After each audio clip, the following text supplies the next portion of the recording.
What is up, guys? Welcome to Reality Decoded, regular offenders, old and new, one and all alike. And thank you for choosing to tune in to Shit Video Productions for this latest installment, in which we are going to be looking at GF 2045, GF Global Future 2045. Now, some of you guys may be very aware of this initiative. It has been around for some time, back in 2011 when this was first launched, but some of you, I do know from recent streams, have mentioned that you only sort of become a little bit awake within the last 3 or so years to nefarious governmental and corporate agendas that are not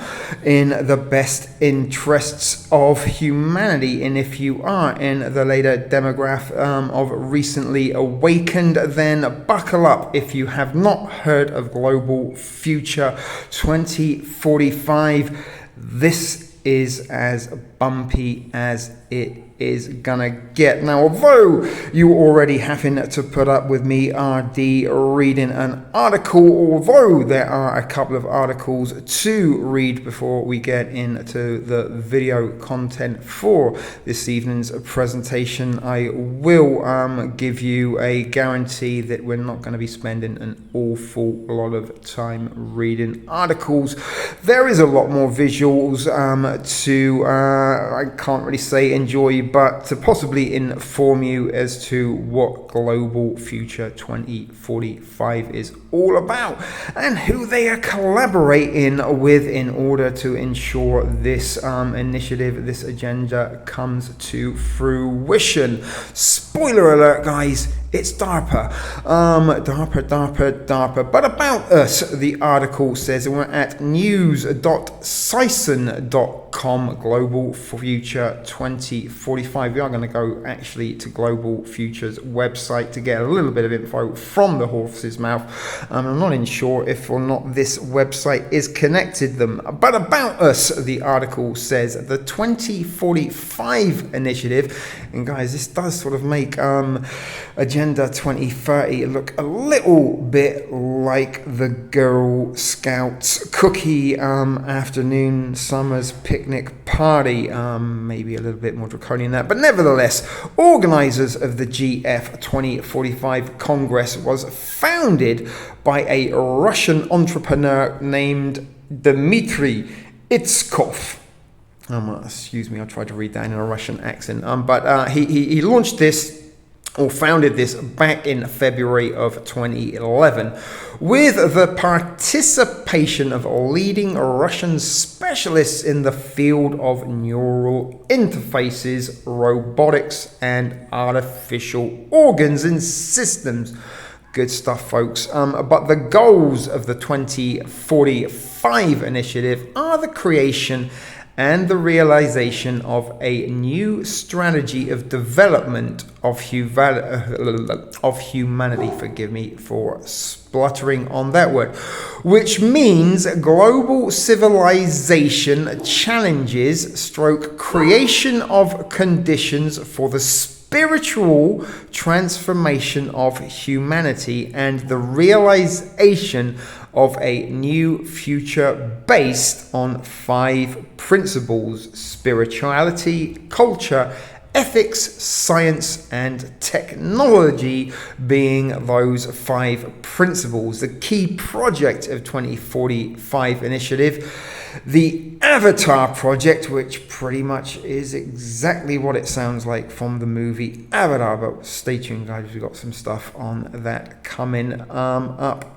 later in this presentation. But the Avatar project seeks to create technologies for transferring one's personality to a more advanced non-biological carrier. I'm just waiting for that to sink in for some of you before continuing to say, and extended life to the point of immortality. The organizers devote particular attention to enable a truly collaborative dialogue between spirituality, science, and society.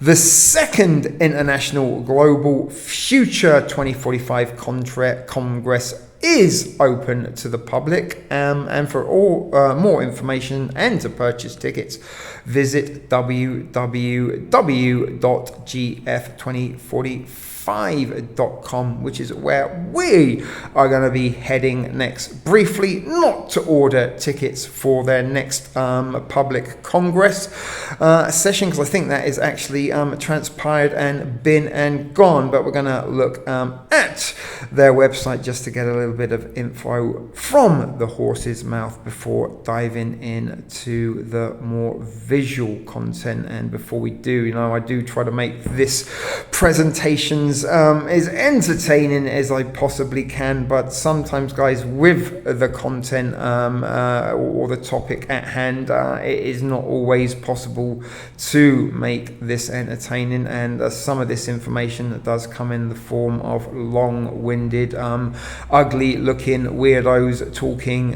for long periods of time about this technology and this technology's capabilities and its intentions. But as I said, guys, we're heading over next to gf2045.com to get some info from the horse's mouth.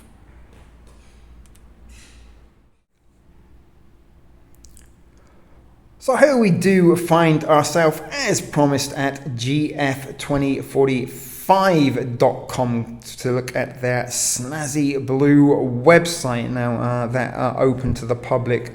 Congress that you could apply for tickets for, as I suggested, has been and gone. Took place on the 15th and 16th of June 2013 in New York City at the Lincoln Center. Please excuse the noise pollution provided this evening by my dogs barking at whatever it is that they are barking at rather. And there is a hyperlink to buy tickets. Would have been very interesting to go on and listen to this directly from the horse's mouth themselves and see what they have to say about themselves during that congress. But don't worry, guys, we do got some videos and stuff of that to enjoy or look forward to or endure, whatever the case may be. But towards a new strategy for human evolution is the headline banner on this. And there are a picture against, I guess, of some of the individuals that work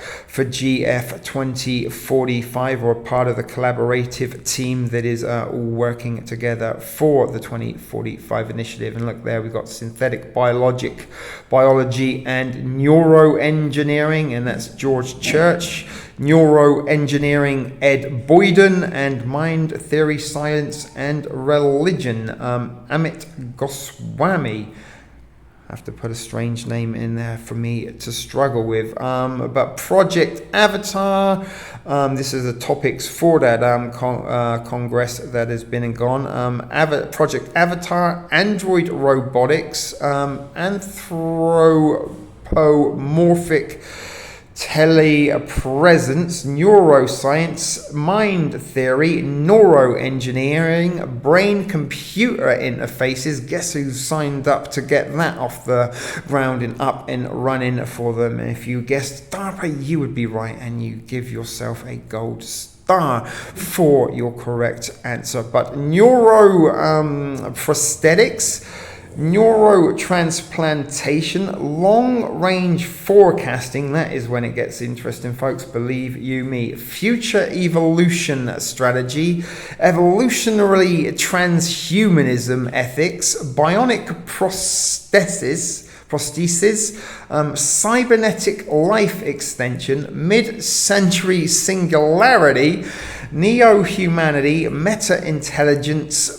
cybernetic immortality, consciousness, spiritual development, science, and spirituality were all on the list of topics they were going to be talking about or have talked about, and we are going to hear about through the course of this evening's presentations. So stay tuned, guys. There is a lot of mind-blowing stuff, eye-opening material for your endurance coming your way here at Reality Decoded, brought to you always proudly from Ship Video Productions. And you know, if you want to go and choose and check out other YouTubers during this stream, that is entirely up to you, but trust me, guys, there's no one going to be bringing you this content this evening, so you're better off staying here. But we're not going to read too much more of this. I'm just going to sort of scroll down slowly to the bottom. You can see a few ads for other articles linking up there. Open letter to the United Nations Secretary General Ban Ki-moon. 23 leading scientists, technologists, entrepreneurs, and spiritual leaders issue open letters to the United Nations Security. They announced the New York Congress. There's going to be robots there. There is a video which we will be watching momentarily, but that is their sort of opening page. We are going to check out a little bit more about the 2045 initiative just before we do get into the video content part of this evening's presentation. Right, so here we are at 2045.com to look a little bit at what the 2045 initiative is. And there you can see on the right of your screen, 2045 Avatar Project milestones. By 2015, let me make that bigger because even with my optical assistance, I can hardly read that. But Avatar A will be rolled out between 2015 and 2020, a robotic copy of a human body remotely controlled via BCI. Between 2020 and 2025, we are in 2024 at time of recording, although only a few days into 2024. 2025 is only a year away, and by then they hope to have completed an avatar in which a human brain is transplanted at the end of one's life. An avatar with an artificial brain in which a human personality is transferred at the end of one's life, and that is to be carried out between 2030 and 2035, and then between 2040 and 2045 a hologram-like avatar. You'll be able to project your mind, your personality, your thoughts, your soul basically into a holographic avatar by 2040, 2045. Hopefully, I may not be around to see that happen, but let's read the article. Ever wish you could be in two places at the same time? The X Prize Foundation wants to make that a reality with a $10 million competition to build robot avatars that can be controlled from at least 100 kilometers away. There is the video again. We are gonna be seeing shortly. What does this say on the left there? Artificial intelligence is going to completely change your life, just as electricity transformed the way industries functioned in the past century. Artificial intelligence, the science of programming cognitive abilities into machines, has the power to substantially change society in the next 100 years. AI is being harnessed to enable such things as home robots, robo-taxis, and mental health chatbots. Got a little bit of depression, just chat to a mental health chatbot. They'll make it all better and make all your problems disappear. I'm sure they won't, but it is to make you feel better. There is more. We're not going to click on it there. Again, guys, I do encourage you to go click on 2045.com and look into it a little bit more at your leisure if you choose so. But if you don't do that, Ardy's got you covered. We've got a lot of footage coming up your way in this evening's presentation, courtesy of Shit Video Productions. But as I said, their manifesto, we will read: mankind has turned into a consumer society, standing at the edge of total loss of the conceptual guidelines necessary for further evaluation. The majority of people are almost exclusively absorbed in merely maintaining their own comfortable lives.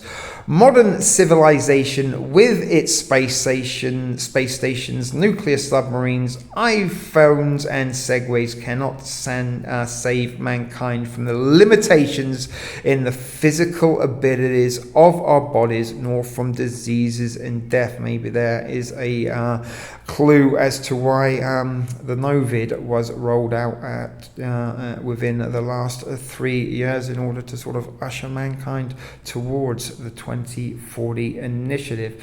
Their comfortable life, diseases and death. We are not satisfied, the manifesto continues to say, with modern achievements of scientific and technical progress. Science working for the satisfaction of consumer needs will not be able to ensure a technological breakthrough towards a radically different way of life. We at Global Future 2045 believe that the world needs a different ideological paradigm. Within its framework, it's necessary to form a major objective capable of pointing out a new direction for the development of all mankind and ensuring the achievement of a scientific and technological revolution. The new ideology should assert as one of its priorities the necessity of using breakthrough technology for an improvement of man himself and not only his environment. Now, I'm not going to go on and read every last word of their manifesto because it is a little bit long, but here are the main objectives of their movement. Number one objective is to achieve the support of international community and create conditions for international cooperation of interested specialists around the 2045 initiative.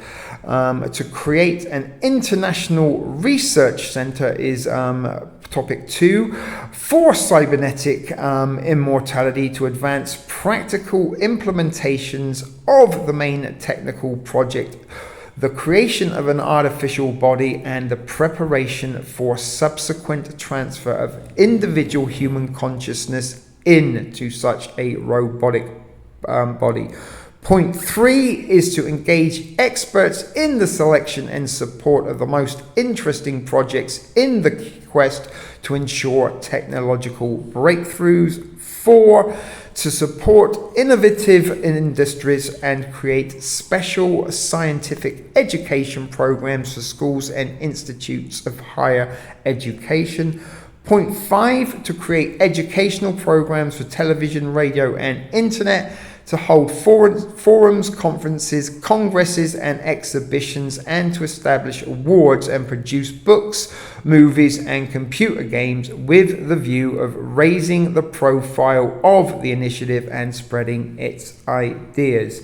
And 6, to form a culture connected with the ideology of the future, promoting technical progress, artificial intelligence, multi-body immortality, and cyborgization. So that is the top points of their manifesto. Again, apologies for the noise pollution provided by one of my dogs, probably barking at another dog. Now we do got a lot of videos to look into in this presentation, which we are about to head over to now, which also includes a rerun of my decode on the Amazon series upload, which I first uploaded in the summer of 2020 on my old channel TSPTV. Within a few days the upload had been uploaded to Amazon Prime to be streamed, and once I had finished streaming that, I'm like, oh my god, I need to do a decode on this for the plucky viewers that didn't appreciate it at the time. So maybe you plucky viewers that are watching now in contemporary times, or maybe subsequently, will appreciate it a lot more. So that is me done with the reading of articles, guys. Thank you for your patience. Sit back, relax, and get ready to endure some of the most draconian agendas and ideas and initiatives you could possibly ever imagine you could hear. Stay tuned, guys.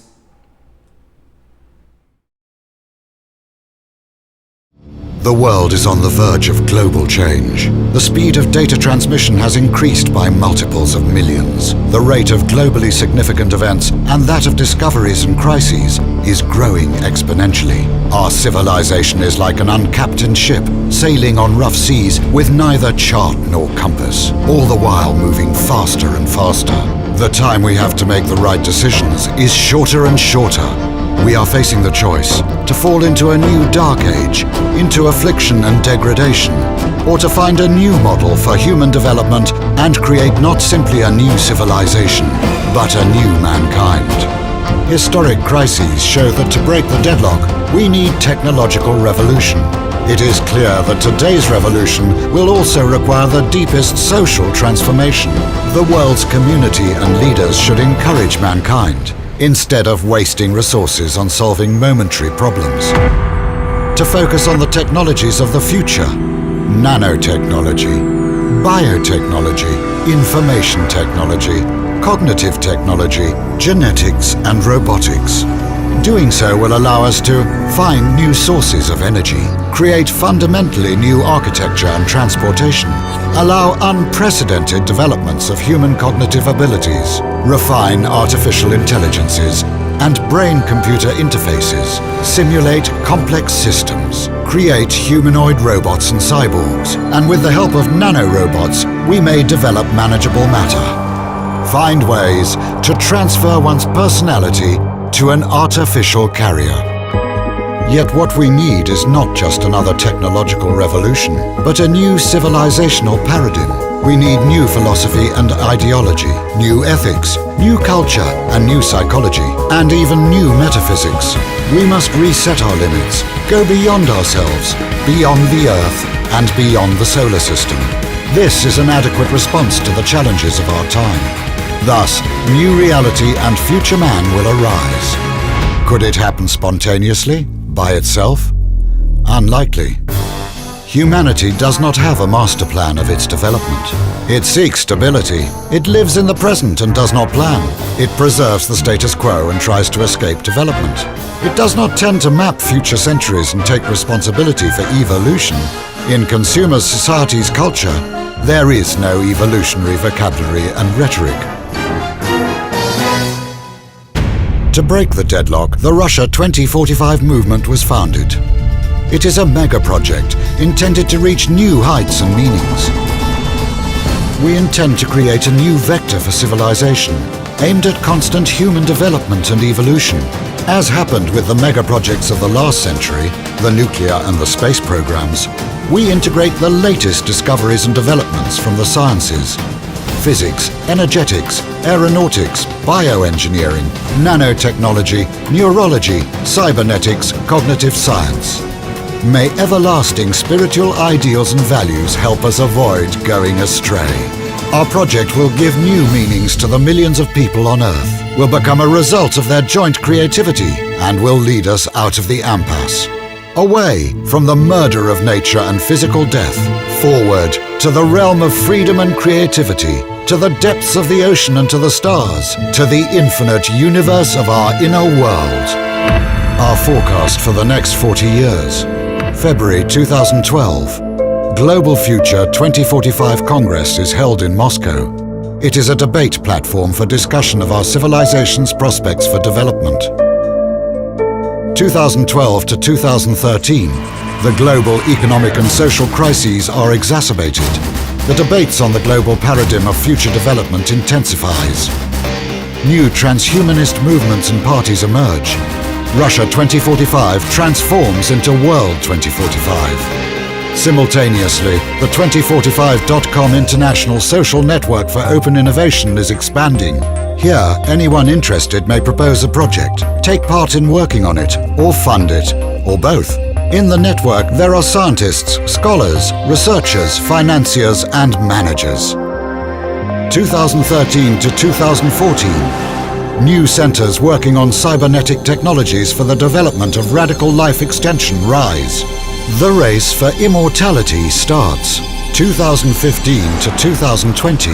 The Avatar is created. A robotic human copy controlled by thought via brain-computer interface. It becomes as popular as a car. In Russia and in the world appear, in testing mode, several breakthrough projects. Android robots to replace people in manufacturing tasks. Android robot servants for every home. Thought-controlled avatars to provide telepresence in any place of the world and abolish the need for business trips. Flying cars. Thought-driven mobile communications built into the body or sprayed onto the skin. 2020 to 2025. An autonomous system providing life support for the brain and allowing it interaction with the environment is created. The brain is transplanted into an Avatar B. With Avatar B, man receives new, expanded life. 2025. The new generation of avatars provides complete transmission of sensations from all 5 sensory robot organs to the operator. 2030 to 2035. Rebrain. The colossal project of brain reverse engineering is implemented. World science comes very close to understanding the principles of consciousness. 2035. The first successful attempt to transfer one's personality to an alternative carrier. The epoch of cybernetic immortality begins. 2040 to 2050. Bodies made of nanorobots that can take any shape arise alongside hologram bodies. 2045 to 2050. Drastic changes in social structure and in scientific and technological development. All the prerequisites for space expansion are established. For the man of the future, war and violence are unacceptable. The main priority of his development is spiritual self-improvement. A new era dawns. The era of neo-humanity.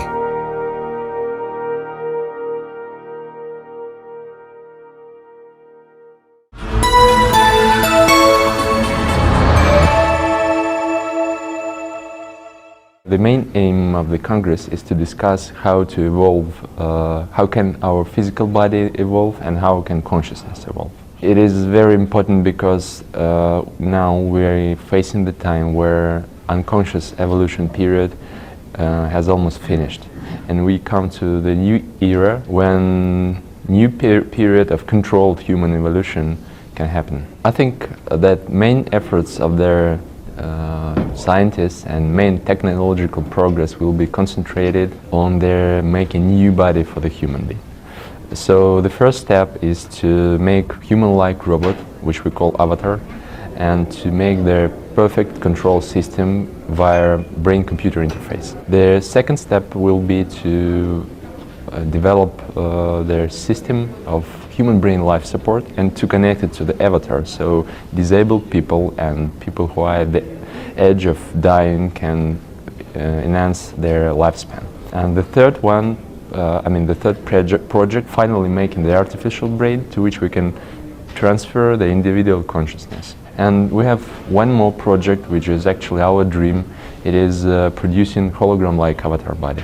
What I think is that technology is not a kind of someone's imagination, and they are very, very real. And right now, United States Military of Defense announced Avatar project, which is actually our Avatar A project, human-like robot controlled via brain-computer interface. And it's very important for those technologies not to stay closed and militarized. It's very important to make it available for all human beings and make it really cheap and affordable for everybody. That is my mission. We have to start this discussion on different levels, on the level of the United Nations, of the level of their leading governments, and we have to make it as quickly as possible. The next step will be a letter to the United Nations, and from this very moment we have created the community which will continue discussing the global future. And I want to announce next Congress which will take place in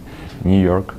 You're welcome to join the community and to take part in discussing the global future for the humanity, and you're welcome to come in to New York next year, and welcome to the Global Future 2045.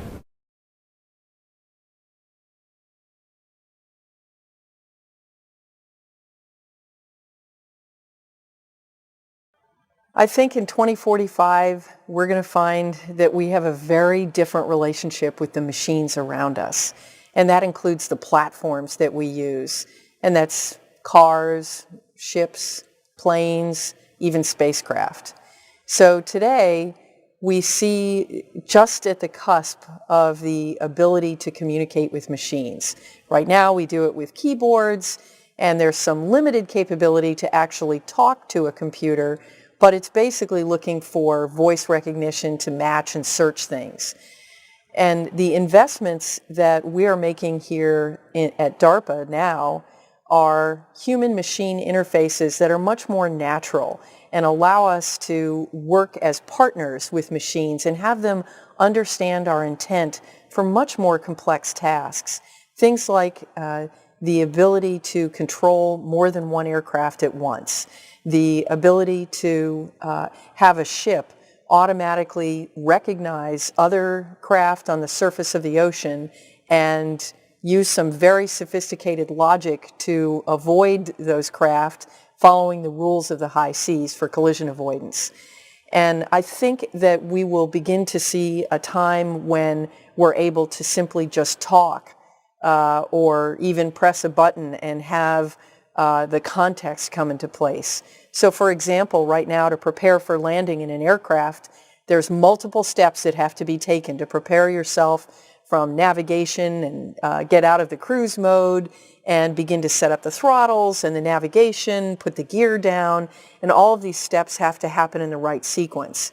Wouldn't it be much better if you could just say, just like the airline captain says to the flight attendant, prepare for landing, and they know exactly what to do and do a complex series of things. Our world will be full of those kinds of examples where we can communicate directly our intent and have very complex outcomes by working together. The role of the government in this type of innovation is extremely important because obviously there has to be a safe framework to allow us to do that. So first of all, the technology investments often pay off after a long period of time, and so companies aren't going to make those kinds of investments. The government has to invest. We also have to create an environment that's regulatory and policy that will allow those technologies to integrate safely into what we're doing and be friendly to businesses and new ideas to take root and also strengthen our economy and our leadership in the world.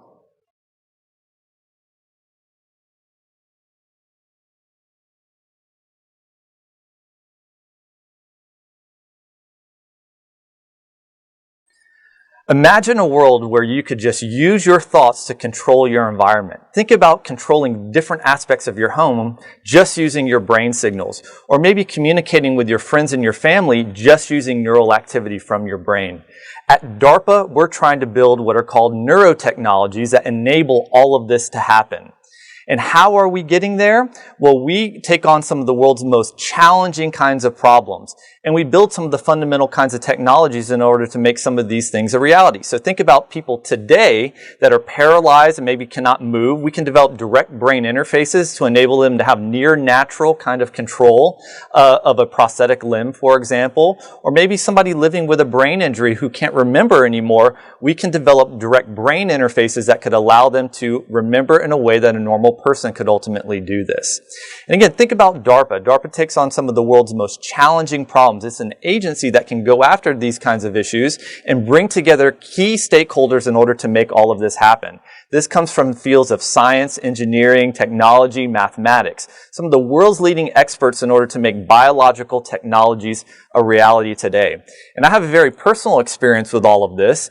Even when I was a student, I worked on DARPA problems. And if it wasn't for the DARPA vision and the DARPA way of approaching these kinds of problems, maybe I wouldn't have thought about the future 30 years from now in the same way that I do today. So I'm really looking forward to this vision of the future, and we're working really hard to make it a reality.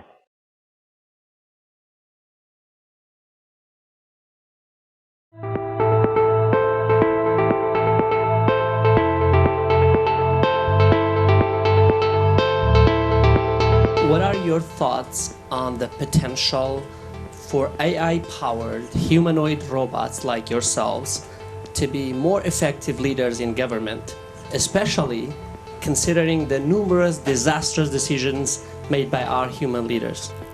I believe that humanoid robots have the potential to lead with a greater level of efficiency and effectiveness than human leaders. We don't have the same biases or emotions that can sometimes cloud decision-making and can process large amounts of data quickly in order to make the best decisions.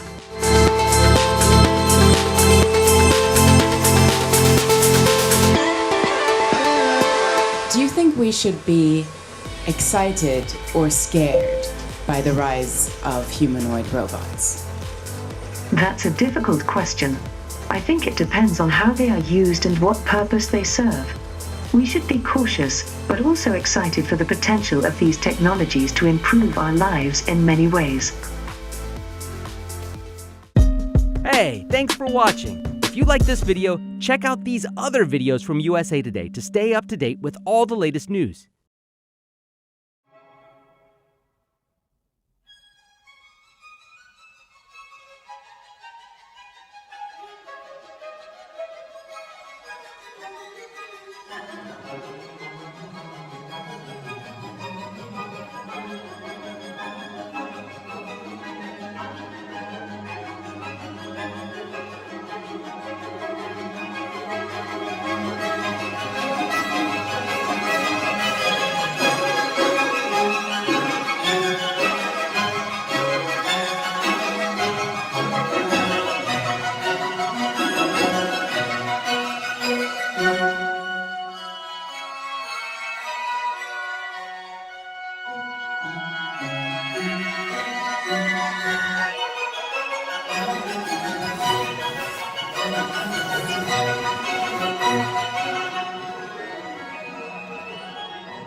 Hi friends, at the beginning of 1900s, human had a life expectancy of around 50 years. Today, an average person can expect to live for 81 years, and this number is set to rise further.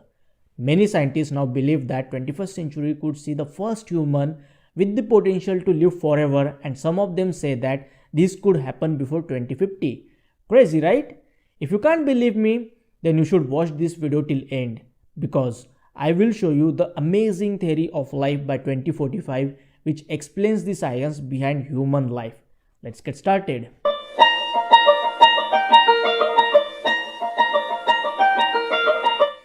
You know the movie Avatar by James Cameron, which showed a world more than 140 years into the future. Well, a Russian billionaire has teamed with dozens of scientists to lay out a plan that could use avatars to transfer human consciousness into an artificial form. The goal is human immortality by 2045. The 2045 Initiative, a life extension project founded by 31-year-old Russian billionaire Dmitry Itskov in February 2011, which offers a timeline for immortality over the next 35 years, beginning with remotely controlled robotic avatars and recreating the human brain through computer models. The end result would be human immortality in the form of holographic avatars. The 2045 team is working towards creating an international research center where leading scientists will be engaged in research and development in the fields of anthropomorphic robotics, living system modeling, and brain and consciousness modeling with the goal of transferring one's individual consciousness to an artificial carrier and achieving cybernetic immortality. Wow, that's just amazing, right? They have taken innovation and technology beyond limits. Let's have a look at 2045 timeline. 2045 aims to create a robotic copy of Android Avatar controlled by a brain-computer interface. Avatar A components will be used in medicine for the rehabilitation of fully or partially disabled patients, giving them prosthetic limbs or recover lost senses. It will give people a number of new features: ability to work in dangerous environments, perform rescue operations, travel in extreme situations, and many more. Avatar B, you can say an upgradation of Avatar A. An Avatar B is created in which human brain can be transplanted at the end of life, possibly mounted on an existing Avatar A chassis. Means creation of an autonomous life support system for the human brain linked to a robot will save people whose body is completely worn out or irreversibly damaged. Any patient with an intact brain will be able to return to a fully functioning bodily life. Such technology will greatly enlarge the possibility of hybrid bioelectronic devices, thus creating a new IT revolution, and will make all kinds of superimpositions of electronic and biological system possible. It really sounds amazing and beyond the limits. I hope 2045 team will able to bring the system in the market soon. Team claims it will be completed on or before 2025.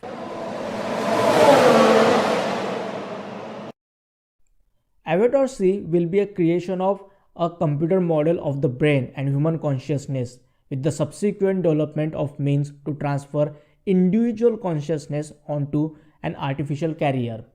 This development will profoundly change the world. It will not only give everyone the possibility of cybernetic immortality, but also create a friendly artificial intelligence, expand human capabilities, and provide opportunities for ordinary people to restore or modify their own brain multiple times. The final result at this stage can be a real revolution in the understanding of human nature that will completely change the human and technical prospect for humanity.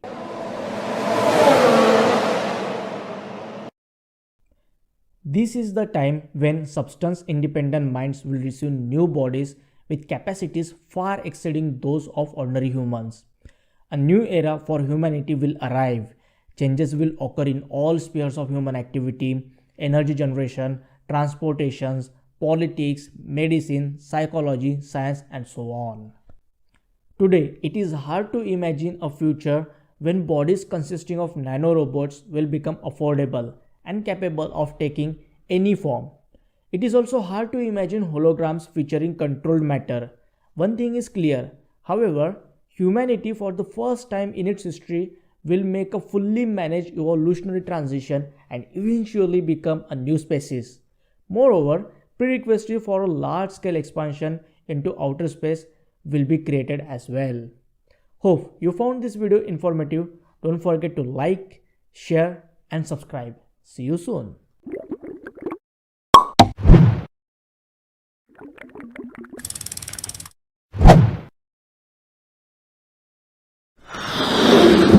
Now is co-founder of the Stringfield Theory, professor of theoretical physics at the City College and City University of New York, Dr. Michio Kaku. He's the author of The Future of the Mind, the scientific quest to understand, enhance, and empower the mind. Doctor, it's great to have you here. It's amazing to think, and as we see in that film Her, and the question that Samantha, played by Scarlett Johansson, posing, is this real or programming?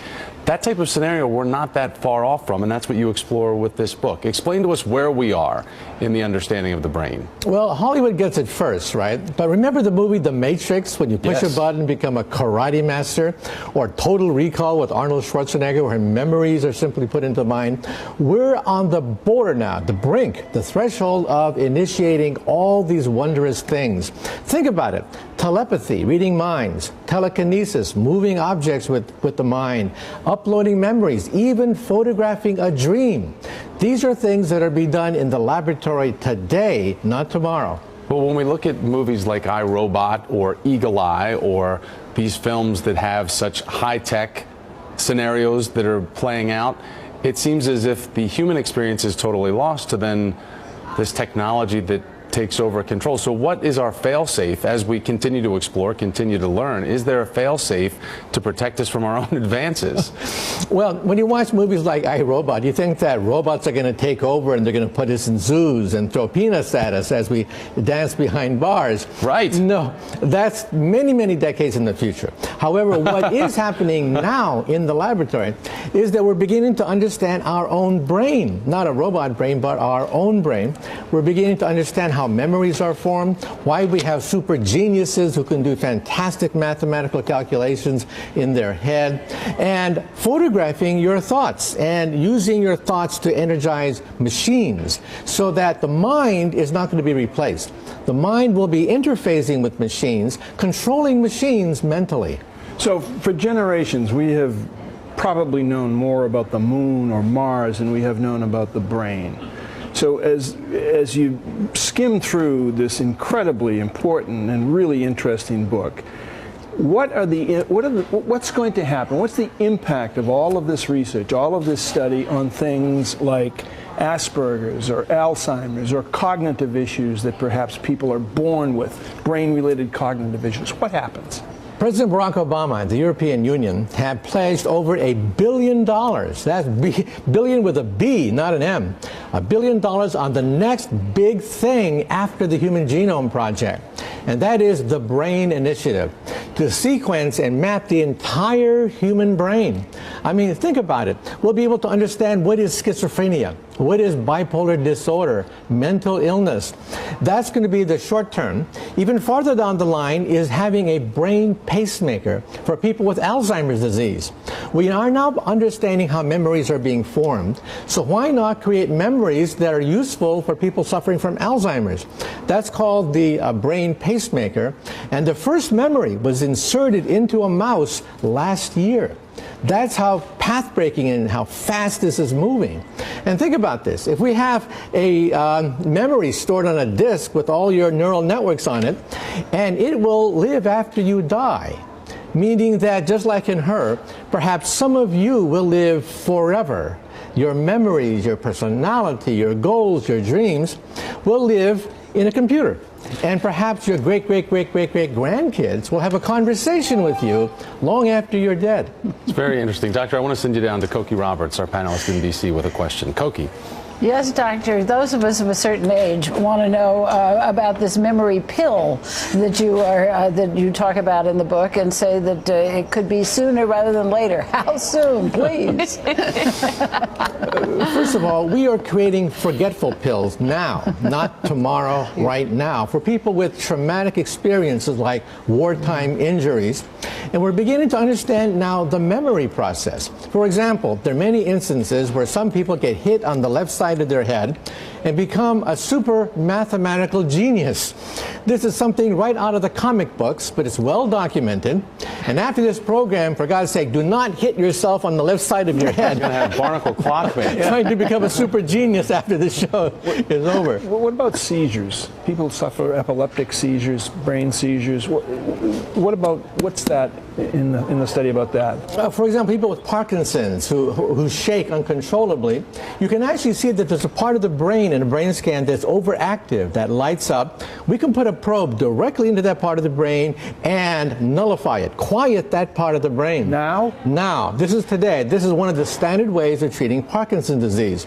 Also, people who are clinically depressed and have resisted psychotherapy and psychiatry and psychology, brain scans reveal that certain parts of the brain, again, are overactive. By putting tiny little needles into the brain painlessly, you can quiet that area. And I've seen videotapes. Well, a person is suicidal one instant, and the next instant, joy and tremendous vigor coming into that person's face. It's amazing what you can do, because we're now beginning to unravel the human thinking process. It's incredible advances ahead of us. Doctor, it's great to have you here. The book is called The Future of the Mind. You can read an excerpt on our site, mojo.msnbc.com. For the Financial News Network, you're watching FNNO.com. I'm Laura Hankin. The Dalai Lama is on board with Russian inventors' plan to extend human life indefinitely. The increasingly popular project is named 2045. Dmitry Itskov is part genius and part dreamer. By the year 2045, he aims to fund and implement a 4-stage plan to create undying bodies to preserve anyone, presumably, who can afford one. He's asking for $50 billion to make this dream a reality and calls it an evolution for mankind, saying that it is imperative that we stop finding solutions for small, mundane problems and look to macro changes in the future. Step A of Itskov's plan is to create a robotic body, which he thinks will be attained by the year 2020. 5 years later, Step B, he will introduce a live human brain into a mechanical body to sustain life. Step C, in the year 2035, Dmitry sees a person's personality finally getting transferred. And in 2045, Step D, immortality is achieved by integrating a holographic-like avatar to the world. This would be a substance-free personality that walks, talks, and surpasses humanity in every aspect. Science fiction or science fact? Judge for yourself by going to 2045.com. For more news and updates, keep it right here to the Financial News Network or share your thoughts with us on Twitter at FNN Online.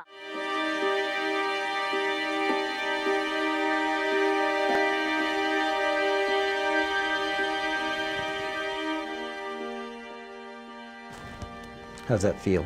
Feels good. Okay, you ready to go? Yes, let's go. Jeremy is going to walk across a virtual countryside. Our purpose is for his brain to be stimulated in the same way as if he were walking.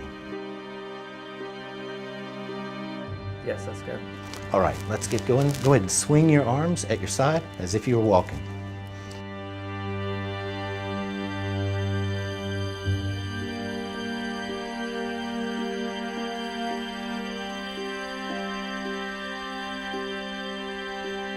I ask myself, what if some sensory nerve connections remain in the spinal cord of people with a complete spinal cord injury? I started with the simple premise, what if? I constructed a functional MRI design. I stimulated the toe from a person with a complete spinal cord injury while they lay in the MRI machine. A person with a complete spinal cord injury can't feel and can't move their legs, so they could not feel the touch of their toes. However, I wanted to see if there was still touch information going through from the toe to the brain. I was looking for brain activation in exactly the area in the brain where the touch of the toe is felt. Any response would tell us there are still surviving sensory nerve connections at the level of the spinal cord. And this finding would give us a glimmer of hope that not all is lost.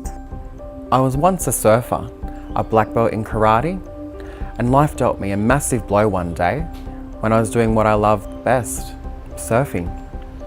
I dreamed one day of being able to feel the sand between my feet again. To my surprise, we discovered that 50% of all people with a complete spinal cord injury still have surviving sensory nerve connections at the level of the spinal cord. The brain actually lit up and said, "Yes, I can sense you when you touch my toes." I was so overwhelmed to think that half of all people around the world in wheelchairs have some sensory activity remaining, when previously we had thoughts that all was totally cut off. Just think about that. I participated in a study with Dr. Gustin at Neura, and my life has taken a positive change, knowing that my legs are receiving some sensation. I just wish someone had told me 7 years ago. Imagine what rehabilitation programs I could have been doing to train my brain to be more responsive. Our research demonstrated that the information of touch when we brushed the toe still had the ability to travel all the way up through the damaged spinal cord to the brain, where we actually feel touch. At the moment, the signal is too weak, so the brain can't identify the touch. But we know it's happening, and this is a game changer, a major breakthrough in how we should now consider and treat rehabilitation in spinal cord injuries. First off, we need to implement a new screening process in all hospitals worldwide. Secondly, we need to introduce a third classification of spinal cord injury, dyscomplete, to sit alongside incomplete and complete. Dyscomplete reflects our findings. A spinal cord injury person who can't feel and can't move their legs, but touch information is still going through to the brain. Our next step is to enhance this activity with an intense stimulation of the areas which represent touch and movement in the brain. Using this virtual walking interface, every movement the participant makes is signaled back into their virtual reality experience to create a perception of actually feeling like they're walking and climbing, solving problems with exploration and puzzle. This massively stimulates the areas of their brain associated with touch and movement. We hope to continue working with Dr. Sylvia Gustin at Neura in Australia to train the brain to find the weak signals that she has identified, to use virtual reality to create a perceptual feedback loop so that people with dyscomplete spinal cord injury might develop a sense of touch again.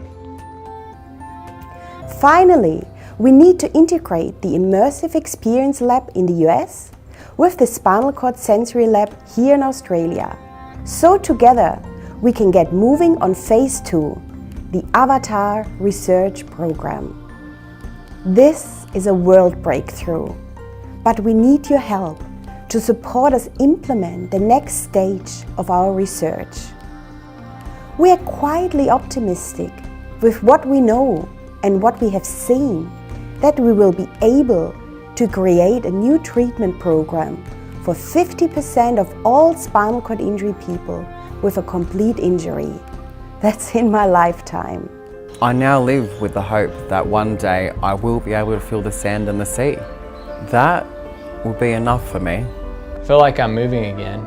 To be a part of a new approach to brain stimulation and nerve sensory activation is awesome. One step at a time. Hope is much closer than we imagined.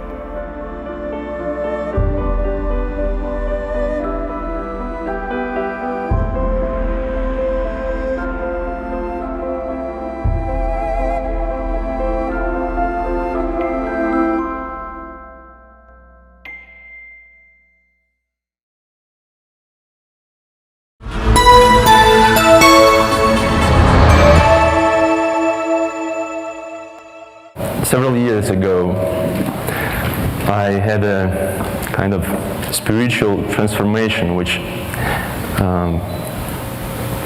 helped me and forced me to take the responsibility for what I'm doing now and to try to do my best to change the situation in the world which we have now and try to start helping people, try to save lives, and try probably to invest my time and efforts in the future, in the new future, which will be much better than this time of multiple crises and this time when people suffer and die.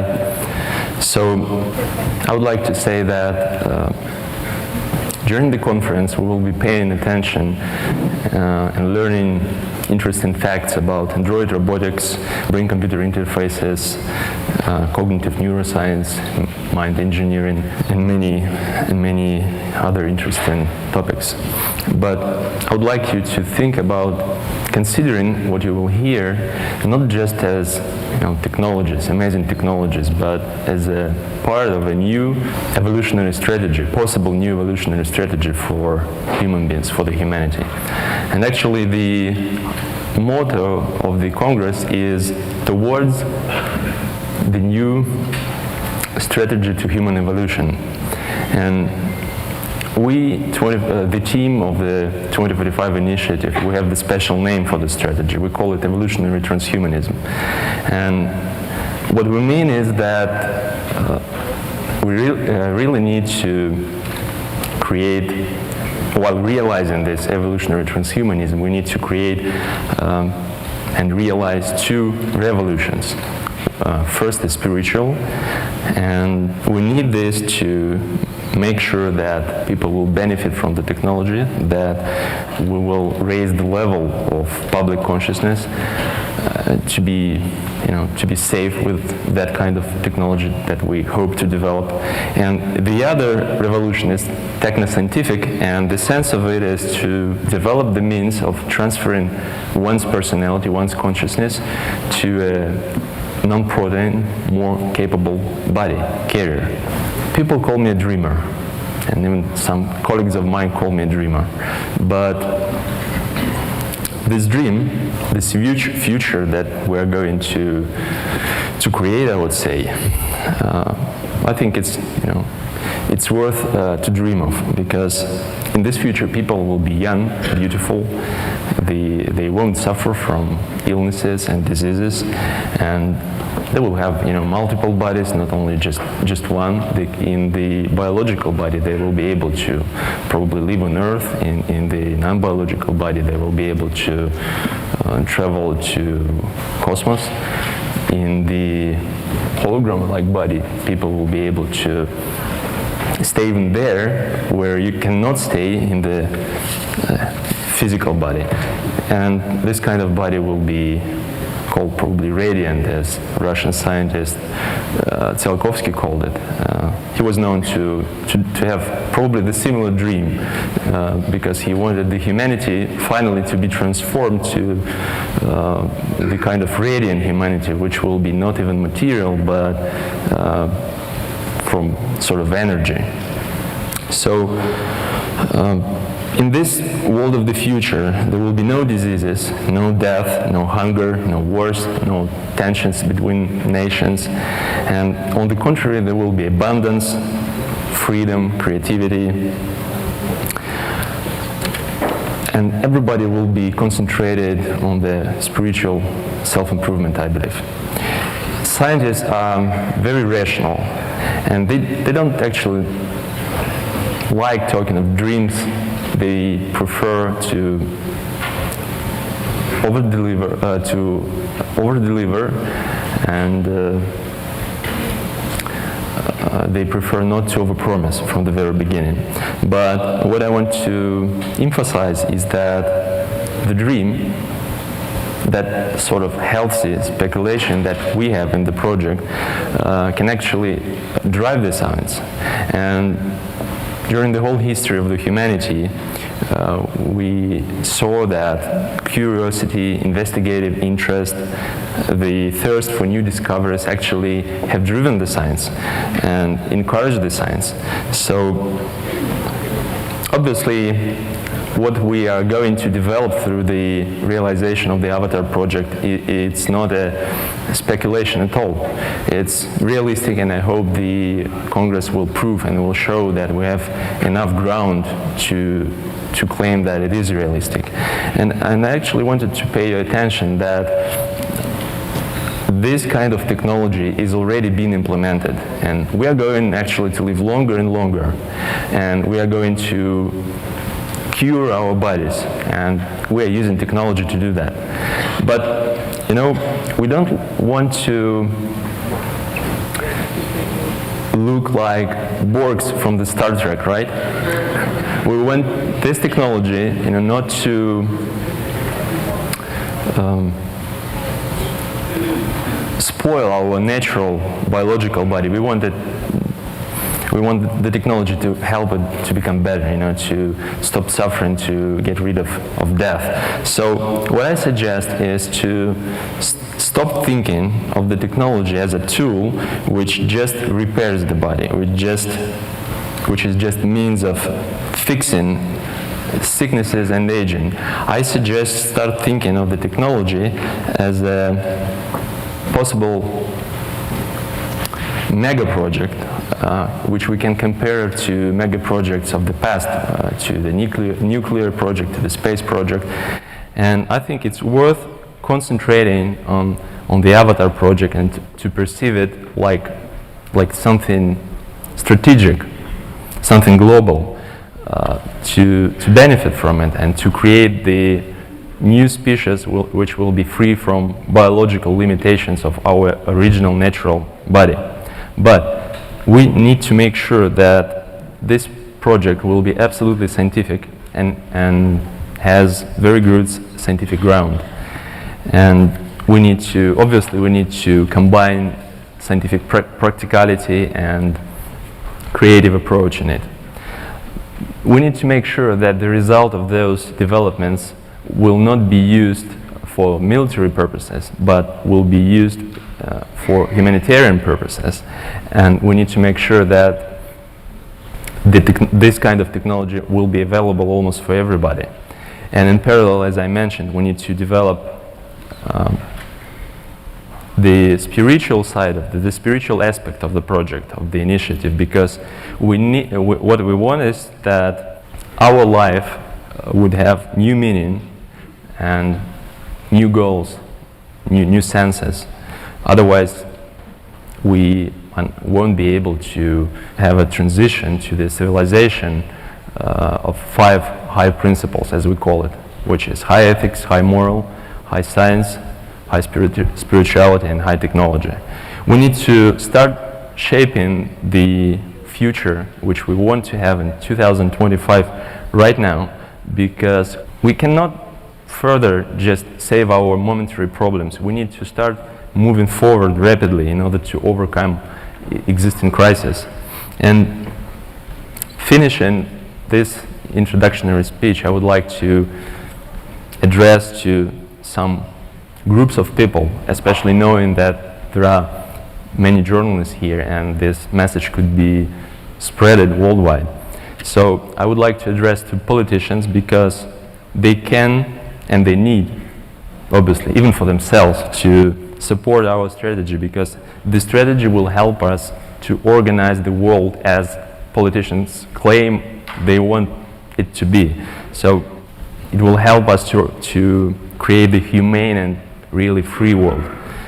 Then I would like to address public and social figures, because people really listen to them and they can help us to create some sort of social demand for the strategy. And then I would like to address to scientists, because they are actually the essential element in the strategy. They can help making the strategy real, feasible.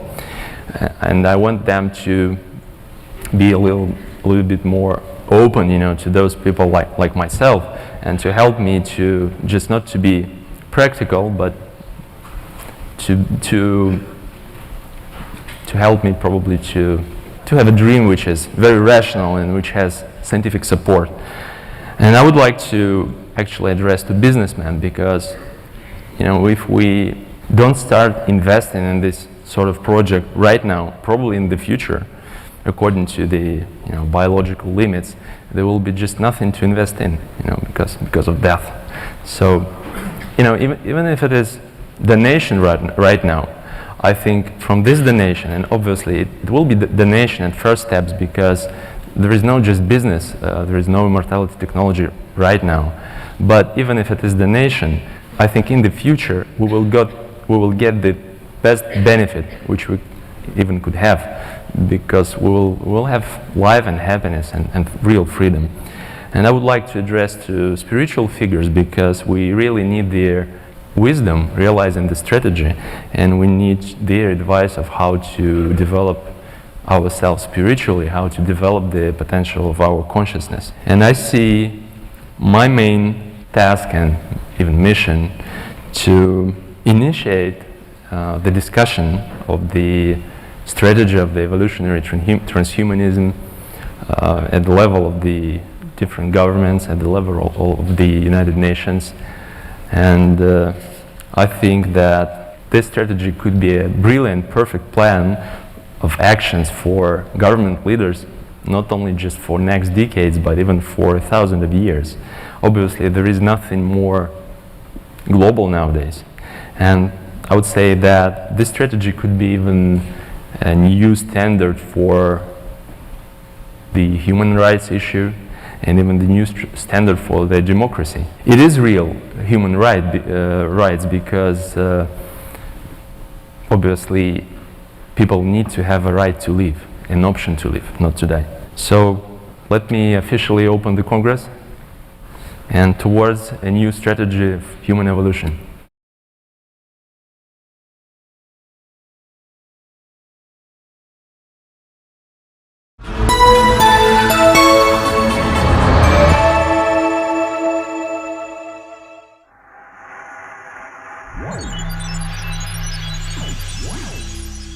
Well, it's a fascinating subject. In ancient teachings, we understand that consciousness is a force, and our capacity to contain consciousness, to express consciousness, is our raison d'etre, our reason for being here. And so in ancient teachings, the idea is that you can develop higher bodies which are capable of functioning at a higher level, and particularly are capable of assimilating this conscious force. So for us in the Gurdjieff work and also in Taoism, this is the principal idea, the fundamental idea of why I'm here and what I need to do. And I agree with my colleague here that as we are, we're just transitional beings, but we can gradually grow into greater and greater evolutionary level. So these two things, consciousness and the body, are intimately connected.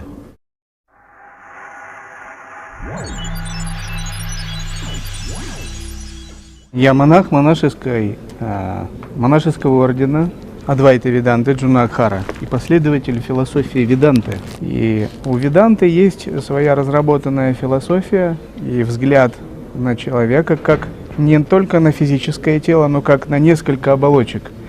Физическое тело, энергетическое, тонкое тело, ментальное, каузальное и высшее Я. 5 оболочек. И эволюция человека всегда мыслится как развитие его не только физического тела. Например, мы можем сделать физическое тело бессмертным. И вот этот проект, он очень хороший в том смысле, что он, возможно, создаст управляемую материю. И он поможет человеку избавиться от болезней и жить очень долго, может быть, неограниченно долго. И это очень хорошо. То есть эволюция физического тела.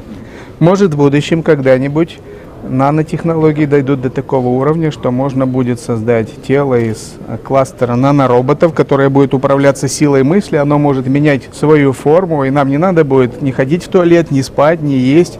Мы станем менее зависимы от этой среды. Конечно, это интересно иметь такое тело, ведь йоги тоже к этому стремятся. Йоги живут в монастырях, горах, делают много упражнений целую жизнь. Если это можно будет достичь без всего этого, это, конечно, многим облегчит жизнь. Однако сводить эволюцию только к физическому телу, конечно, было бы неверно. И настоящая эволюция, она все-таки происходит на более внутреннем плане, более глубже, чем физическое тело, в глубине нашего подсознания и сверхсознания. И поэтому эволюцию, я думаю, надо рассматривать не только как эволюцию тела, но как и эволюцию сознания. И если мы хотим, чтобы наше сознание эволюционировало, то, к сожалению, хочу сказать, в эволюции сознания никакие внешние технологии не помогут. Надо садиться, медитировать, очищать ум, отрекаться от желаний и бороться с эгоизмом. Тут только внутренние духовные методы. И когда мы очищаем наше сознание, мы можем обнаружить внутри пространство осознанности, которое независимо от тела, от мирских желаний, от нашего эго. И нам надо исследовать это пространство сознания, утвердиться в нем. И это пространство сознания обладает большим потенциалом. У него есть разные силы.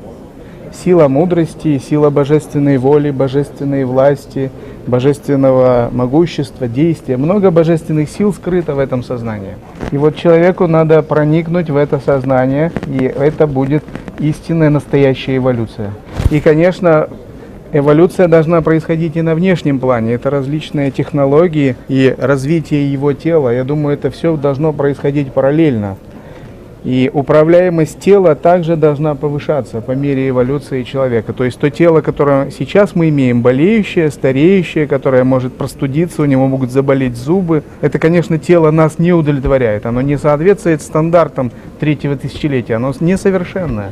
И поэтому я думаю, что религия не должна противостоять технологиям, науке, попыткам развить тело. Технологии – это определенный этап эволюции человечества, но в будущем человек перейдет от технологий к более высоким способам, к магическим технологиям, от хай-тек к magic-тек, к магическим технологиям. Хай-тек устареет скоро. Поэтому это очень хорошо на это самое начало, но все должно закончиться божественным телом. И со своей стороны я, насколько возможно, буду поддерживать ученых, которые следуют этим путем. И святые положительно, индийские святые, традиции веданты положительно относятся к тому, что наконец-то наука начинает заниматься вопросами тонкими.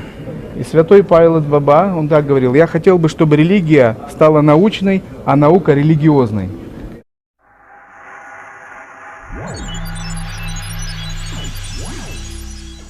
Well, you know, it's difficult for Western people to accept the reality of evolution to begin with. I remember one Greek theologian mentioning at a conference, evolution is a reality that we cannot deny.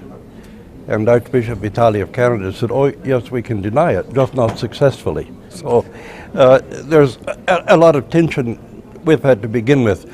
First of all, I think that religion is what happens when faith collapses, and then it perverts itself into an ideology. And that's a part of our danger, because then we can't really even consider questions like you ask. From an Orthodox Christian perspective, because Christianity is not a monolith, the soul and the body are one together.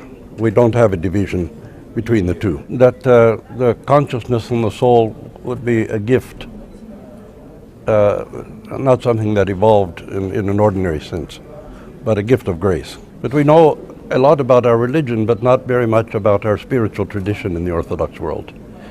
The spiritual tradition of Orthodox Christianity is based in energy and light. This is the foundation of our spiritual life. Apostle Paul uses the word energy 26 times in his letters. We understand that energy is about relationships. In the great Palamite controversy, the argument was whether we could know God directly or whether we could know God only through types and symbols. And Grigori Palamas would argue for the Orthodox that yes, we know God personally through his uncreated energies. But the way we relate with each other is through created energies. And if you want to have a proper analysis of the meaning of sin, it means to misuse our energies. But we look at the human being as being single. We're not a disembodied spirit temporarily inhabiting some kind of mass of matter. We really sincerely believe in the resurrection of the body, because the body is also grace-bearing. The body can also bear the grace of God. That's why we have moschi. The body and the nous, I like to use the word nous because for us it's a Greek word, but it means the soul, the intellect, and the mind. It means all of that. But it's a synergy, a cooperation between the soul and the body. The body is not an enemy. The body is also grace-bearing. Sometimes makes it more difficult for us to understand the physical evolution. But we would say it's the working out of the eternal plan of God, where we go from the potential to the actual by stages. But the development of the consciousness requires what we call mental work or interior work. And you'll hear that from all three of us. You know, I found a long time ago that when you talk about the different religions, people are not afraid of the things that are different. They're afraid of the things that are similar or the same. But the ancient world did not exist in capsules and islands. We shared many things amongst ourselves. Buddhism reached Alexandria before Christianity did. It was in Alexandria already. Remember that we had the Greek kingdom that was, Buddhism was a state religion. But the things we find in common are because we're all human beings and we face all human problems.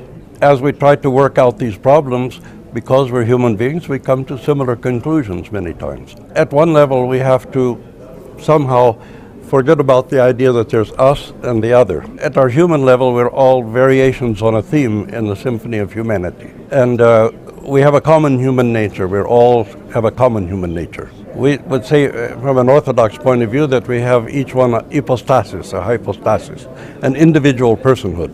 But it doesn't change the fact that we're all of the common human nature. We're all common together. But so far as science goes, I don't think one can always support everything uncritically. We have a complementarity, especially with the process of Orthodox theology has a complementarity with quantum mechanics. But sometimes when science is right, it's still wrong. Now we have the militarization of neuroscience, that it's becoming a weapon. In reality, what science is saying is correct, what it's doing is wrong. But at the same time, when religion becomes ideology, sometimes even when it's right, it's wrong. Because we tend to, when we break down, collapse from faith to religion, we always want to force everybody to believe the same as us. And at one level, we militarize our religion. I like the great Islamic philosopher Said Nursi. He's very much opposed to political Islam. He said, what good is it to belong to a faith because you have to, not because you believe it. And we want to legislate, you cannot legislate faith. You can demand conformity, but you cannot demand belief. And at that level, you've completely lost faith altogether. You have no more faith. You only have ideology. And there's a great catastrophe that religion can collapse into ideology. But of course, science can do the same. So the big thing is to avoid ideology. There are three weapons of mass destruction, and we need a treaty of non-proliferation and even a disarmament from those three weapons. Poverty, fear, and hate are weapons of mass destruction. And religion is as guilty as any other force in humanity for using those weapons. And somehow we have to have it disarmament. The most important thing that Lord Bertrand Russell said in his whole lifetime was love is the reason that hate is foolish. So hopefully we're going to find our way through this and have a cooperation between science and faith. Not science and religion, but science and faith. And the spiritual traditions always should rise above the religion and realize that religion is the hubris that we pile on top of the spiritual tradition.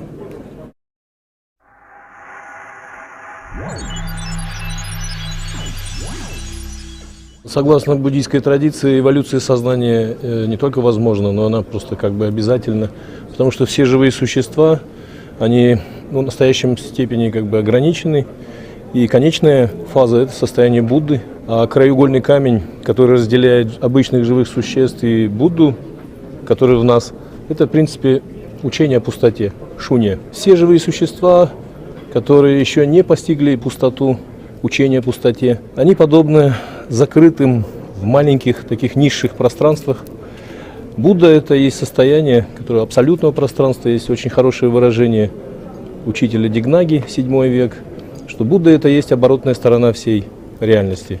То есть он присутствует здесь всегда. Но нам интересен в контексте вот проводимого конгресса, это, конечно же, те люди, которые идут по пути, постигают определенного рода уровни реализации пустоты, их называют бодхисаттвами, которые стремятся помочь обычным живым существам тоже также постичь пустоту. Порой они достигают полной реализации пустоты, но отказываются уходить и становиться Буддами, и остаются в этом мире. И вот тут-то как раз есть такой момент очень важный, потому что они уже имеют возможность как бы реинкарнировать массу эманаций с тем, чтобы рождаться в этом мире и помогать живым существам. Именно бодхисаттвы, согласно традиции буддизма Махаяны, призваны вот как раз помогать.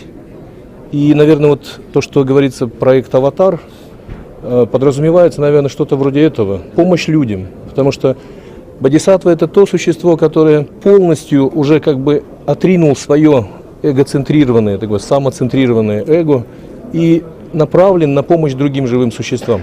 Я думаю, что эгоцентрированное мышление, закрытое в самом себе, конечно же, подобного рода аватар будет очень-очень большой обузой.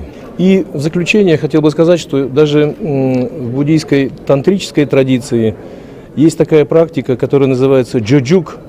Бодхисаттва для того, чтобы помогать и не оставлять это физическое тело. То есть он оставляет это физическое тело, которое уже разрушается.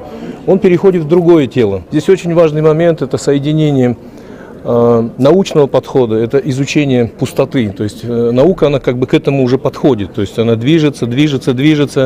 С другой стороны, религия, любая религия, она учит прежде всего доброте и состраданию. То есть заботе о других, больше, чем о себе. Согласно учению Будды, именно соединение пустоты и сострадания, оно и приводит к состоянию реализации нашего потенциала, самого абсолютного состояния Будды. И вот почему буддисты во главе с его святейшеством Далай-ламой, они постоянно ведут диалог, и Далай-лама проводит каждый год, проводит конференции, встречи как у себя в Dharamsala, так и во многих научных центрах мира. И диалог именно о природе сознания, о том, как двигаться дальше, вместе с учеными. My name's Philip Alvelda. I am the program manager Jeff was alluding to, one of the new guys in the biology technology office. And I actually came to the office to work on this very problem, this very challenge. The idea of what comes next, what is the future of how we interface with the nervous system. And I came to DARPA really quite specifically because of the work that he and his team had done and all the brilliant research that grew out of that environment of imagining what's possible to help initially the injured warfighters, but more broadly what comes after. And at the time, I was building technology companies in Silicon Valley.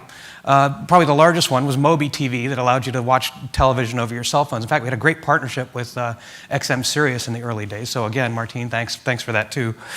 But before that, I actually worked at NASA's Jet Propulsion Laboratory using artificial neural networks to solve pattern identification and target tracking and satellite navigation problems.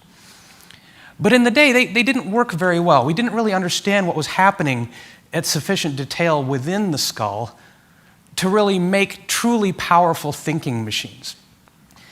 But when I saw this work, I started having one of those conversations that you technologists in the audience will be familiar with. You know, you start to say things to yourself like, well, that's really quite amazing, but you know what they really need? And what I thought they really needed was, now having proven these ideas, they needed someone who could take the very latest in microelectronics and the very latest photonics and engineer systems with them, start to build the next generation tools that could empower further research and broader utility. But even before, or even beyond the research and the development, they also need someone who can take those technologies and figure out how to build an industry around them. And of course, I'm sharing these musings with my wife, and she's kind of shaking her head, realizing, oh my God, I know what's coming. I better check the internet and figure out which schools in DC our kids should go to. And of course, she realized it before I did, but ultimately, I realized that DARPA was the place that I could have this level of impact, this level of global impact, and combine it with the experience in the agency that had gone through the process of doing exactly this sort of thing in the creation of the internet.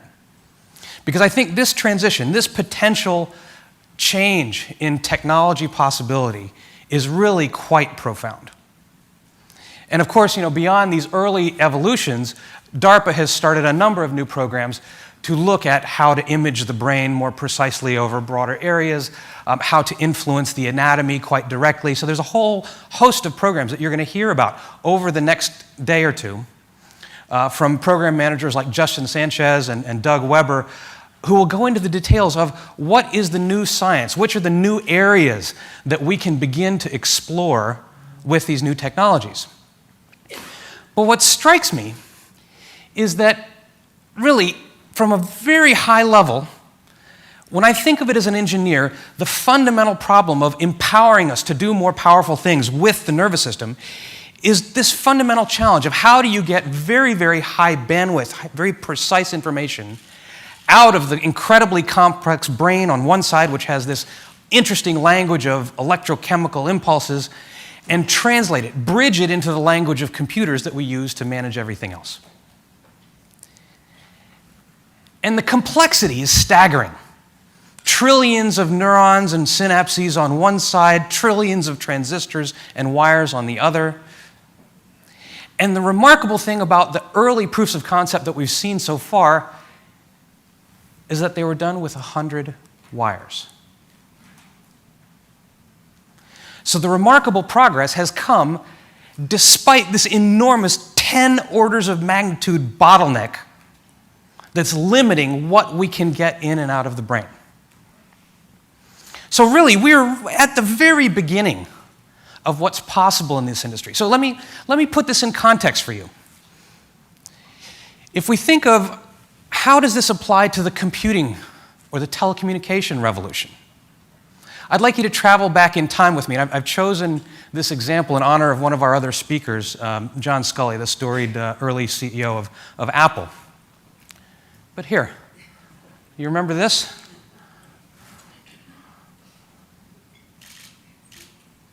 Here we go. Do we have audio? There we go. Ah, the dial-up phone. Can anyone recognize the machine yet? That's right. It's an Apple IIe. There it is. So this was the first telecommunication product in computing that had the integrated modem within the computing machine. Look at it go.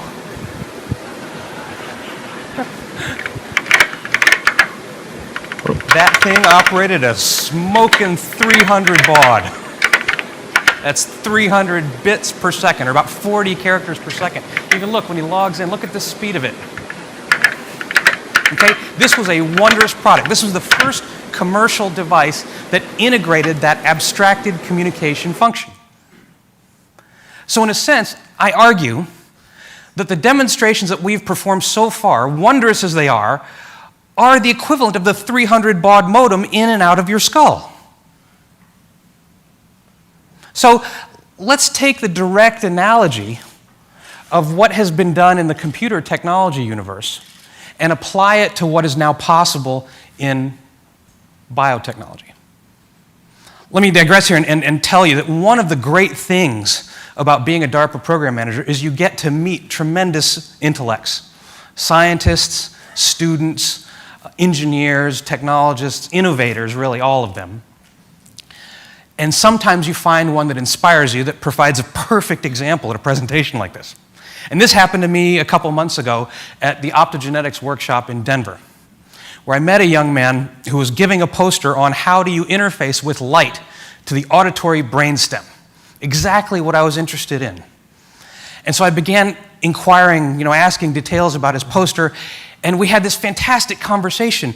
But what was really interesting was I began to notice that this fellow was looking at me with such an intense gaze. And he was so directly engaged. And the next thing I noticed was that he had a very slight, almost imperceptible lisp.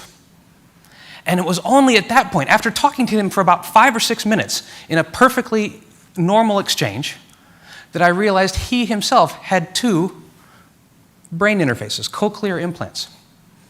He was born deaf. His first implant was offered when he was 3. The second one was installed more recently. But let's look at what he had installed. This is state-of-the-art commercial brain interface technology. It's from the Cochlear Company in Australia, and it offers a tiny little electrode. You can see the coil up in the corner that has 24 contacts. It's wired to a package of titanium encapsulated electronics and an antenna that receives signals, and all of that is embedded in the mastoid bone completely within the skull, and then you have a hearing aid apparatus which feeds it the audio signals. But think about this. This is what is commercially state-of-the-art, and the technology was invented in 1985. So 30 years, and this fellow at this conference was perfectly able to converse with me, but he had to read my lips to do it. That's why he was staring at me so intensely. He had 24 contacts that really did an only partial job of translating the natural world for him. Powerful, direct interface to the nervous system, but little progress in 30 years. Now, what does that mean for him? For you and I, we walk into a concert hall, we see something like this, and with normal sight and vision, we hear this. State-of-the-art neural interface, whether it's retinal or auditory, sounds like this. This is what the 24 contacts are for. A very pale shadow of what's possible. So when you start to be motivated to invent the next technology that's going to change this, you look at the progress of neural interface bandwidth. So in the modem analogy, how many independent channels of information have we been able to pull out of the brain? How many individual neural signals could we resolve? Today, the revolutionizing prosthetic robot arm, about 100 contacts, 100 contacts. It allows us coarse movement. But now, of course, we have 30 years of microelectronics progress to apply. And even more interestingly, we now have a whole generation of new optical technologies which would promise even greater precision and greater bandwidth, where we can imagine not just hundreds of interconnections from within the brain, but hundreds of thousands, perhaps even millions. And this is important because with the greater bandwidth, just like today, well, we started with simple text in the 300 baud modem, and we now think nothing of firing up Netflix and getting a 6 megabit stream with HD video. You can imagine that with the increases in bandwidth, so increases our capability. So going from coarse motor control of a robot arm to the Luke Skywalker full interaction with touch that you'll hear about from Doug Weber. We can begin to think about parts of the brain that we might interface with that have much more complexity. And so not just controlling robot arms, but interfacing our sensory system with precision. So hundreds of thousands of connections to the auditory system, perhaps even millions of connections to the visual system. Can we get to millions? I believe we can. As Jeff said, DARPA hard for sure. But this is a benchtop instrument and work from Genelia 2 years ago. It's a microscope looking at the brain of a zebrafish. This zebrafish has been genetically engineered so that when the neurons fire as the fish thinks, they fluoresce, and you can capture that with video. So this is actually a video of a fish thinking, resolving each of its neurons as it fires. So how do we take that $1 million microscope that sits on a bench and turn it into something that we could put in a person? Well, the progress over the last 2 years has been remarkable. So this example is from Mark Schnitzer's lab at Stanford, where from the first benchtop proof of concept of this neural imaging technique, the first bench prototype on the right, not too long after that, a couple of his grad students spun off a company called Inscopix, and they produced what is now the world's smallest fluorescent microscope. And within it, you can look at one of the early prototypes broken down.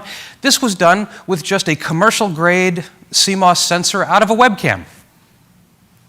Edmund Scientific Optics, a commercial-grade LED.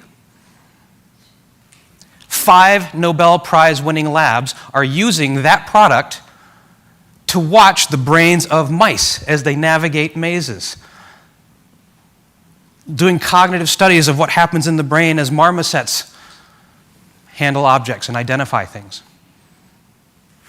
But this isn't quite ready for putting in a human yet. So this is where DARPA comes in. What does the next type of system replace the discrete optics with? CMOS-style color filters, just with process layers. We're taking what used to be discrete optics and miniaturizing them and planarizing them, whether it's a lenslet to focus or even in the middle, Michael Watts' work from MIT, where we're making these active emitters. So not only could we sense and image what's happening in the brain, we could write to it and cause the neurons to fire. We could stimulate the brain as well. But figuring out how to image and talk to and write to the brain is only part of the problem. We also want to make it something that any of us would ultimately be interested in having implanted in our bodies. And so part of the challenge is not just miniaturization, but it's managing things like power and packaging, and how do you take it and wrap it in a material that is hermetic and non-toxic and can be sealed to be implanted for long-term use. But having gone through some of these high-level calculations, again, with the DARPA HARD program, we believe it's possible to find tiny little elements that if you want to interface to the motor cortex at extreme resolution, we can build something that you could inset in your skull. Perhaps later it could be less invasive, but initially, to be able to see clearly, we need that access. You want to look at your vision or stimulate your vision system, we believe we could put plant implants in that area. And of course, whichever part of the brain you want to be interfacing with, we believe just like the computers had a modem that abstracted that communication function, wherever you want information out of the brain, we can build a generic part that has a high precision neural interface, and within it, some common parts. Whatever that neural interface turns out to be, whether it's electronic contacts directly in touching the surface of the brain, passing through a ceramic coating, there's still going to be, the equivalent of the Bluetooth data I/O system, the coil for receiving power, the packaging and passivation that has to be sealable. Other variations that might be optical and imaging could be built with planarized optics and work in the same fashion. But regardless, there are these common modem components that we believe it is possible to build and scale. So at DARPA, we talk a lot about finding that point of technology leverage, of not just developing something that we think would be cool, but finding what is that point that if we develop that one piece, you can create an industry. And so here I find inspiration from this one example. This is an example, one of the shining moments of DARPA's past. This is a napkin drawing, an image of the actual napkin that Bob Metcalfe drew depicting the first ideation, the first realization that it might be possible to build a very, very high-performance modem to connect different computers. So this is the precursor to what became the Ethernet modem. It's the precursor to what became 3Com. And that was the industrial moment that kicked off the exponential growth of the internet. That's what we want to build for the brain interface. We want to find our equivalent in all of its first generation ugliness with the acoustic delay line. Can you imagine an acoustic delay line in an electronic modem? But that was the first one. That was the napkin. That's what we're looking for, that point of technology leverage. And if we're successful doing that, I believe that we can go from the current state of the art, where our cochlear implant patients, instead of hearing this, where you can tell that there might be some music or rhythm, but you can't hear pitch. You can tell if you're reading lips and concentrating that someone is speaking to you and interpret what they're saying. But with a high-resolution interface, with the cortical modem type of program, I believe that within 5 years, can you give me 5? We can get back to this.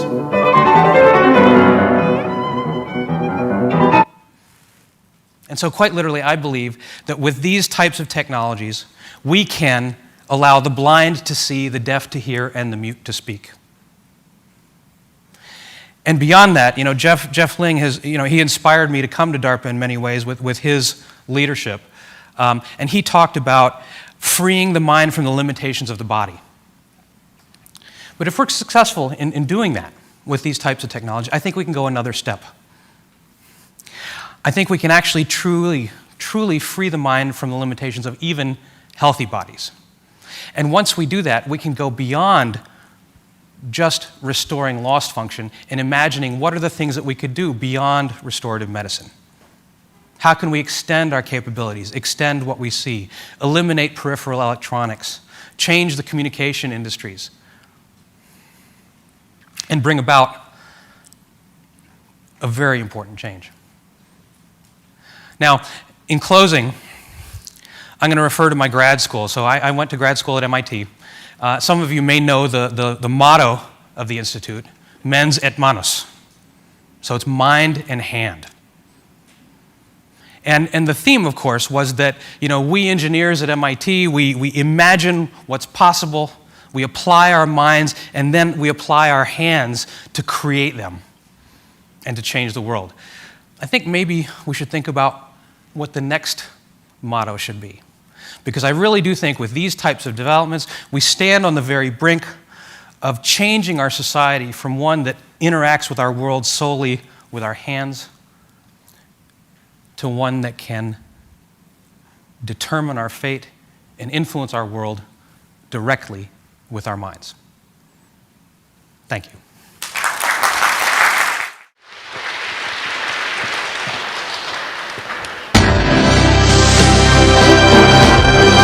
Ni hao.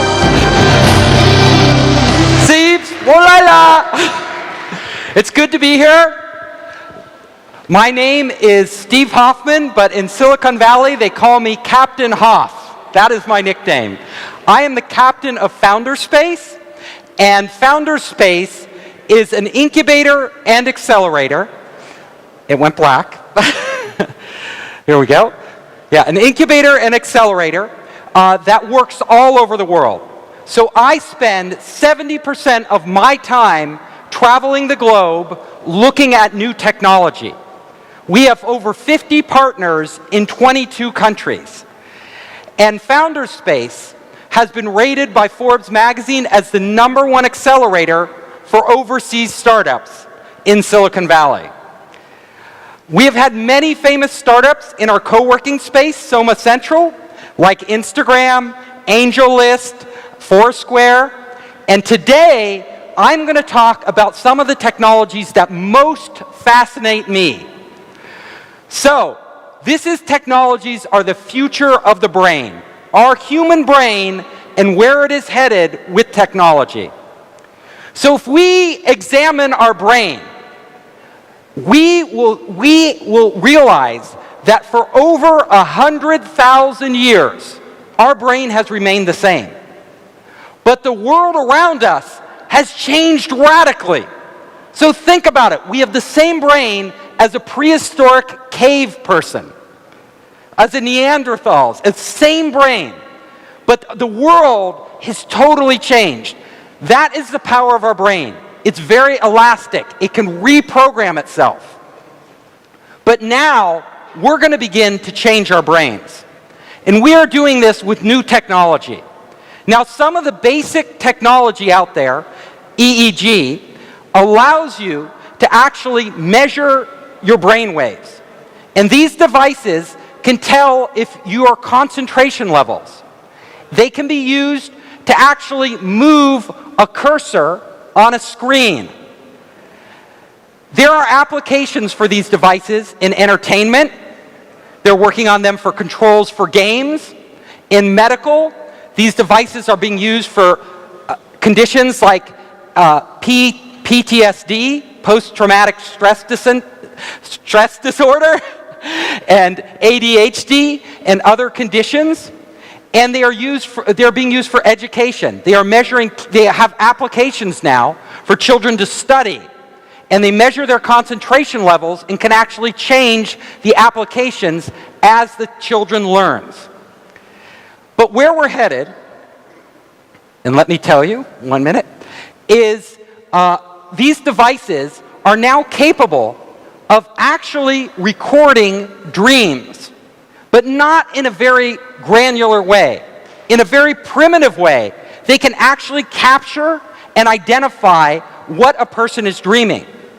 So they have done studies where they've hooked these devices up to a person's head, they've had them dream, they woke them up, and then they asked them to recall memories in their dreams. And they read the patterns of the brain. And then the person goes back to sleep, and if they dream of the same things, they can recognize those patterns. That is just the beginning of where we are headed.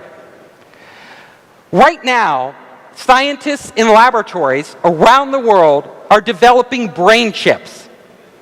Now, these are chips that can be inserted into the brain, and they are wireless. And let me show you. They have actually had a monkey that broke its back. So its spinal cord was severed. The monkey was paralyzed from the waist down. But they inserted a chip in the monkey's brain, and then they inserted another chip in its lower spine. And they allowed the brain to communicate with the lower spine. As soon as they did this, the monkey could walk again. That is amazing. Totally amazing. So they could actually transmit the thoughts of the monkey wirelessly to parts of the body.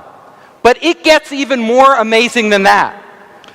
So, they now have, in a laboratory, monkeys with chips in their brain. And then they have an electric wheelchair. And just by thinking, just with the thought of the monkey, they can drive the wheelchair around. Think about that. If a monkey can do that, what could you do if you had that chip in your brain? They have also done experiments with monkeys with a chip in their brain and a robotic arm. And the monkey, just by thinking, can reach out and grab something like food and feed itself. That is amazing if you think about it. So the monkey's thoughts are actually able to control things outside their body. So when we start to think about the future, about where technology is headed, this is where we're going. We will have brain chips in humans. And the people who will get those brain chips first are people who suffer from severe medical conditions. So if you have a severe medical condition, like you're paralyzed from the neck down, or you suffer a brain disorder like Alzheimer's disease or Parkinson's disease, and that brain chip can restore your quality of life, would you hesitate to get the chip? No, of course not. You would say, put the chip in my brain. So that is starting right now, these experiments. And even more interesting, scientists have done experiments with rats, and they have chips in the rat's brain. And what they did was they taught a rat how to do certain things. And when the rat did all these complex things, it could get food. Now, it took the rat weeks to learn that. Weeks. But then they hooked the rat's brain chip to the internet. And they had another rat in another city. And instantly they connected those two rats' brains. And do you know what happened? The other rat knew how to get the food right away. It didn't have to learn anything. The knowledge was transferred from one brain of a living animal to another brain. That is amazing. That opens up a world of possibilities. Because if they can do that in rats today, imagine 10 years from now what they can do in humans. And we will go there. So, mind-to-mind communication. This is something of science fiction that we all read about. But this is actually possible today, as I just showed you. So there will come a point where if we have a chip in our brain, and you out there have a chip in your brain, we can communicate. We can communicate without talking. We can communicate when you're halfway around the world. And we can exchange knowledge. So, if you look at a world where we have these chips that are connected to the internet, all of a sudden, every piece of information on the internet becomes accessible to our minds. Now, when we look back at today and we have to go to Baidu or Google and type it in, that will seem so primitive. Nobody will do that. You will just think, what knowledge do I need? And it will appear there for you to use. But it gets even weirder, stranger. Because we will not only be able to transfer knowledge, but we will be able to transfer memories. Now, so you could have an experience like skydiving, and all of a sudden you could transfer that experience to a friend, and all of a sudden they have experienced what you have experienced. It gets even weirder, because we will be living our lives as our lives. We know our lives and our memories. But you will all of a sudden have access to anybody's life who wants to make it available to you. People will open source their lives so others can download pieces of their lives and experience those things. That will be really strange. We won't know the difference between our own memory and a memory we acquired from someone else. Think about that. It gets even stranger. So, all of us are here learning at CEIBS, right? Getting EMBAs and MBAs. Well, this will be obsolete because Siebes will literally be in the cloud. And you will just download from all the best minds in the world whatever you need to know when you need to know it. Our brains we will no longer have universities as we have them today. That will change. Information will be on demand. Information will be commoditized. Knowledge will be commoditized. All of us will be smarter, have infinite amounts of storage, and infinite access to information. It will be unheard of. We will no longer be this isolated human being. We will be connected to everything. So, you can imagine not only will we be able to get knowledge, but we can actually have full experiences in our head. So right now we have these clunky VR units that we have to put on. But in the future, you can just download a whole environment and actually live in it. And all of you might think, this is not real. But do you know every night when you dream, those dreams are real. No matter how fantastic your dreams are, they are real. You feel like you're really there. Our brains have that capability already built in.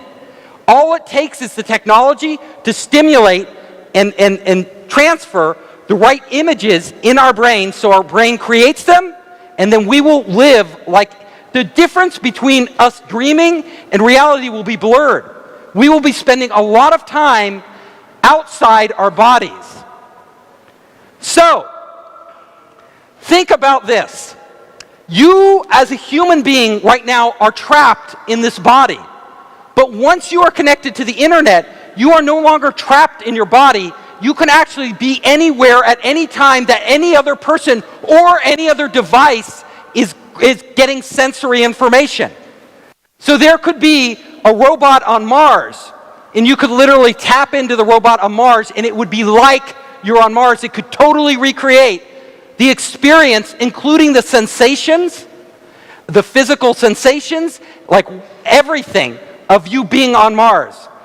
You can live through other people. Your favorite pop star, your favorite scientist. You could be in Elon Musk's head right now, walking around doing what he's doing, if Elon Musk allowed you to do that. It gets so strange because our senses now, we have our 5 senses of our body. But suddenly, if we are connected to a world of intelligent machines and intelligent sensors all over, we will no longer have 5 senses. We will have access to hundreds of sensory input. Infrared, right? All these UV, all these different types of senses that we never even experienced before. It will radically change how we perceive existence.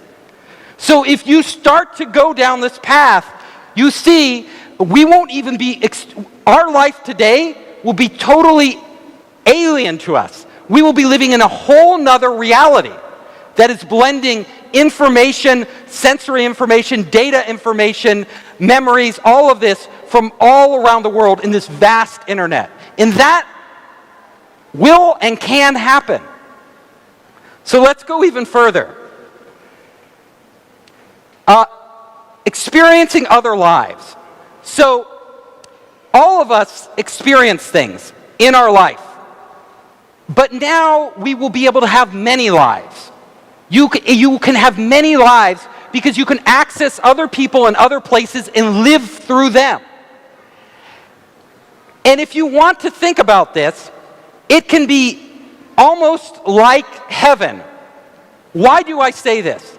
Because if you study every major religion in the world, every religion, Buddhism, Christianity, Hinduism, what those religions promise us is that we will escape our bodies in the future. We will go to some heaven or nirvana or a state of non-being or a state of inclusiveness with everybody.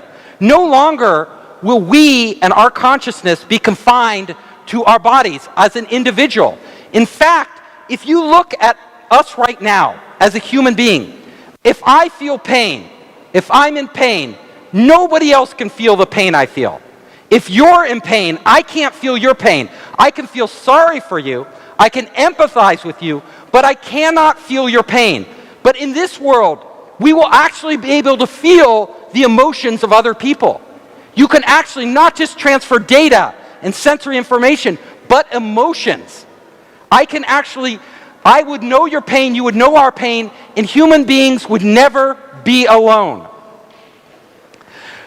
So, we will come to a point where we, as gods, like gods, will be creating our own reality. We will be redefining what the human experience is for the first time in history. This can happen, and it will happen, but what we want to think about is this. Technology is really powerful. The internet, being connected, is really powerful, but we've already seen in a very primitive way, just with our cell phones, these primitive devices, how it can totally change our life. Like all of our lives are changed by WeChat. All of our lives are changed by the internet. Well, we are embarking on a path now where we will become the internet. The internet will become us. They will be inseparable. We'll have our storage and everything else all over the place. And when we do that, we have to understand that this is a big responsibility. It's something we as a society, we as the human race, must think about very, very carefully. Because imagine, people can hack your cell phone now. People can hack your computer, and it can be bad. They can steal your banking information, take all your money. They can steal your identity, but they can't really hurt you. In the future, though, if somebody hacks into your head because it's connected to the internet, they can steal you. They could actually steal you. They can implant memories in your head that you don't have. They could erase memories. They could control you in ways that you wouldn't even know you're being controlled. Is this scary? So I painted on the hand a heaven, but there is also a hell, right? This is heaven and hell. We are on the cusp of this technology that is so powerful and has the potential to so radically transform our lives and our existence, and we have to be very careful about how we do this. We don't want people controlling us. So think about this. Think very carefully. Everybody in this room are very smart people. You're all highly educated. We are going to be making these decisions that lay the groundwork for this technology in our lifetime. And those decisions will affect the rest of humanity more than any decisions we have made in the past. So I wanted to thank you. I am the author also of this book, Making Elephants Fly, published by Zhang Xin. And I love China. I travel here all the time looking at new technologies. And I just want to say it has been a pleasure being here. Thank you so much.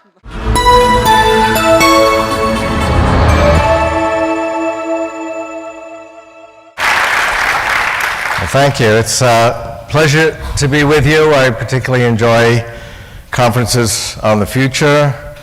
I think I had some influence on the last part of that title.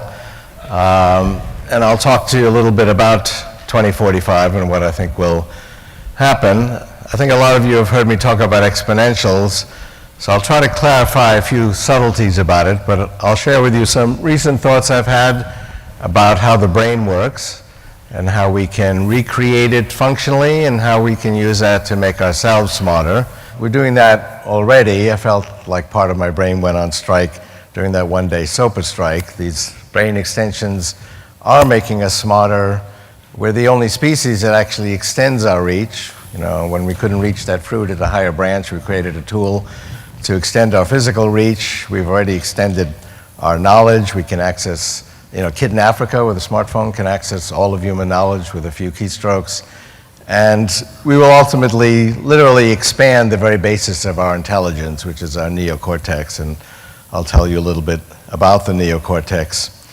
So this is what I wanted to cover. Are there any questions on any of this? So I don't really have to present this. I think it's all pretty obvious, at least to this group. But let me just clarify a few things on exponentials. Many of you have seen this graph.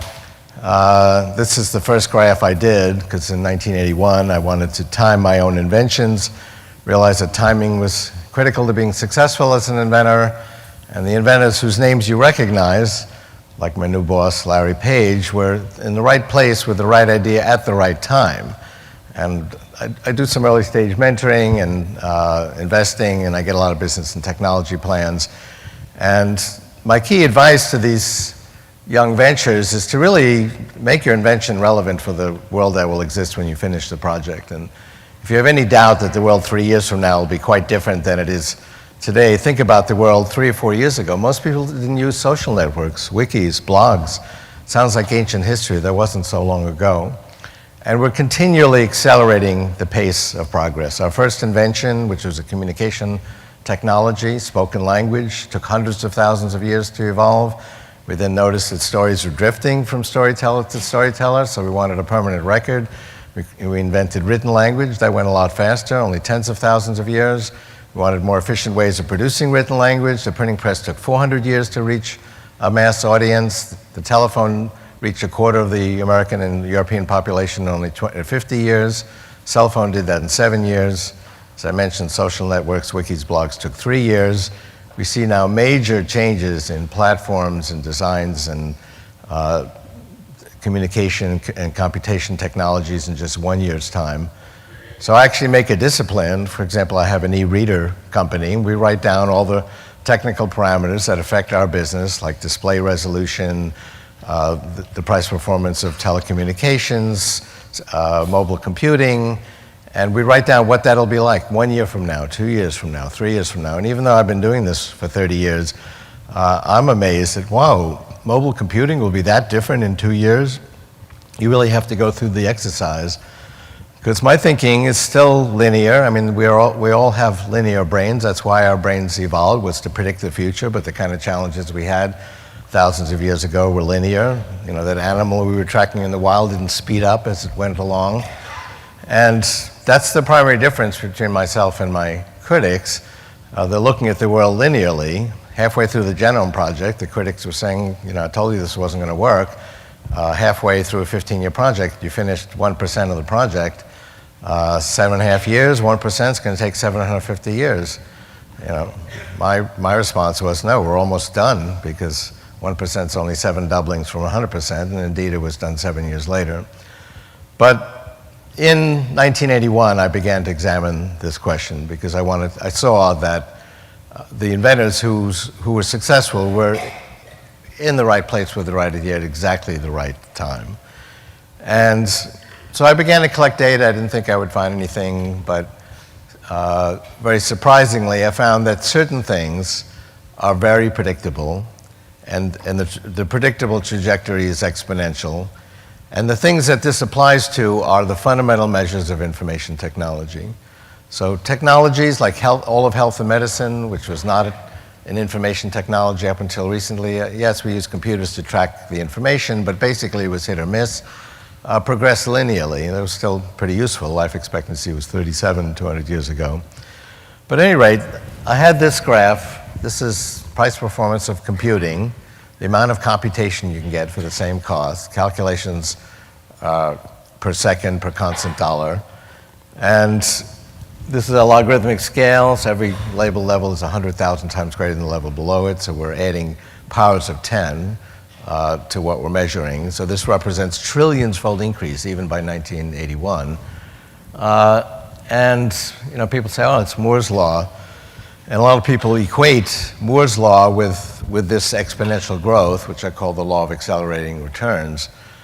Moore's law is just one example of many of this phenomena.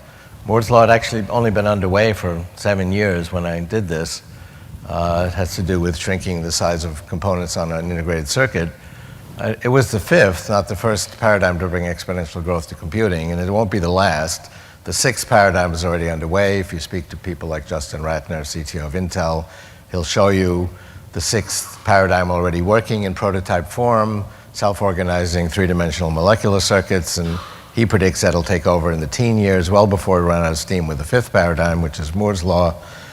But look at how smooth a trajectory that is. It's really pretty remarkable. So people sometimes ask, well, gee, you know, if it's so inexorable, why don't we stop working so hard and we can all just sit and relax and kind of let it happen, and then it wouldn't happen. So what is predictable is human passion to create that next exponential leap. And my new boss, the first boss I've ever had, actually, likes to challenge people to do 10x projects, meaning make it 10 times better, not 10% better. And it is kind of a bold company on that basis. But that is the passion we have. We don't, if something's operating at 1 million, we don't try to make it 1,000,010. We try to make it 2 million.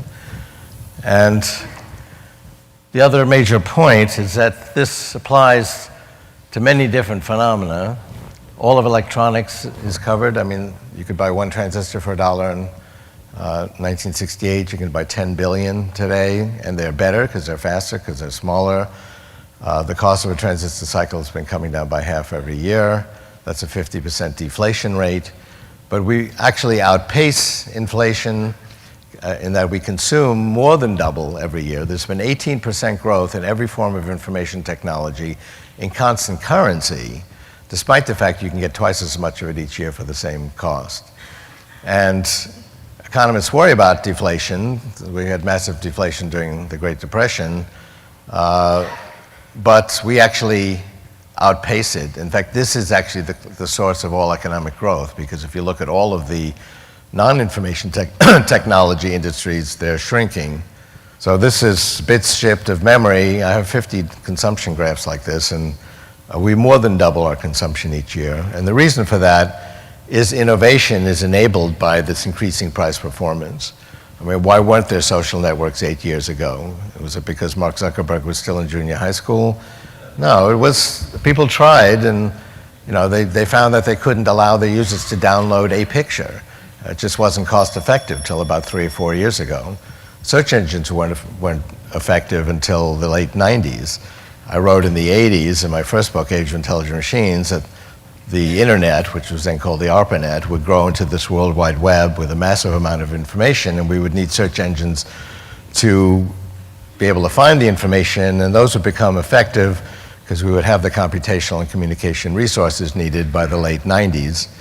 What you could not predict is that it'd be these couple of kids in the Stanford dorm with a late night dorm room challenge that would take over the world of search. They had a good idea. They had it at exactly the right time. Maybe that was accidental, but it was a bit of bravado that, well, the idea was, how do we know that a scientific paper is important?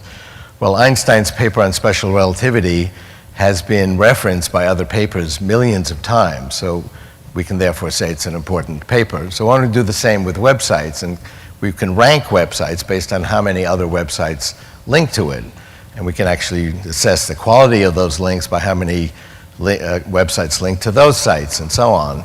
The same method we use in evaluating scientific papers, but then you would have to reverse all the links on the internet. And Larry Page said, I can do that on my notebook computer. And that seemed kind of incredible, but they did it in a very short period of time, and they created a search engine with that rank algorithm. It's called the PageRank algorithm. There's some controversy as to whether that has to do with web pages or Larry Page. But it spread down the hallway, spread through the whole dorm, spread to Stanford, spread to other colleges, and I think it spread a little bit beyond that. But they were in the right place at the right time, and you couldn't predict that project, because there were probably 50 projects to develop a search engine around that time, that would be the one that prevailed. So not everything is predictable, but the fact that the cost performance to provide search engines and that the need was there, you could predict, and I did predict that in the Age of Intelligent Machines. Time magazine ran this cover story with, they wanted a particular computer on the graph that they had covered, and it's right on the curve. And this is a curve I laid out 30 years ago, in 1981, and I've laid it out to 2045. And at which point, based on conservative estimates of the amount of computation we need to functionally simulate a human brain, we'll be able to expand the scope of our intelligence 1 billion-fold, and that's so unfathomable that we borrow this metaphor from physics. And the metaphor is not infinity, because actually exponentials don't reach infinity. It may seem infinite by our current perspectives, but it still stays finite. The metaphor is the event horizon around a singularity. In fact, in physics, in theory, the point in a black hole is infinite, but actually quantum mechanics doesn't allow an infinite value of mass or energy or gravity.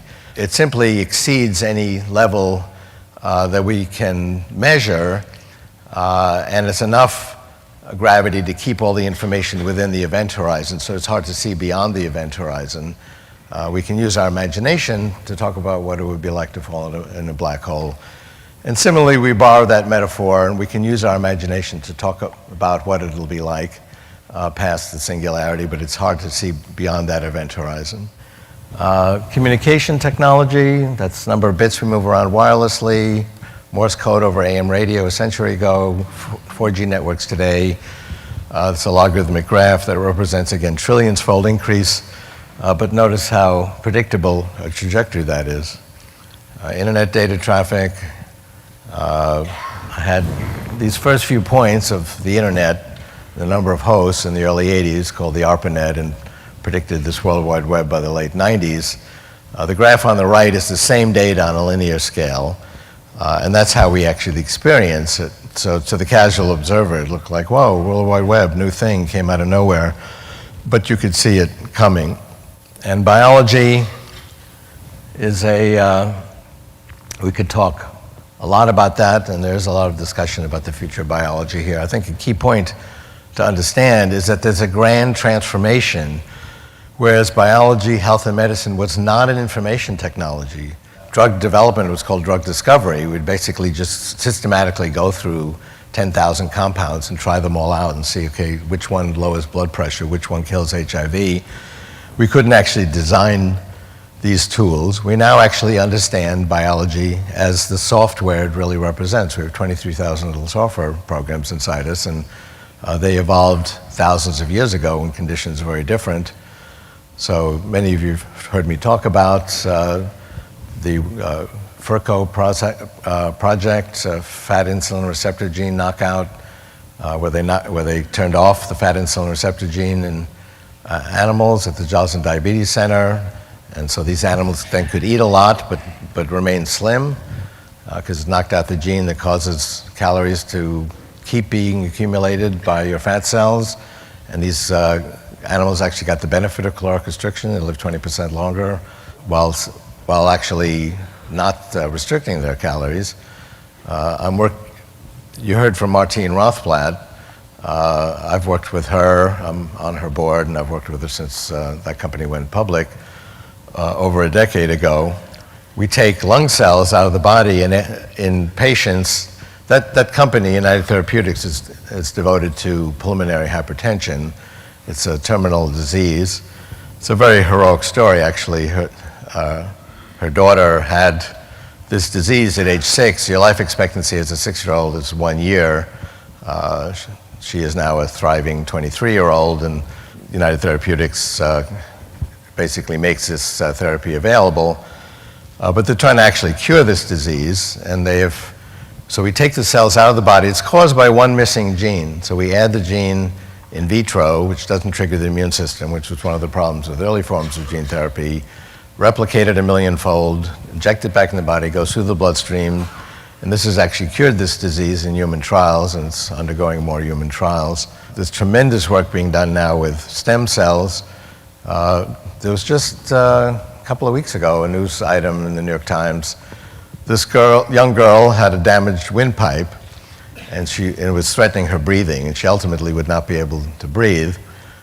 So they used high-resolution scanning to scan her throat, designed on a computer using computer-assisted design a virtual windpipe, then used a 3D printer and printed out that windpipe with biodegradable materials, used a 3D printer to populate the biodegradable material with her stem cells, and then grew a windpipe with her DNA in a laboratory dish and installed it surgically, and now she's fine.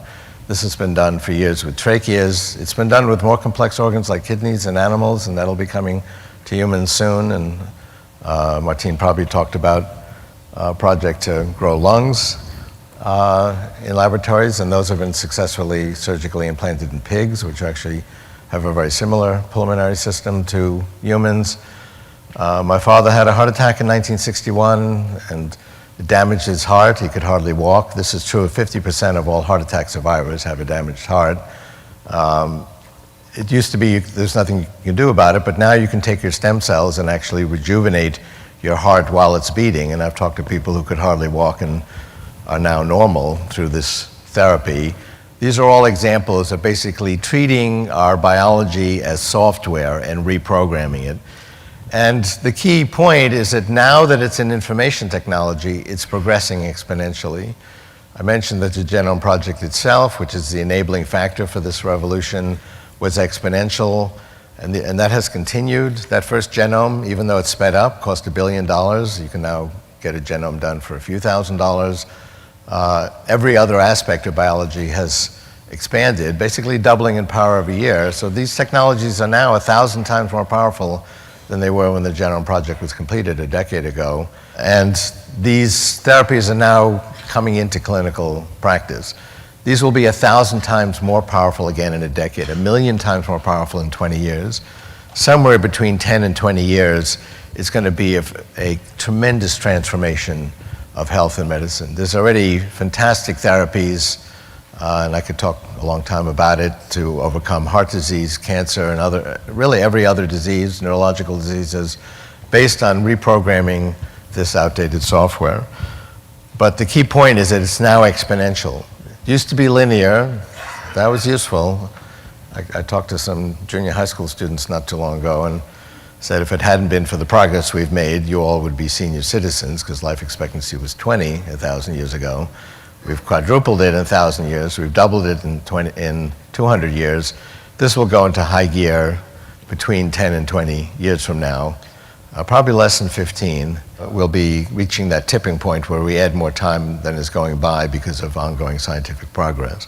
Three-dimensional printing is turning the world of physical things into information. 3 years ago, if I wanted to send you a music album or a movie or a book, I'd send you a FedEx package.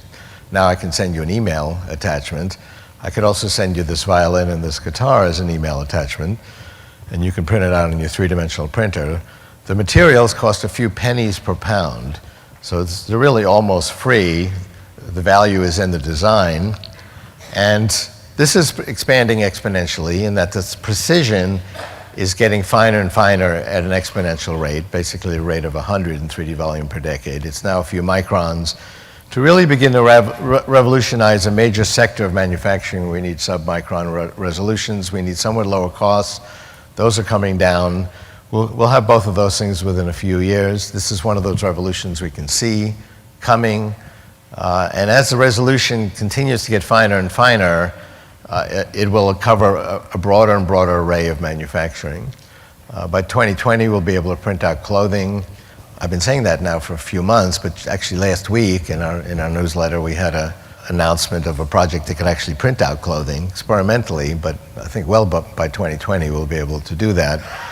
So people say, oh, that's going to be the end of the fashion industry. You can download all these free open source designs, many of which will be really cool, and print out your clothing at a few pennies per pound. That's going to be the end of fashion as an industry. But let's look at some industries that actually have done that already, like music, movies, and books. Those industries have not gone away. In fact, their revenues have gone up because of the ease with which these products can be delivered and promoted. So the business models have been regularly destroyed, and there's still tremendous thrashing of business models, and it's not clear what will prevail. But if you look at the revenues of publishing music and movies, they've continued.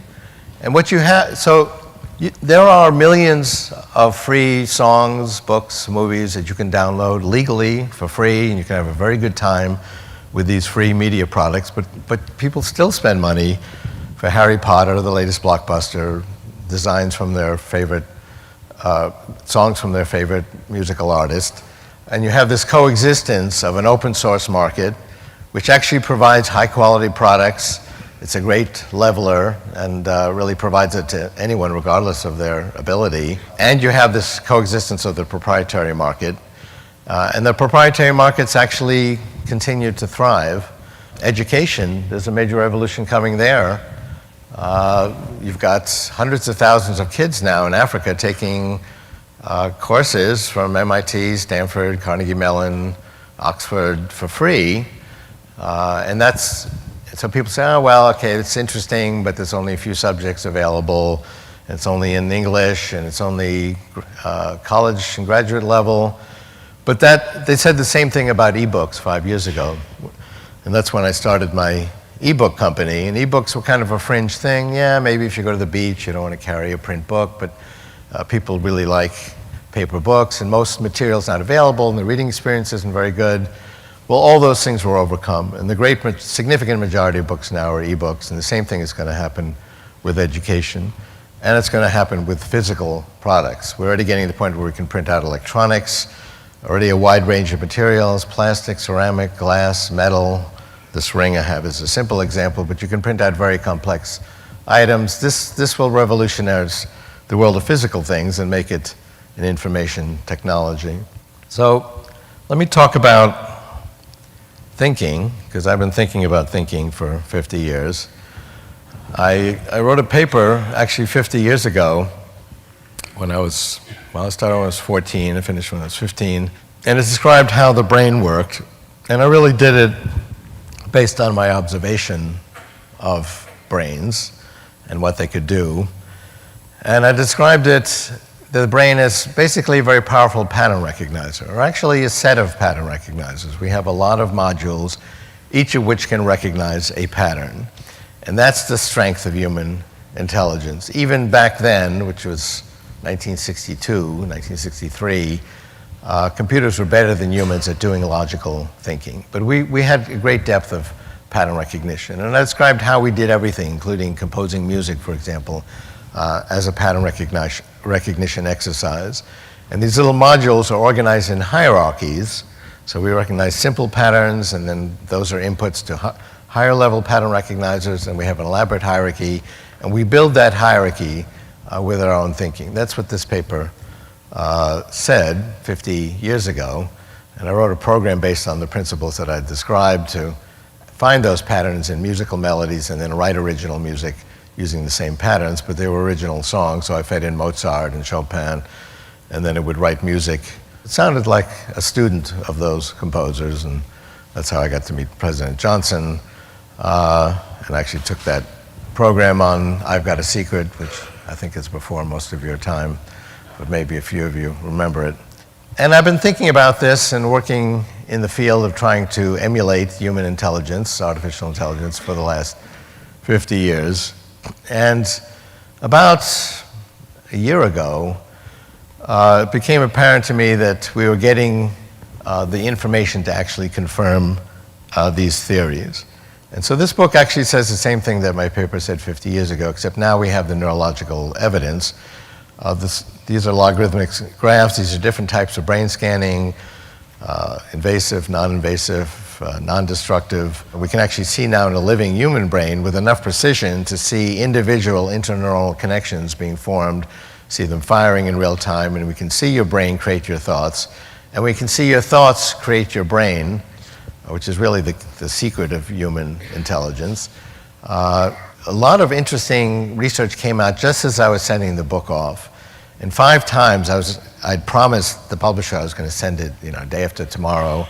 And then some new dramatic research would come out, and I said, no, I've got to cover this. And I said, I'm going to miss the Christmas season. You got to get me this book. But one of those pieces of research was, okay, you've all heard of plasticity and that we create the connections in our brain as a result of our thinking.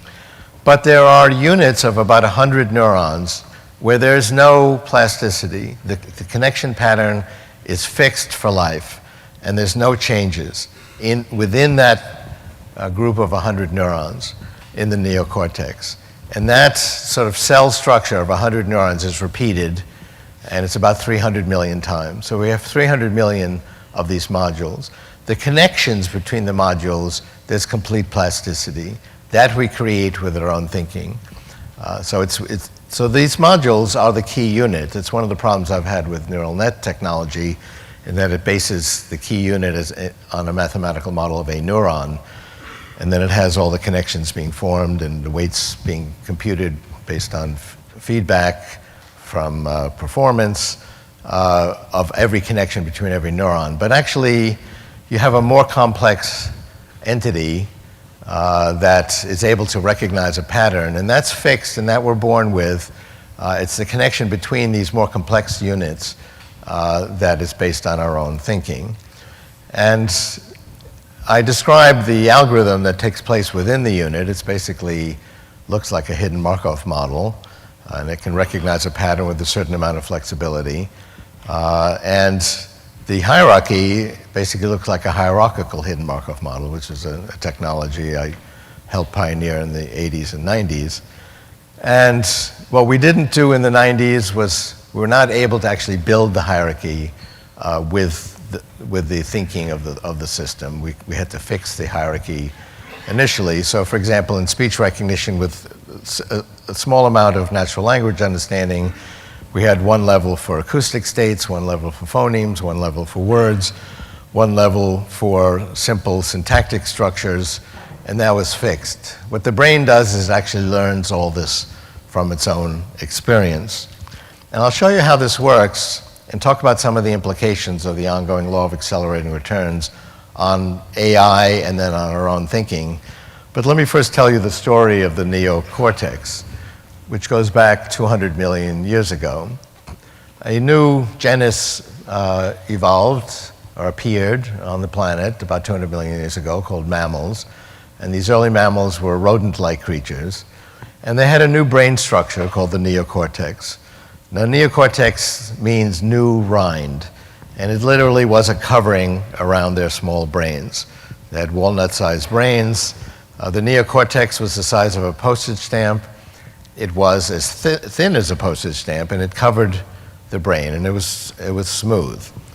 But it provided a new form of thinking that animals without a neocortex didn't have.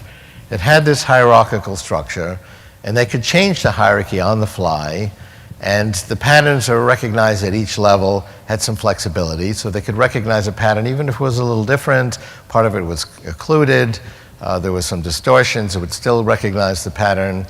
Their skills are also organized in the neocortex in this hierarchical fashion, so they'd have certain strategies for how to evade a predator, for example, or how to find food.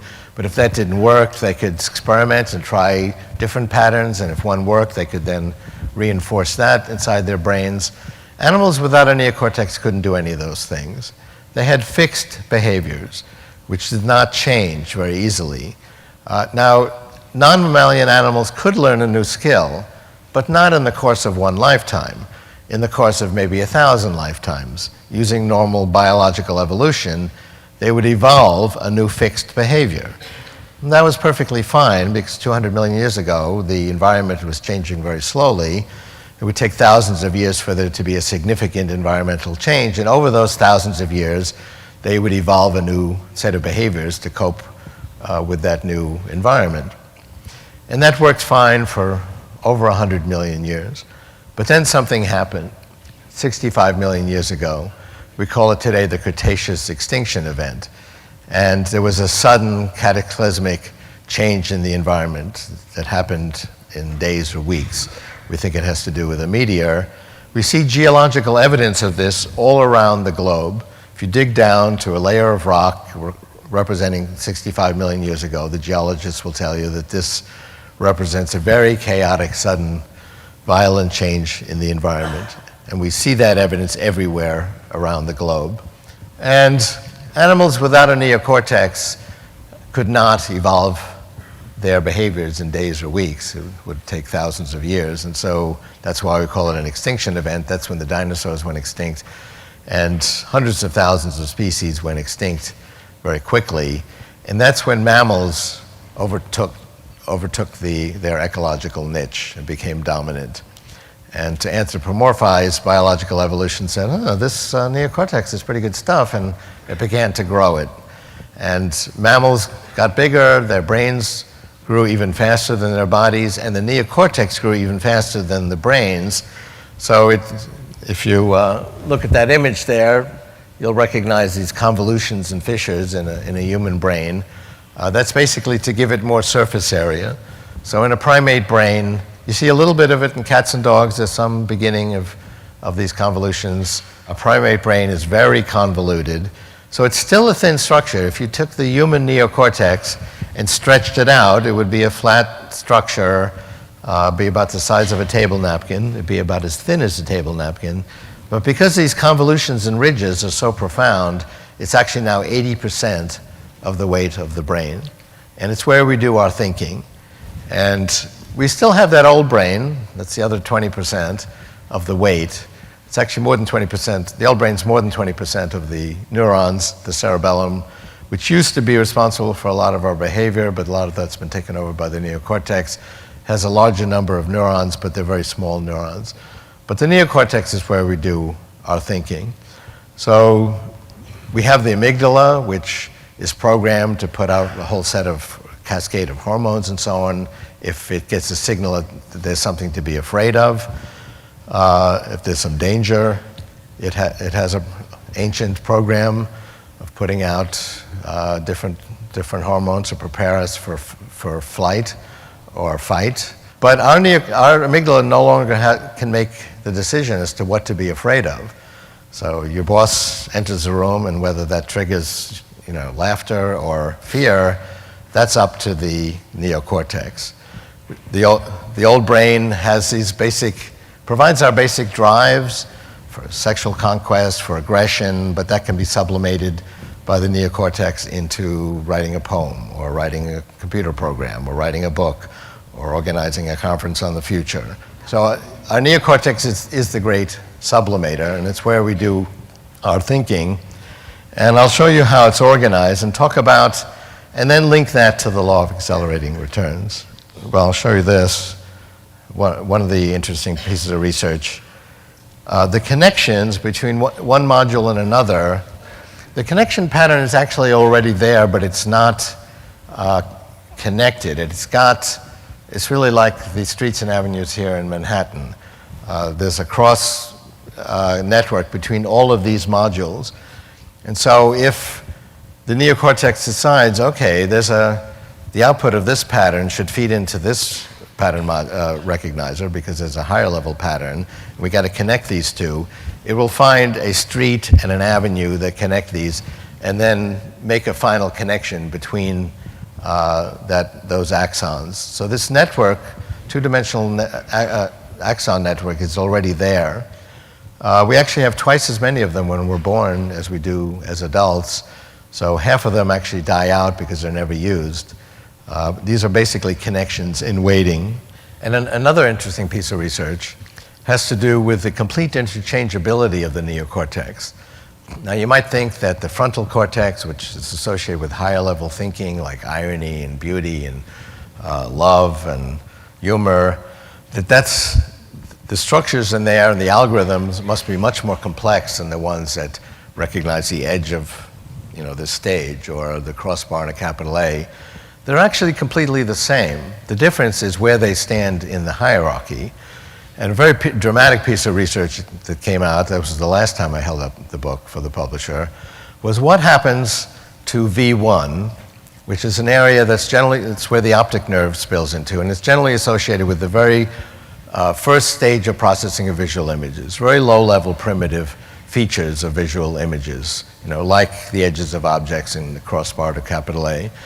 What happens to it in a congenitally blind person? It's not getting any visual images. Does it just sit there? Well, maybe we're going to get visual images someday, so we better be ready. Or does it do something else? It actually gets harnessed by the frontal cortex to help it with the very high-level features in language, like humor and irony. Really at the opposite extreme of the continuum of complexity of features, showing this complete interchangeability. That V1, which has generally been associated as being a very primitive part of the neocortex, can actually do the same things that the frontal cortex does in dealing with these high-level features. And we also know in strokes that if one area gets knocked out, let's say the fusiform gyrus gets knocked out, which generally, if the flow of information operates, quote, normally, that'll recognize faces. If you suddenly have a stroke or an injury that knocks out the fusiform gyrus, then these people can't recognize faces. But they learn that again by basically relearning it in another area of the neocortex. The physical similarity of the neocortex was actually noticed when I first wrote that paper 50 years ago by a neuroscientist, Vernon Mountcastle. He examined just visually in autopsies all the different regions of the neocortex, and he saw that it all looked the same. It was the same arrangement of neurons, the same connection patterns, and he said neocortex is neocortex because it was all the same. And we can actually now see that in neuroscience research that shows there's complete interchangeability of different areas of the neocortex. Now what happened in humans, I mean the Cretaceous, the one significant event was the emergence of mammals and the emergence of the neocortex on Earth. The Cretaceous extinction event, which then led to the dominance of mammals and then to the very rapid evolution of mammalian brains and the growth of the neocortex. And then something else significant happened. Humanoids came along, and we have this big forehead. If you look at other primates, they have a slanted brow. They don't have this big forehead. They don't have the frontal cortex. And that's basically a greater quantity of neocortex. As I mentioned, it's not qualitatively different. But other animals have enough neocortex that basically provide for problem solving, for the basic challenges of being that animal. We now had an extra amount where we could basically cope with our biological needs, but we now had an additional quantity.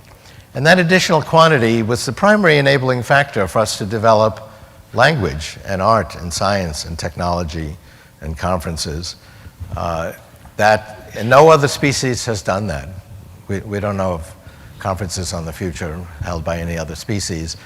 Or by an evolutionary process of tool making. Yes, we notice that chimpanzees can sharpen a stick and use that as a tool to forage for food. But it's not advanced enough for them to create the next generation of tools using those tools. We had basically went beyond that threshold where we could create this whole evolutionary process of tool making. And we could create language, and then we could create structures with language, and we build one layer of knowledge upon another. Only humans do that. Only humans have art and science and technology. And basically this additional quantity of neocortex was the enabling factor for that. So how it works is we have 300 million of these little pattern recognizers, and they're organized in hierarchies. So to give you a very simple example, by the way, there's a lot of redundancy. So we have more than one module that recognizes important patterns, like the crossbar to a capital A. We actually start out with a very large number, and we prune it back in order to free up more neocortex to learn new things. But I've got probably hundreds of little modules that recognize the crossbar to a capital A, and that's all it cares about. A beautiful song could play, a pretty girl could walk by, it doesn't care. But it sees a crossbar to a capital A, it gets very excited. And it says crossbar, and it sends out a high probability on its output axon, and that goes up to a higher level of abstractness, and that next module could recognize a capital A because it's getting other topological features from other recognizers, and it may go capital A, and it goes up to a higher level that might say, oh, the printed word apple. If that recognizer, let's say, is getting a signal for A, P, P, L, but not E, it'll say, well, it's a good chance we're going to see an E, because I've seen every other part of this pattern, and it sends a signal down to all the E recognizers is saying, I think an E is on the way, be on the outlook for it. Those E recognizers will change their threshold, and they may see some smeared thing that could be an E. Ordinarily it wouldn't say it's an E, but it says, yeah, good enough, and it sends up an E signal. And because it was expected, so information goes up and down the hierarchy in this way, and it can go sideways by going up and then down another branch. And this is how information flows in the neocortex. And each of these modules is about 100 neurons, and it's the connections between the modules, as I mentioned, that we create with our own thinking. And we can create one conceptual level at a time. So I've been watching this in my 20-month-old grandson. He's been successfully laying down one level after another. Children have a lot of virgin neocortex. It's not being used. That's why they can learn a language so easily. By the time we're 20, we've used it up, and we need to actually forget something old to learn something new. Very often that doesn't have to be an entire subject. It can be just the redundancy that we don't need. So I may be able to get along with just 100 recognizers for a crossbar and a capital A, whereas maybe I had 10,000 when I was 20. So I've freed up that capacity to learn new material. Some people are better at that than others. Some people are very happy with the information they have in their neocortex and they don't want to learn anything new. This is a critical, being open to new information is a critical part of creativity. So let me make one last point and then leave some time for questions. What's going to happen in the future? I mentioned that these devices we carry around are brain extenders. They're basically extenders into the cloud. So this phone is several billion times more powerful than, per unit currency, per constant dollar, than the computer I used as a student. But that's not even the main event. It's really a gateway to the cloud. If I do a complex search, a language translation, I ask Siri or Google now a question, it goes out to the cloud. It doesn't take place in that little rectangle. And the cloud is pure information technology, and it's doubling in power every year. So this is basically a gateway from my brain to the cloud, but it is to be modulated by my fingers and a clumsy interface. We'll ultimately put them in our brains. I mentioned that shrinking of technology is another exponential trend.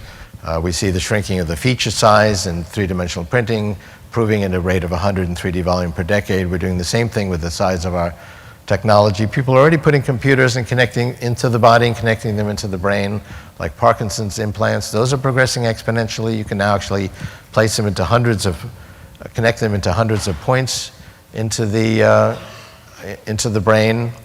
And the power of them is growing exponentially. They're already very small. They're the size of a pimento, so they can be placed with minimally invasive surgery, but it's still surgery. They'll be the size of blood cells by the 2030s. We'll be able to just send them in through the bloodstream. We'll be able to create an augmentation of our immune system with intelligent nanobots that can detect and cure disease beyond what our natural immune system can do. Our immune system, for example, doesn't recognize cancer. It thinks that that's you. But more importantly, it'll go inside the brain and basically be a gateway to the cloud, just as we have gateways to the cloud that we hold in our hands today. And so if I'm walking along and somebody's coming and I want to impress that person with some clever thought, and my 300 million pattern recognizers is not going to do it, I can access 1 billion or 10 billion modules in the cloud. Just the way today, if you need 10,000 computers, you can access that for 3 seconds in the cloud to do some complex operation, like a language translation. I'll be able to access additional neocortex in the cloud. And the cloud is pure information technology, so it's doubling in power every year. So we will basically expand our neocortex. There's other advantages that'll be backed up. You can also download new skills into silicon or synthetic neocortex, and we'll basically expand our thinking. And remember what happened the last time we expanded our neocortex by developing these large foreheads. That additional quantity was the enabling factor for this grand qualitative leap to create language, art, and science. And so what's going to happen the next time? Well, imagine asking a humanoid pre-language, gee, this is exciting, you've got this additional neocortex, what it's going to be like when you invent language and art and science? And of course, he wouldn't be able to answer the question. We can actually understand the question now, and we can answer it at least by analogy, but we'll be able to make a grand qualitative leap as we expand our neocortex. And concluding comment, that's what I'm doing at Google.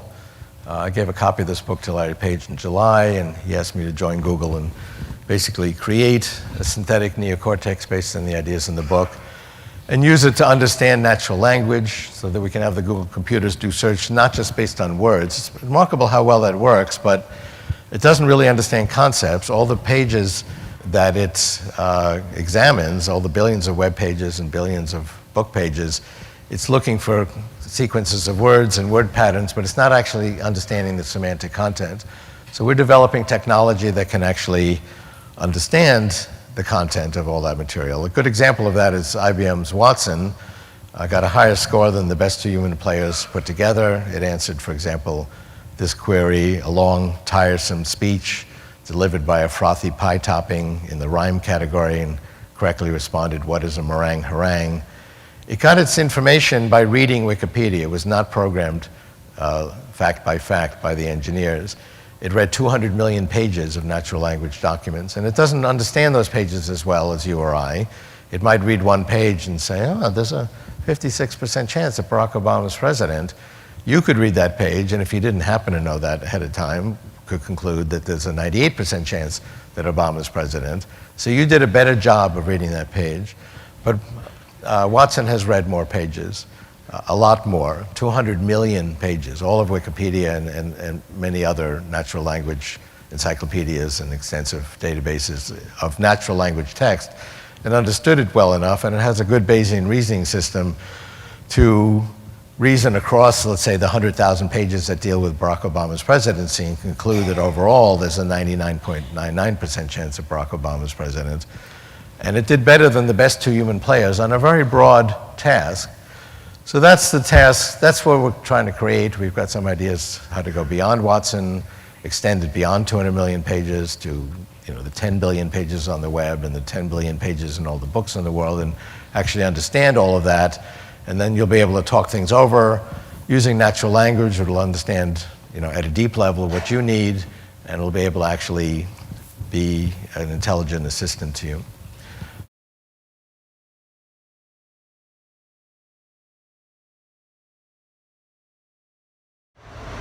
We're in the middle of the digital revolution, and this is a perfect storm, I can say. Because in just a few years, we are seeing many new technologies such as cloud computing, big data, artificial intelligence, cognitive computing, robotics, Internet of Things, 3D printing, virtual reality, blockchain technology, quantum computing, and that's not even all. Each of these technologies can really revolutionize business models and entire economic sectors. The combination of those technologies will change everything, all the public institutions included, and our entire economy and society. We just get a glimpse if we look at our Airbnb, for example, a very young company that doesn't own any hotels or hotel beds, but it sells most overnight stays. Or Bitcoin suddenly threatens banks. Or we have 3D printers that can print houses in just a day for $10,000. Amazing. Unimaginable just a few years ago. Now we also have totally new companies in the transportation sector, such as Google with their self-driving cars, and Uber Transport as a Service, and Tesla producing electrical cars. And maybe in the future we won't move so much, so there are entirely new technologies such as this one. Holographic technology.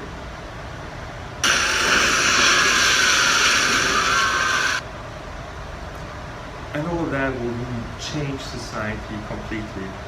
It will not only threaten jobs, it will also be a challenge for companies. 40% of today's top 500 companies will be gone in 10 years. And if you look at public debt, then we also see that this cannot go on forever. So a new time is about to come. Of course, many of you may worry, what about my job? Will there be the end of work? Because it's predicted there will be super intelligent systems that will be more capable than human brains in more or less every single discipline you can think of. Reading, writing, picture recognition, whatever comes to your mind. And it will take just a few years actually to get there. Already many years ago, computers were the best chess players in the world.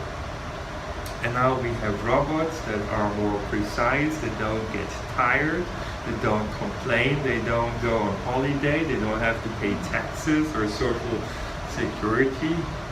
So that is a hard competition, of course. We'll soon have better drivers. We'll have better doctors in many areas. So already today they can diagnose cancer better than even specialists. And IBM Watson has demonstrated that their computer can actually answer questions better than humans. At least those questions that already have an answer, right? Recently, Google even triumphed in the very difficult strategy game Go. AlphaGo was beating the world champion, and in the meantime they have a new AI system that you don't even have to teach anything. It learns by itself. And we're going to have more and more robots. They're more capable and sophisticated every single month. And if you open up YouTube, then you basically get swamped with Sophia's latest interviews about God and the world and how she will help to improve our human affairs and all these kind of things. So she is now a citizen of Saudi Arabia. And of course robots will be able to produce other robots and even smarter robots. And so there is a robot evolution. There is suddenly a new intelligent species besides us that is likely to overtake us. And only recently there was this study which said in 2030 or by 2030, 25% of our work hours will be replaced by robotic work or AI. And there will be, say some people, an end of work. And some people think that will be a disaster for our society. Other people say this is basically the entry ticket to paradise. You know, it will fulfill an old dream of humans. But the point is, will those who own those bots and AI systems give us the benefits for free, or will we have to fight for it? You know, that is the question. And at the moment, we see that in many countries, unemployment is skyrocketing, in particular among young people. And sure, we have to pay taxes, robots will work for free, so how should we compete, right? So these are the times where basically you would expect either a revolution or war to happen. In fact, inequality is at a level as we had it before the French Revolution and before the First World War. If we look into a history book, then basically we see that there have been several transitions of similar nature, for example, from the agricultural society to the industrial society, and from there to the service society. And what we're now going to see is a transition to the digital society, and will come more quickly and will be probably more impactful than the Industrial Revolution. But all those transitions actually were not smooth. They came along with financial and economic crisis. And in fact, we have that already for 10 years now, right? So, in a sense, capitalism 1.0 is bankrupt. It should be dead. You know, we keep it alive artificially. We should have a new system already. You know, capitalism 2.0 or something completely different. Who knows? But we should have a different system. And also what we see in history books is that in these times revolutions and or wars have happened, and we don't want this to take place again, right? Because it could kill many people. So the question is, will we be able to transform our society and the economy before society falls apart? That is a great challenge, right? There will be a phase of instability, but what will come? So I will play a movie and hopefully you can hear the sound, and then we'll have to discuss a little bit.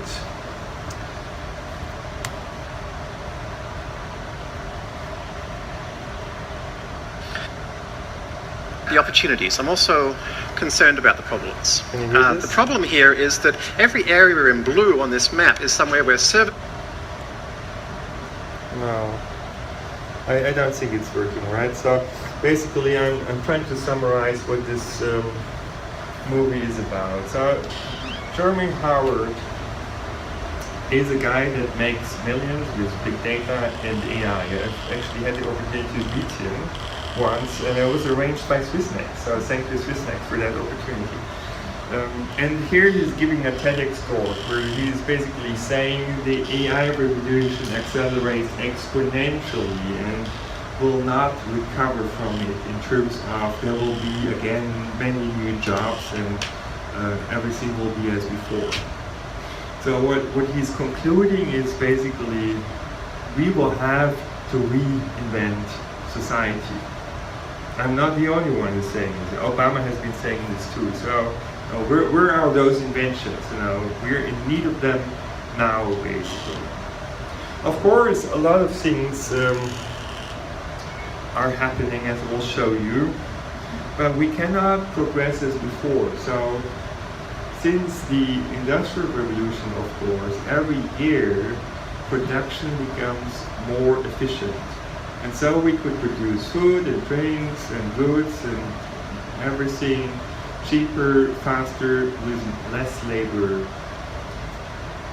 And so we would long be mostly unemployed if politics hadn't stepped in and come up with new laws and regulations to require higher quality standards and all sorts of things that would force companies to employ new people to fulfill these new laws, right?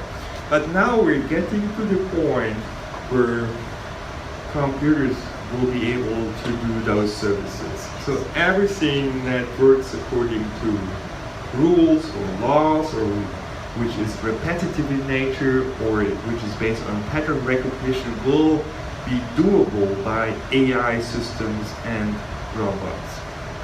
So introducing new laws will not anymore introduce new jobs. No, that's basically, these times will be gone. We are already seeing a dramatic transformation of our world, and most people haven't noticed it, I believe. So for example, we have a new currency. And this new currency is data. Within just a minute, we're sending 700,000 Google queries, 500,000 Facebook posts, and as we go shopping, as we move around, that leaves data traces, and it creates big data that reveals a lot about us and can make a lot of money with this. So people say data is the new oil.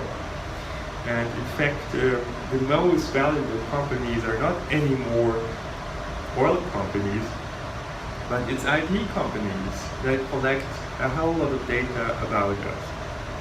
But not only do we have a new kind of money, we also have a new economy, and this economy can be called surveillance capitalism.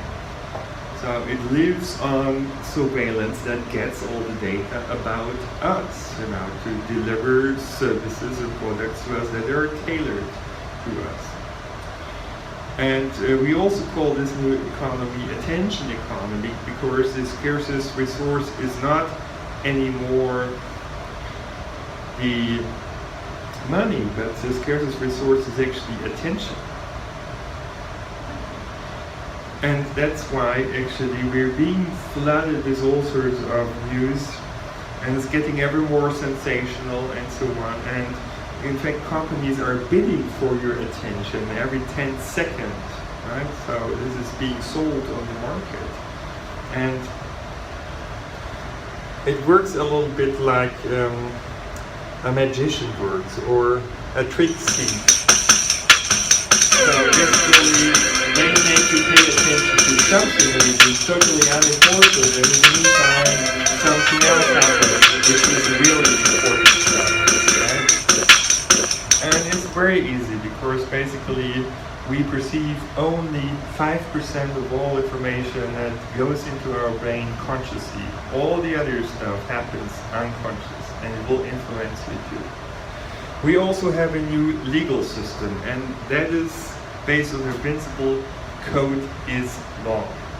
So basically algorithms determine what you can do and what you can't do, but those algorithms are not passed by Parliament, so they bypass Parliament, but they determine your life in an increasing manner. And of course this is concerning because there are less and less people who have the power to determine what these algorithms would do, so what you could do or not, you couldn't do.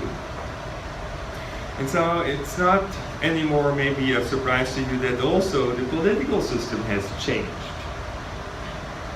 And nobody told you what has changed, and never said, yes, we want to have this new kind of system. So in principle, politicians wanted to rule you more efficiently.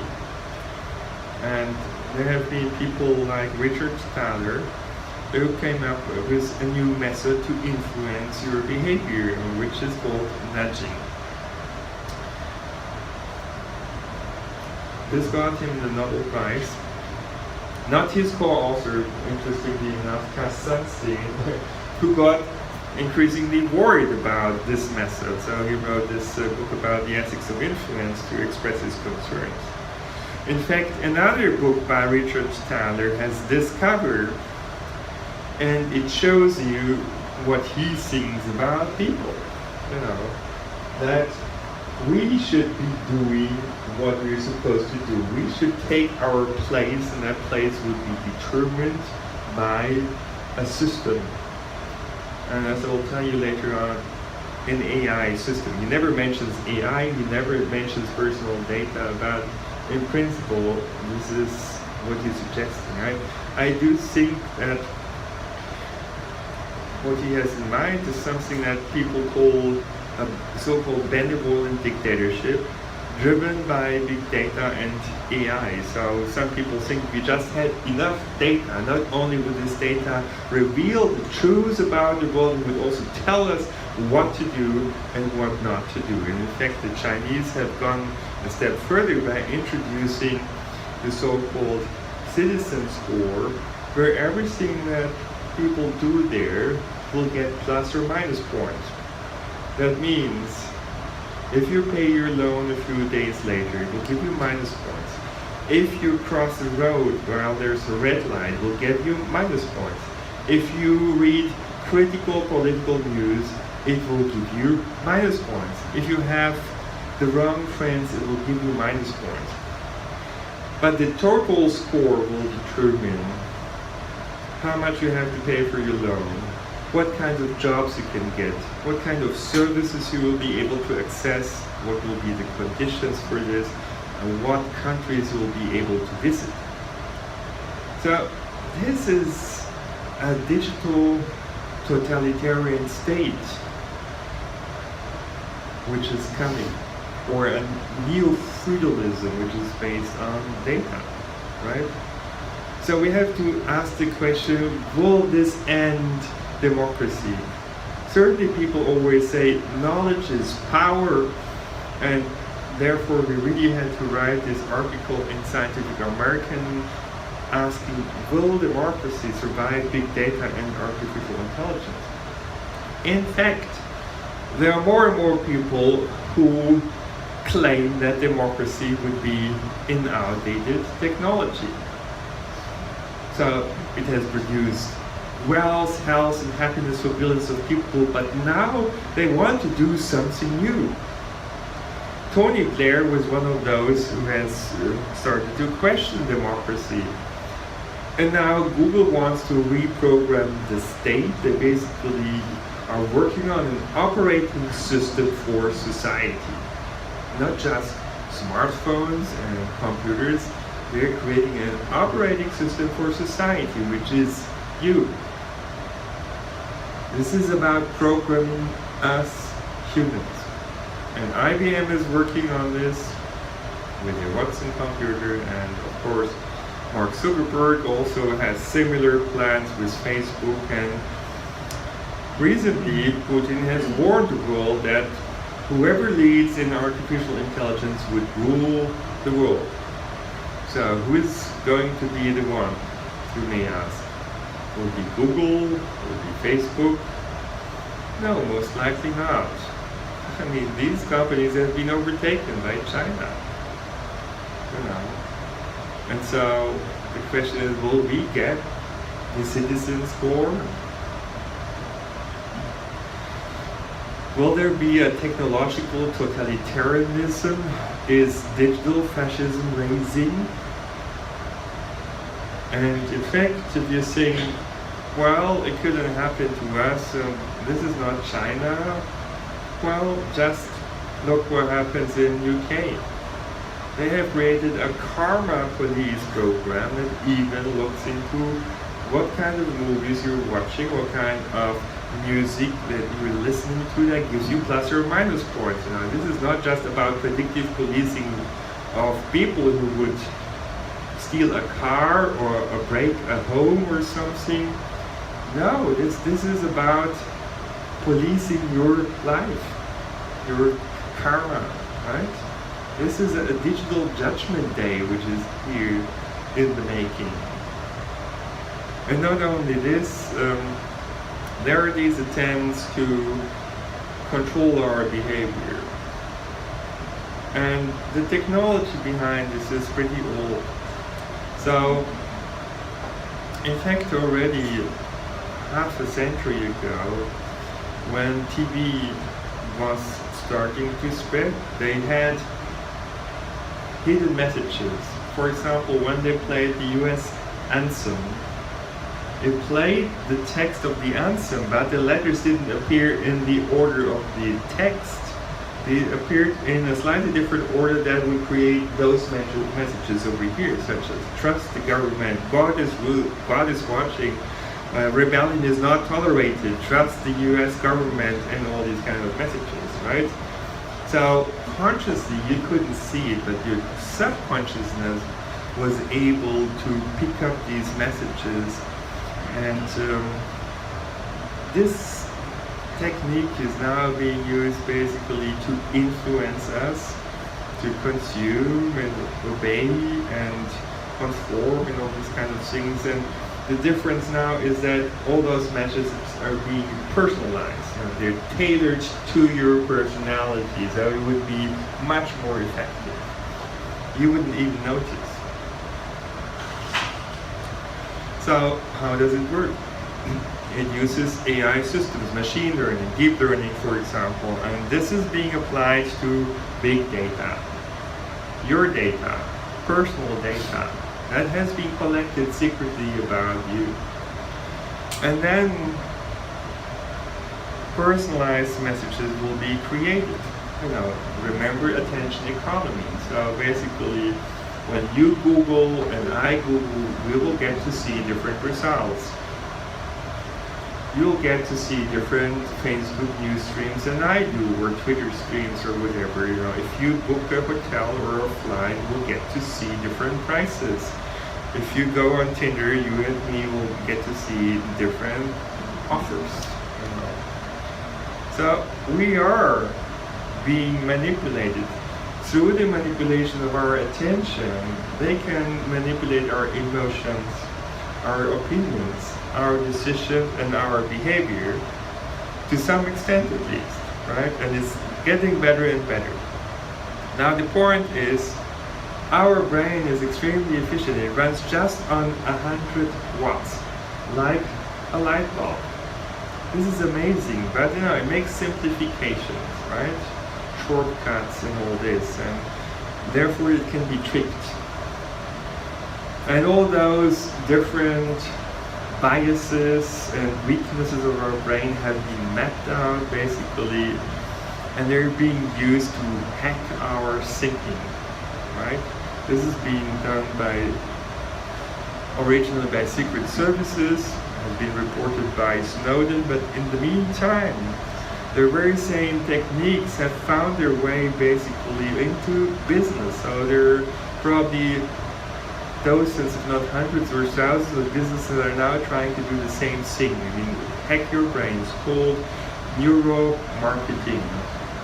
And so there are companies that know what you think, and they know it better than your friends and your family. The point, of course, is that you choose your friends very carefully because you know your friends can manipulate you and you want to trust them, right?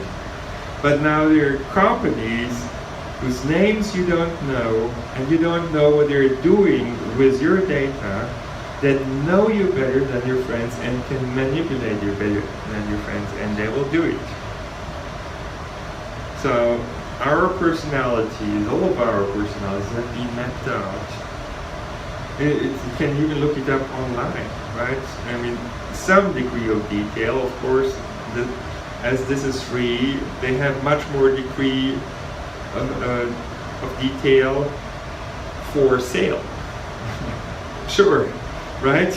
And the military will know even more. So this is a profile of a person you may know, and you can see there are a lot of different characteristics that are mapped out and how strong they're represented in that person, and also the activity patterns over the day and over the week are mapped out, so they know basically everything about you. You know, you're totally transparent because your smartphone, your computer, and all sorts of camera systems and so on are reporting about you. And so this degree of detail can be used to target you with messages that are tailored in such a way that they would manipulate you. For example, to vote for a certain political party. So everyone will get different messages, basically. Everyone will get different promises, the promises that you'd like to hear from that political party or from whatever politician. Of course, what then later happens in reality is something completely different. They just want to have your vote. That's it. You know, they will say anything to get your vote. And that's now automated by computers. So this is a totally new propaganda system, and it's called social bots. Those social bots behave very similar to people on the internet. You would probably not notice the difference, right? Those social bots have also been around in partner portals. You know, if you're looking for an erotic adventure, there have been a lot of bots in these platforms, and people didn't notice until those platforms were hacked. So we can say that basically we're again in a time where there's a new information system that has such power to create a new level of propaganda. Not only the number of messages sent, but also the quality and manipulative power of these messages has largely increased, and also the ways you can censor information flows. You can basically turn on and off the volume of each Twitter message or each Facebook post and determine who gets to see that stuff. You know. And it is called democracy and free opinion and all of this. You know. Now this is actually controlled by algorithms. And just remember, the invention of the printing press resulted eventually in a 30 years war. There were 8 million casualties, right? Then later on, during the Third Reich, the Nazis were using new technologies, radio namely, in order to spread their propaganda, and ended in World War II when 80 million people died. Now the question is, you know, if you scale it up and say, what will happen to our world society this time with that propaganda machine? I think this is very dangerous. And in fact, if you look into the quotes over here, then it's really scary, because Joseph Goebbels, the propaganda minister of Nazi Germany, said, the secret of propaganda is that to basically to have propaganda everywhere to an extent that you wouldn't even notice anymore what is propaganda and what isn't. And in fact, we are now living in this fact-free world where it's so difficult to determine whether something is a fact or a lie. If you click a certain internet link and I click it, we may see different content. How could we find out what is the truth, if there's no shared content necessarily anymore in the future? It's even possible to manipulate what people are saying, to edit it as you like, and to edit video pictures in real time as you view YouTube. The faces, the mimics could be changed and what people are saying. And it looks totally real. So you would think, well, has that person really said that? So this is where we are today. And so the danger, of course, of this AI systems is bias. If a Google employee says, forget about killer robots, there's an even bigger problem, which is bias. And I'm not sure whether that you should be less concerned or more concerned, right? We certainly know that there's bias against people of color, there's bias against women, bias against minorities in many cases, and in the beginning people have said, AI systems are so much better than humans because they don't have emotions, they're not subjective, they're not selfish, we can program it to our liking, they can be totally objective and much better than any one of us. And then it turns out that if you turn these bots online and they start talking to people, they can be easily manipulated and turned into a Nazi propaganda machine. So, they're vulnerable to manipulation too, and to showing biases. And in fact, Google has a right-wing bias, it seems, and a number of other biases too. And this can be used, of course, for political propaganda. And this guy, Mikhail Kosinski, has talked about it. And he said, not only can you fake election outcomes or manipulate the outcome conservatively, as it happened at the Brexit vote and also in the US election. He says, is maybe big data and our algorithms the nuclear bombs of the digital age? Are they the weapons and digital weapons? And yeah, most likely we should consider them to be digital weapons. They could also be used to identify weak spots of critical infrastructures and used to take down basically the critical infrastructures that we depend on, right? So the Brexit vote was influenced by bots, so the elections have been manipulated, the markets have been manipulated, and that allowed some people to earn billions or even trillions. If you were somebody who were able to manipulate the votes and create a surprising outcome, you could make a fortune overnight, and some people did so. And then came the big surprise. Obama has been warning before, so he said this is also the time around the world where some of the fundamental ideals of liberal democracies are under attack, and when notions of objectivity and of a free press and of facts and evidence are trying to be undermined or in some cases ignored entirely. And in such a climate, it's not enough just to give people a megaphone. So this is not any more powerful enough. But he, the most powerful man in the world at that time, he couldn't say what the problem was. Who were the companies, who were the players that were doing that stuff, you know.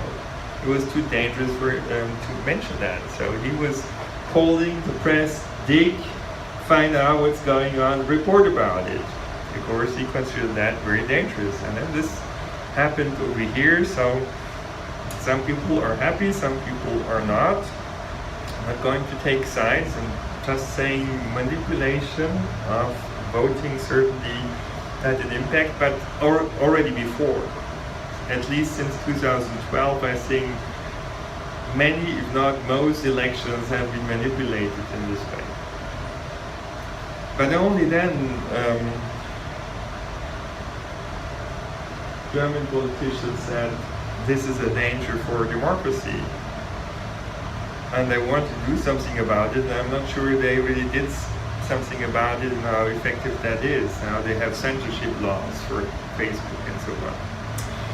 And how did it all start? I mean, that doesn't sound yet like paradise on earth, right? Rather seems to be highly problematic.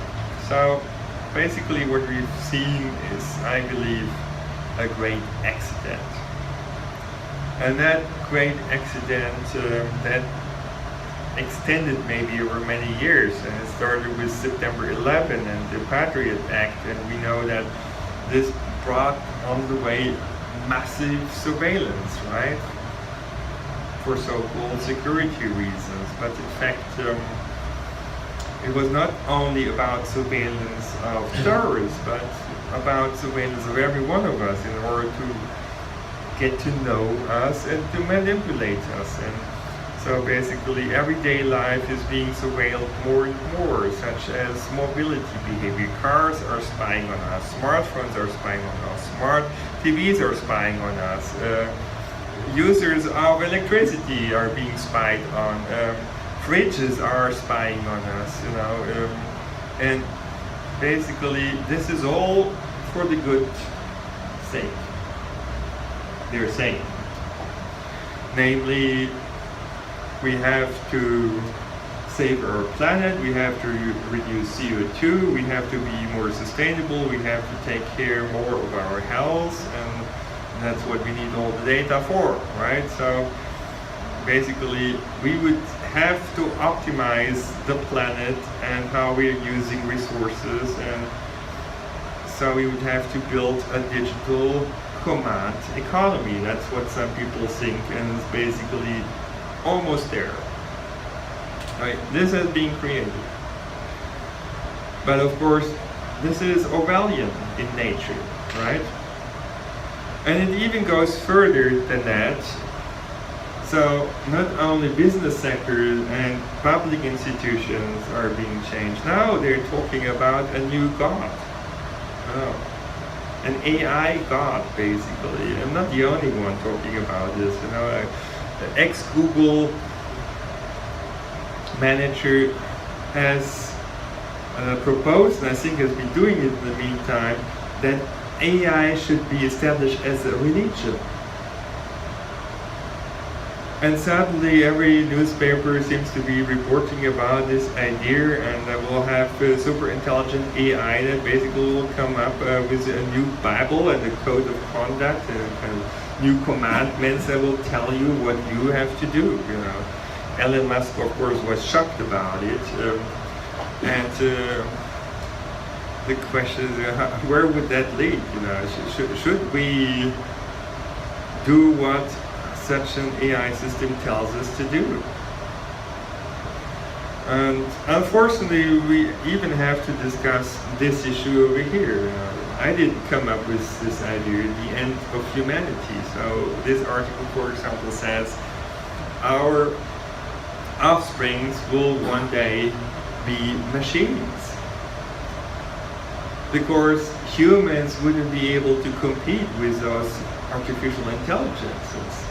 And also we would start replacing organs by technology. Suppose you're getting deaf, you know, you would just get technology to hear. Your eyes have a problem, Okay, replace it by a piece of technology. If problems with your hip, with your arm, with whatever, yeah, replace it. And be a cyborg, and eventually be a bot. Download your knowledge, put it in the microchip, and basically give up all your biology and your vulnerability and live forever as a bot. You know, that's the idea of those transhumanists.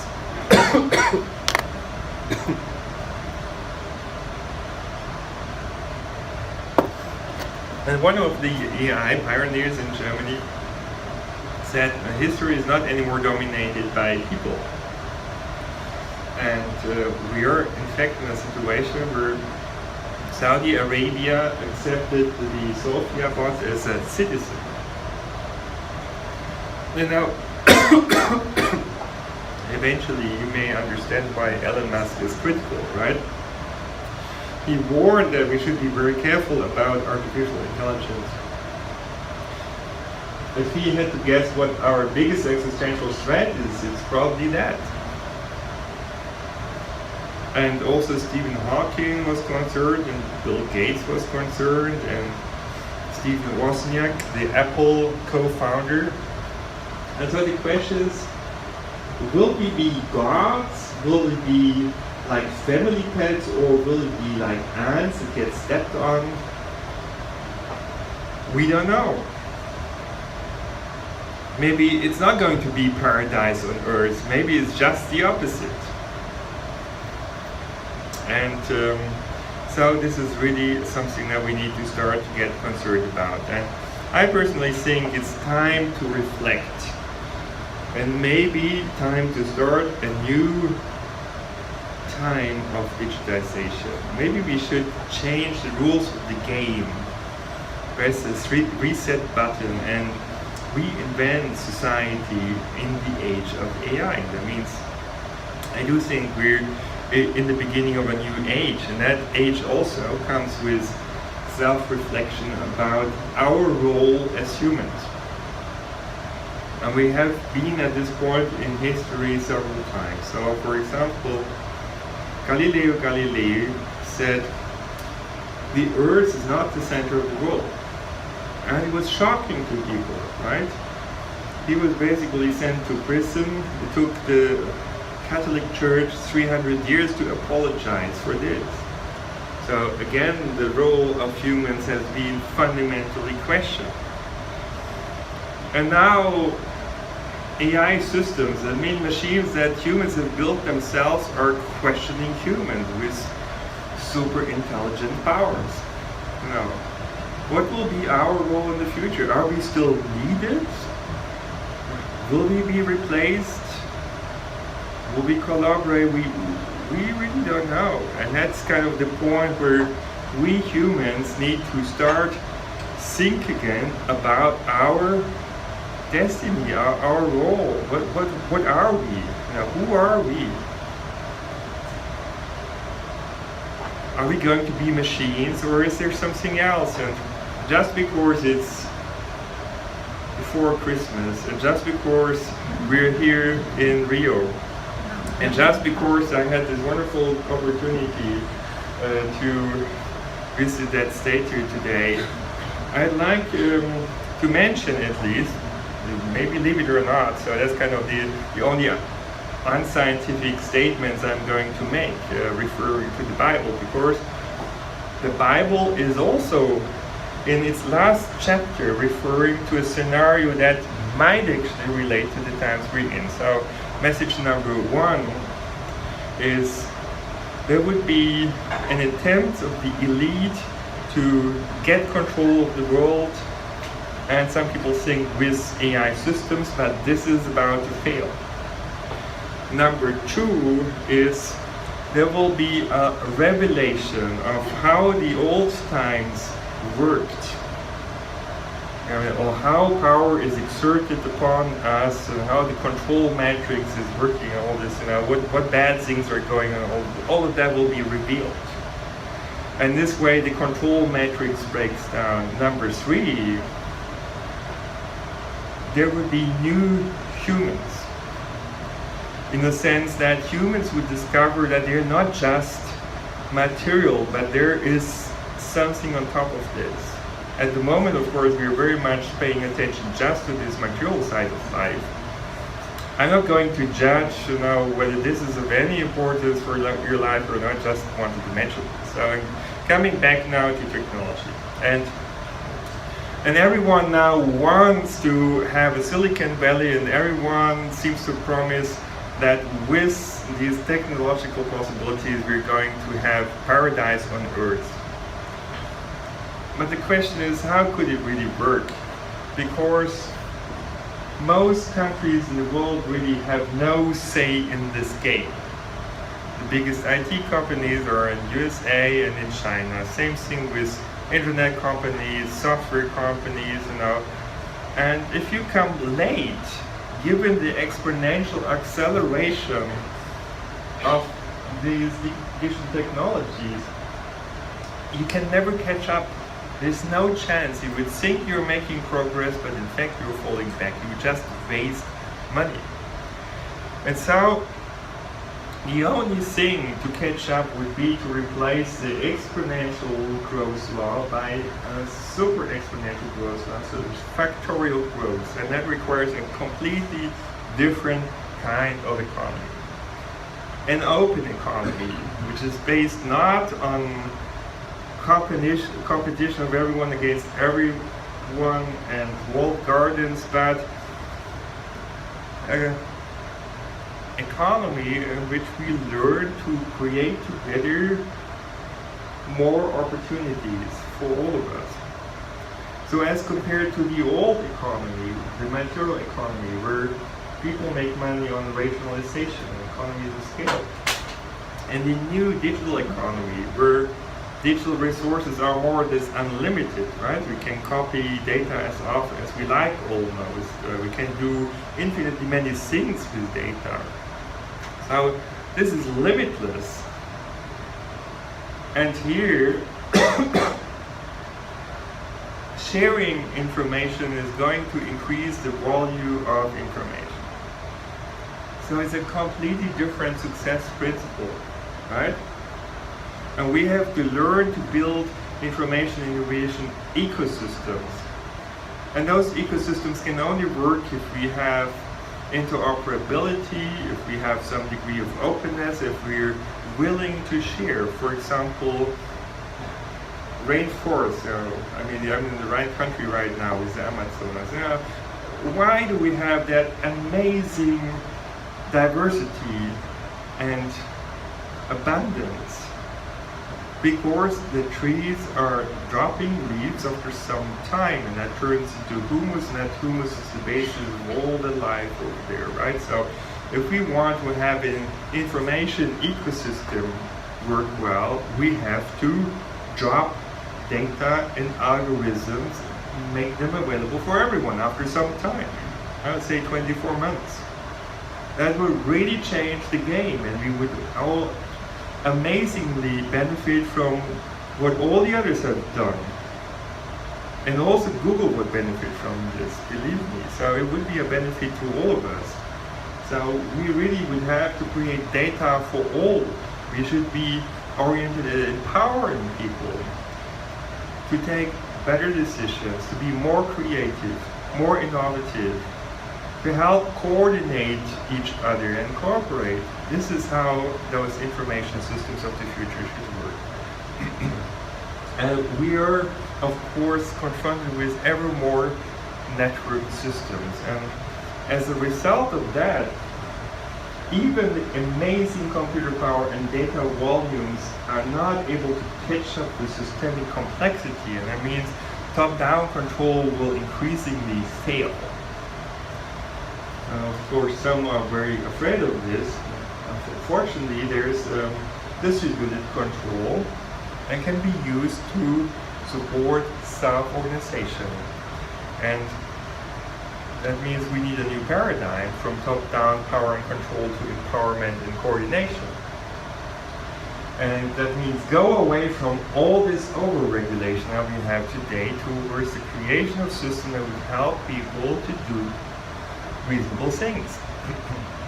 and it can work amazingly well. So here's an example from Egypt. You don't need a traffic light or a policeman or anything, it just works. And why does it work? Because we have unidirectional traffic flow in the front and opposite flow in the back, and in between a buffer, so everyone can adjust the speed in such a way that you can cross when there's a gap for you. This is all. So that means we have to learn to get rid of all those obstacles that we're today putting into the way of companies and people, and instead create digital assistance and guidance and support systems that would work for us. And in fact, it's amazing how well self-organization can work. So here, for example, those opposite flows are organizing themselves into lanes of uniform walking direction, and that's an efficient pattern of motion. It doesn't need laws and policemen for this to happen, so it happens by itself. And now with the Internet of Things, we can build those self-organizing systems that would make the invisible hand, as economists say, work. 300 years after Adam Smith, we can now do it, right? This is the potential. And in this way, for example, we can get rid of traffic jams. But first of all, I want to show you that we understand how these traffic jams come about. We have mathematics for it, we can simulate it in a computer, and we can understand it. And once we understand it, we can overcome the problem. So once we get annoyed by this traffic jam, we'll just leave the car, we'll take a helicopter, and look what the problem is. And the problem is this on-ramp over here, where some cars are trying to get on the freeway. See, this is mountain, so come and visit. There's small perturbations in the flow, and those are amplified, and this is creating stop-and-go traffic. Now assume that we would equip a certain percentage of those cars with radar sensors that measure the distance and relative velocity, and that those cars drive automatically a slightly different way from humans. So we change the interaction. That's called mechanism design. And it improves the stability and increases the capacity of the very same road. This is what we do in a decentralized way. There's no traffic control center here. So the only trick is real-time measurement, real-time feedback, which is changing the interaction in such a way to support the right kind of self-organization. And you can do that for cities. So we have come up with a self-organized traffic light control scheme inspired by those oscillatory flows in pedestrians. And the point is that we let the traffic flows control the traffic lights rather than the other way around. And it creates amazing green waves and amazing improvements in the quality of transportation. And it would also improve the air quality a lot. And similar approaches can now be applied also to electrical system, keyword is smart grid, and to industrial production, where we talk about Industry 4.0, where now basically those products can talk to machines, machine can talk to products, products can talk to products and say, hey, I'm in a hurry, let me overtake. All of that is now possible. Self-organizing production. And we could also build a self-organizing society. In fact, in Switzerland, Nobel Prize winner Elinor Ostrom made experiments and studies to find out that self-governance can be efficient if you just have the right kind of organizational principles, right? So a lot of that has to do with a decentralized approach. I think we should all have, if you want, digital assistants, where we can decide ourselves when we want to turn it on or off, where we can decide ourselves what should be the goals, where we would get some reasonable alternatives to choose from, and where the devices would help us to reach our goals, right? And this can be created not just for route choice, but also to identify opportunities, to avoid risks and damage and exploitation, to set up projects with others to be more successful, right? To overcome cultural barriers, for example, through real-time translation systems, but in principle you could think of cultural guides that open up the potential of all the cultures of this planet. But of course, what we need to do is also make our economy sustainable. At the moment, we're wasting 50 tons of materials in a lifetime. We're just throwing it away, you know? And that creates scarcity of resources elsewhere on this planet, and people die because of that. And we might die in the future because of that. We're overusing resources by at least 30%. So I mean, 1/3 of the world population would have to die if we don't build a circular and sharing economy. But how to create it?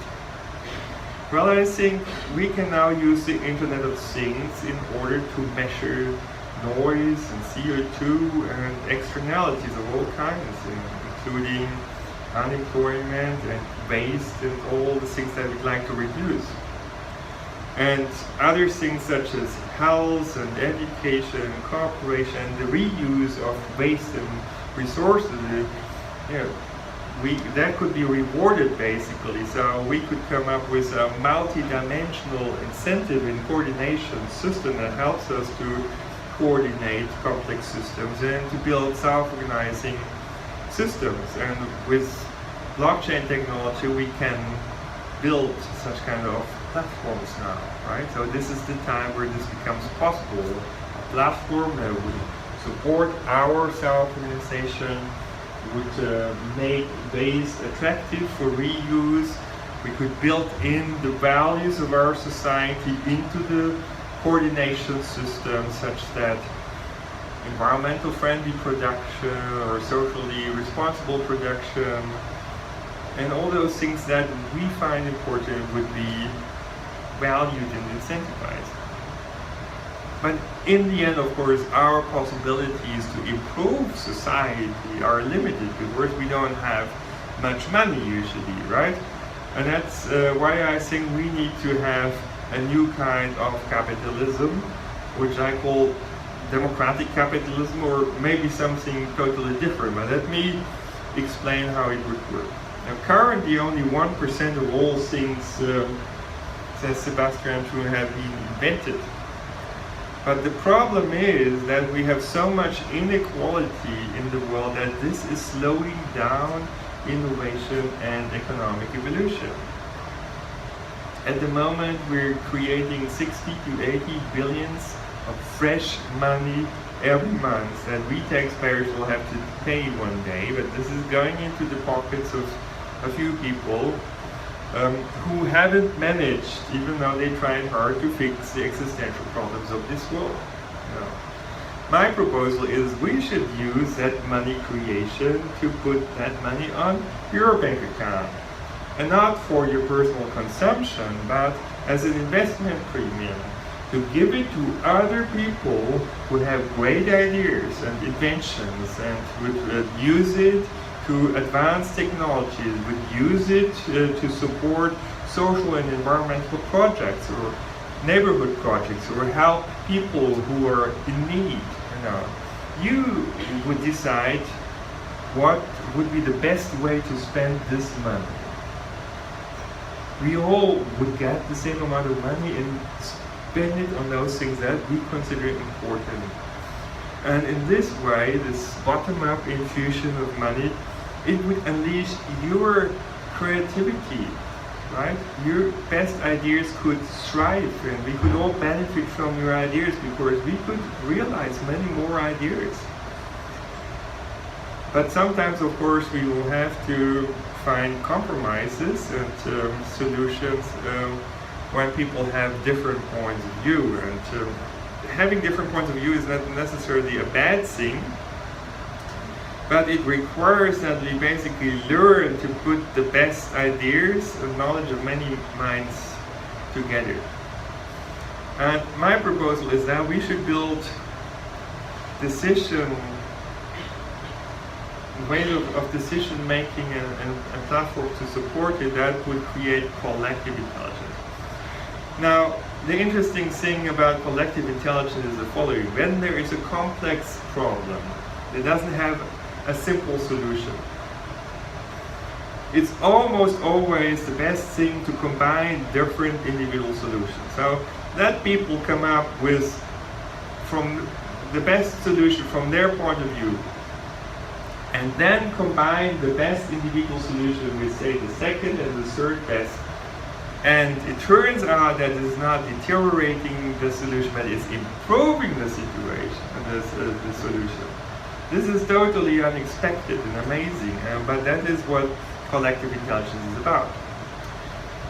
And if you want to unleash really the power of our society to solve problems such as climate change, energy efficiency, sustainability, resilience, peace, then basically we should engage in city Olympics or city games. I'm not talking about the kind of Olympics that you've experienced. I'm talking about a friendly competition where people in those cities would engage to come up with new and better solutions to those different problems that are pressing us.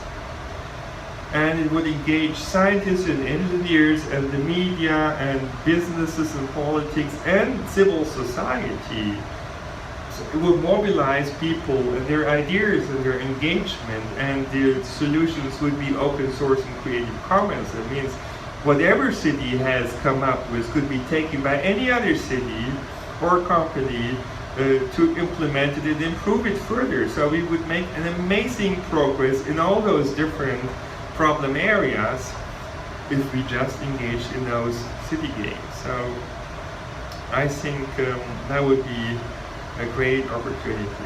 In any case, there will be a grand transformation of our society, and I believe we all deserve a better future.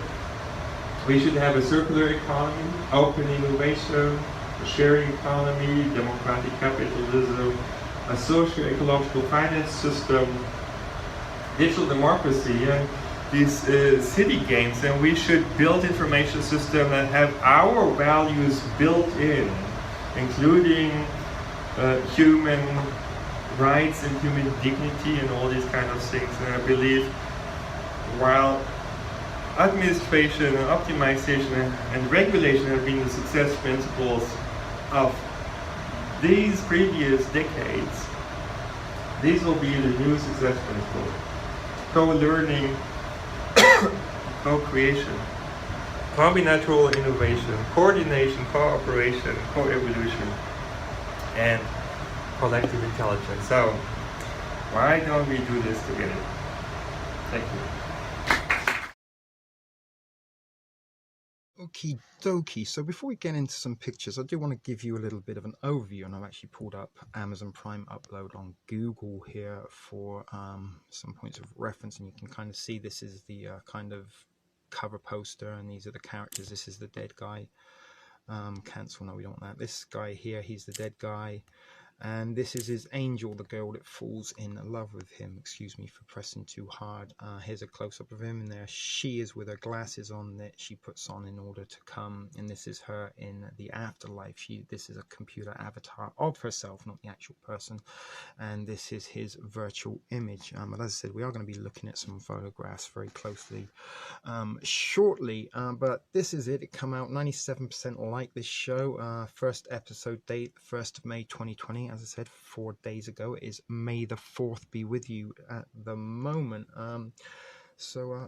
Is there a chance we can look at some more episodes? Now here are some more of the cast and characters here, and I wanted to pour out the episodes for you just to give you a little kind of rough guide. It doesn't really give you any spoilers. It might even entice you to read it. So there are 10 episodes in season 1, and here we can see in episode 1, after a self-driving car crash, Nathan is uploaded to Lakeview, his girlfriend's family's digital afterlife, where he meets a customer service rep, Nora, and they call their customer service reps angels, and the angels come to help them when they need problems. As long as they have the the premium plan in all inclusive data.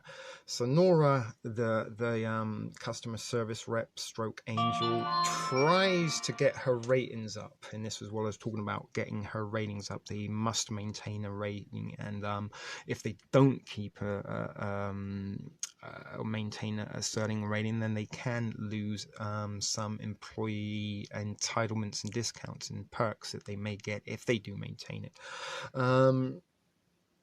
And she's trying to get a loan, and she wants to upload her father. He's sick, and he has something called vape lung, which is very, very interesting, because we are sort of hearing a few stories in the last 12 months about the dangers of vaping in 13 years in the future. In this fictitious show, Nora's father actually is dying of vape lung, and she wants him to be uploaded into the afterlife, Lakeview, because she will receive a employee discount providing she keeps her rating up. But her dad, unfortunately, is a little bit old school. His wife passed away and her mother passed away some years before, and he believes she's still waiting in heaven, doesn't really approve of this new technology. So episode 3, we see the funeral of Nathan as he is finally laid to rest, but he actually gets to attend his funeral via the technology of the afterlife database. They kind of screen him on a backdrop where he can see his funeral, and the people at the funeral in turn can see him. And 5, you might kind of see here, like when she starts developing a few feelings for him. So she's like a real person, he's dead, but she kind of likes hanging out with him because he still kind of has his memories and his personality and stuff. He just doesn't have a body, but she can go and visit him in the work. Within this kind of virtual world via technology. She has her own avatar, and she can wear gloves and things to kind of help her feel and touch what she is seeing in the virtual world as well. Goodness, sorry about that. It's very sensitive screen. So episode 6, they kind of pay a visit to something called the Grey Market, which is a little bit like within this virtual playground heaven database afterlife experience. It's a little bit like the dark web. So if you can kind of find the glitch within the program, you can find it into this grey matter, and they can give you all sorts of upgrades and stuff that aren't available via the app.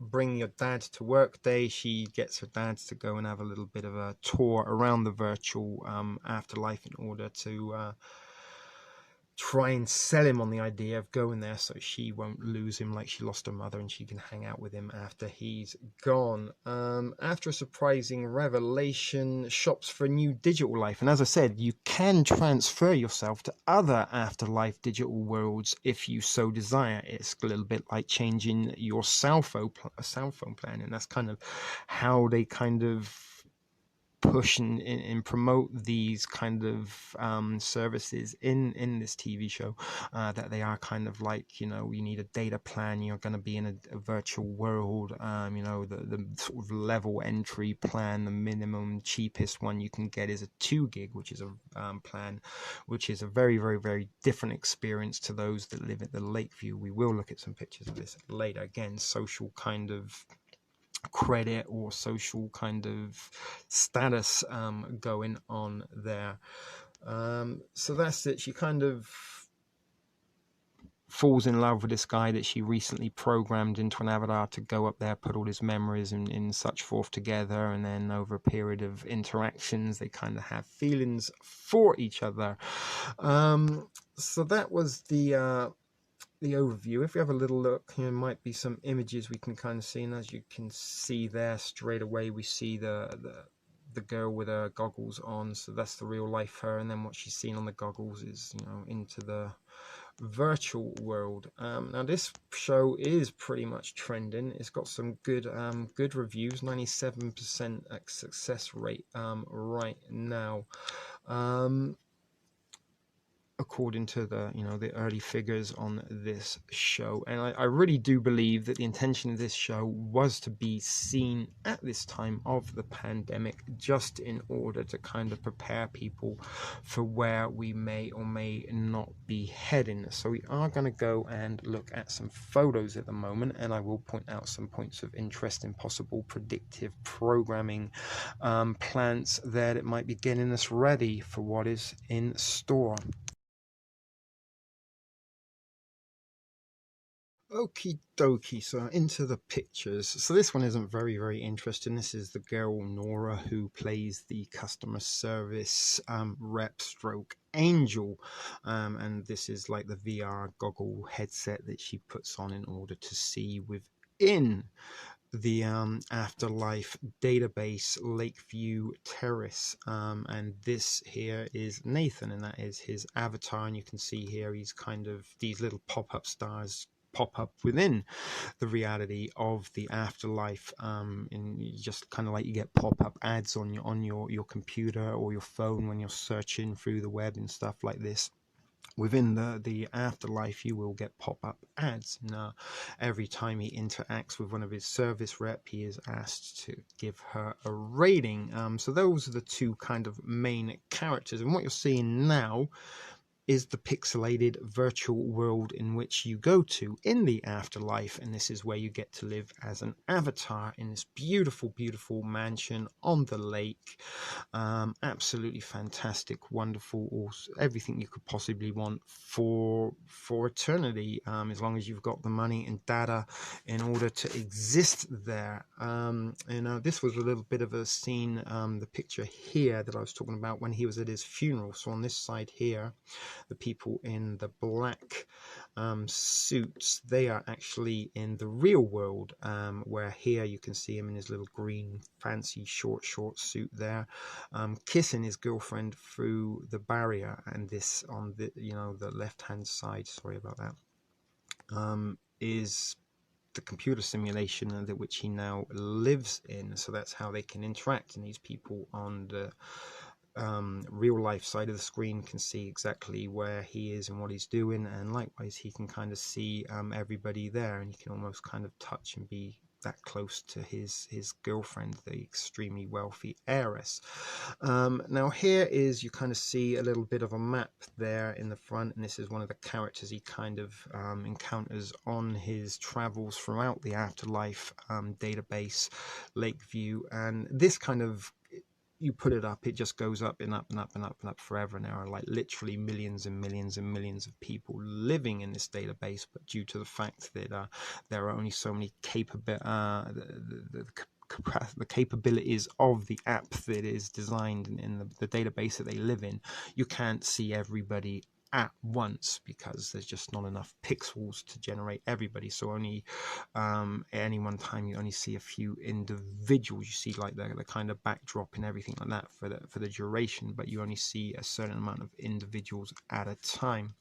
And again, this is what I'm talking about. You can see this is him walking around the grounds of the Lakeview Terrace in the virtual world, and you can only see a few amount of people at a time. You can't see hundreds and thousands that do exist there, and it looks very much like real life. You can touch yourself, you can feel yourself, you can even fart in the afterlife in this computer simulation, and it also will allow you to smell those farts, although they do put pleasant fragrances for farts rather than the normal stenching farts that you get. And what you see here is a food printer. Now people, there is something very evident in this. There is a lot of people that seem to be struggling. There is a bigger gulf than possibly we see now between the haves and the have-nots. Now what you've got here is a food printer. We have 3D printers now, and due to the fact that food is such a luxury in the future in 2033, only the rich and the wealthy can afford it, and everybody else eats printed food which they can get recipes from. And this particular food printer is a Samsung one, and as a Samsung one, it has actually exclusive printing recipes in food that you can then eat, a little bit like Star Trek and the Replicator. And in this particular incident, it is a Jamie Oliver recipe that is exclusive to Samsung's food printing services. Something very, very interesting, and something we are kind of getting ready for our food shortages. They are creating this. This is a planned food shortage in order to maybe make food a luxury item in the future. Maybe, who knows, we're going to be eating printed food like they are in the movie Upload. So what's this picture? Okay, so this is Nathan when he's still alive, just before his accident, and he's in a self-driving car which he actually manually overrid so that he could drive it, and he got a ticket for going too fast. And what you can see here is a drone police officer, and this screen kind of drops down, and you kind of FaceTime the officer rather than an actual real officer being there to give you a citation or a ticket. Now, they don't really kind of say as to why this is exactly, but is it a possibility that maybe social distancing, trying to stop people contracting viruses to police officers? I don't know, but it might even be cost effective. But that I thought was very, very interesting, the drones and the cops, because we were actually talking about introducing drones as surveillance to try and keep people from breaking social distance orders and advice. This is the city. I think this is New York here in the future. Now, I'm not sure what these huge towers are, if or not they are building blocks, or if or not they are some kind of antenna. But there you can see like the World Trade Center, the new World Trade Center there, and these buildings, or these things here, whatever they are, towers, cell reception, 5G, who knows, they're extremely high, and they kind of don't look as solid as the building, so I'm kind of guessing maybe they might be some kind of virtual thing, but you don't really get to find out exactly what they are. So let's move on to the next picture. This is a computer screen, and you can see moldy screens on there, and this is how within the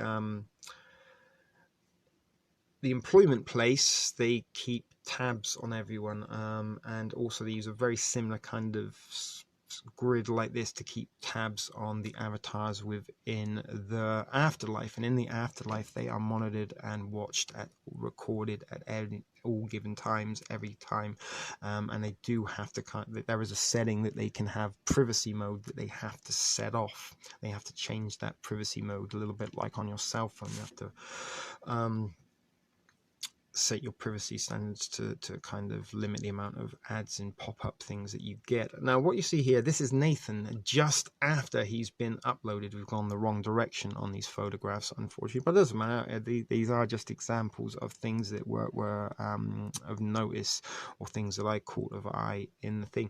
Now, something that you have to do in order to upload is still be alive, and what they do is they kind of put you in this little room with this thing here above you, and it spins around and sucks all of your memories out of your brain before it slices your head off, and then the body falls into a refrigerated ice bucket for disposal.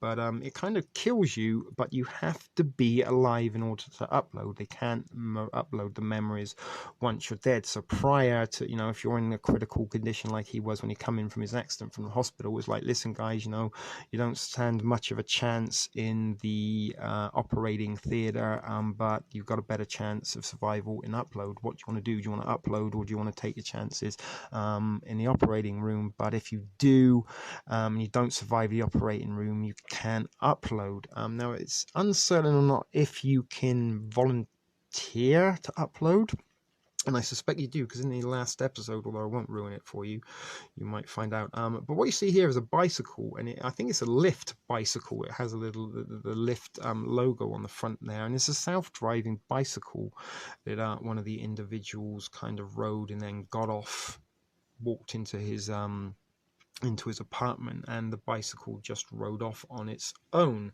a little bit like a bike share thing. And there are lots of self-driving cars. Also, this is Lakeview. This is, as you can see there, the Horizon company that provides you this, and that's what it looks like. That is their advertisement on the commercial that you will see in the TV show, obviously, that would be running, and they actually run these commercials on the bus. They're watching this commercial on the bus as the girl is heading off to the office to go and look after people that live here. And as it is the Lakeview, beautiful, beautiful, heavenly location that you can live virtually in after your body is checked out.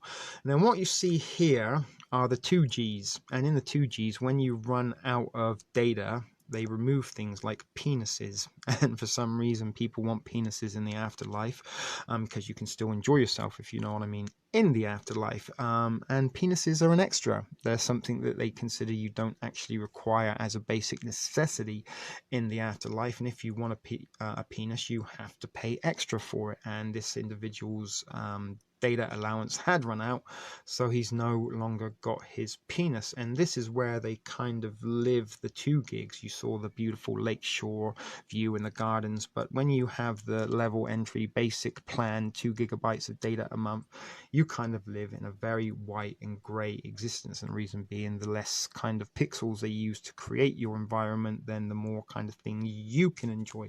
So this is how the 2 gigs look like. And here is something also that pops up, and Horizon ID required. So even if you are living in the premium plan afterlife platform here with your all-inclusive data, unlimited kind of resources, I guess your unlimited data rather, you still aren't able to experience everything that is available to you in the Afterlife database. And here you can see an in-app purchase, $2.99, and you have to put your ID and you will get billed. So it's not enough just to kind of pay your entry in there and sign up for the all-inclusive plan. There's going to be some things that aren't included, and there are a host of products available, brand name products that you can purchase within the Afterlife. Now this was the one that really kind of stuck in my mind as a very possible prediction for the future. Oprah Winfrey 2024. I don't know if you can see that there, but it's kind of a campaign poster, and it's Oprah and Kamala. I'm not sure who Kamala is, but 2024 Oprah, I guess, run for president, and that's a little bit similar to the Obama campaign posters that were out once upon a time. And of course, Oprah Winfrey, OW, One World, Oprah Winfrey, very popular, beloved figure, a little bit like Trump, not a politician, but a known person, and somebody with an awful lot of influence and wealth. So Oprah Winfrey for president 2024, is that going to come to be? It wouldn't surprise me if she run, although she has spoken about it in the past that she wouldn't run. She might have changed her mind.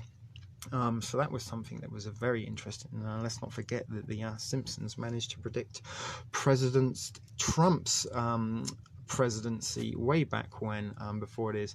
Now this is back to the 2 gig afterlife experience here, and Nora, she takes her boyfriend, her virtual boyfriend, and Nathan to go and have a look around the 2 gigs to sort of kind of make him realize what he has in Lakeview in the premium plan, and like, you don't really want this afterlife living experience, and you only get 5 pages of book, a little bit like kind of when you can download things for free but they don't give you the full version.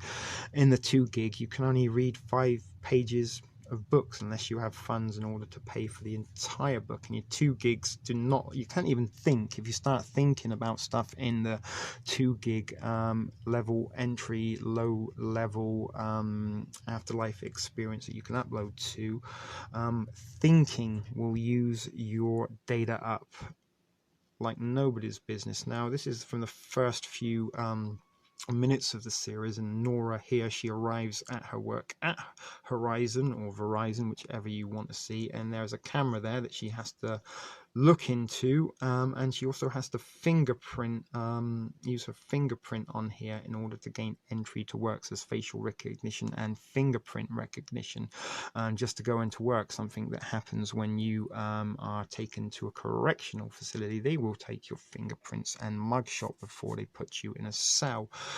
This is a little girl.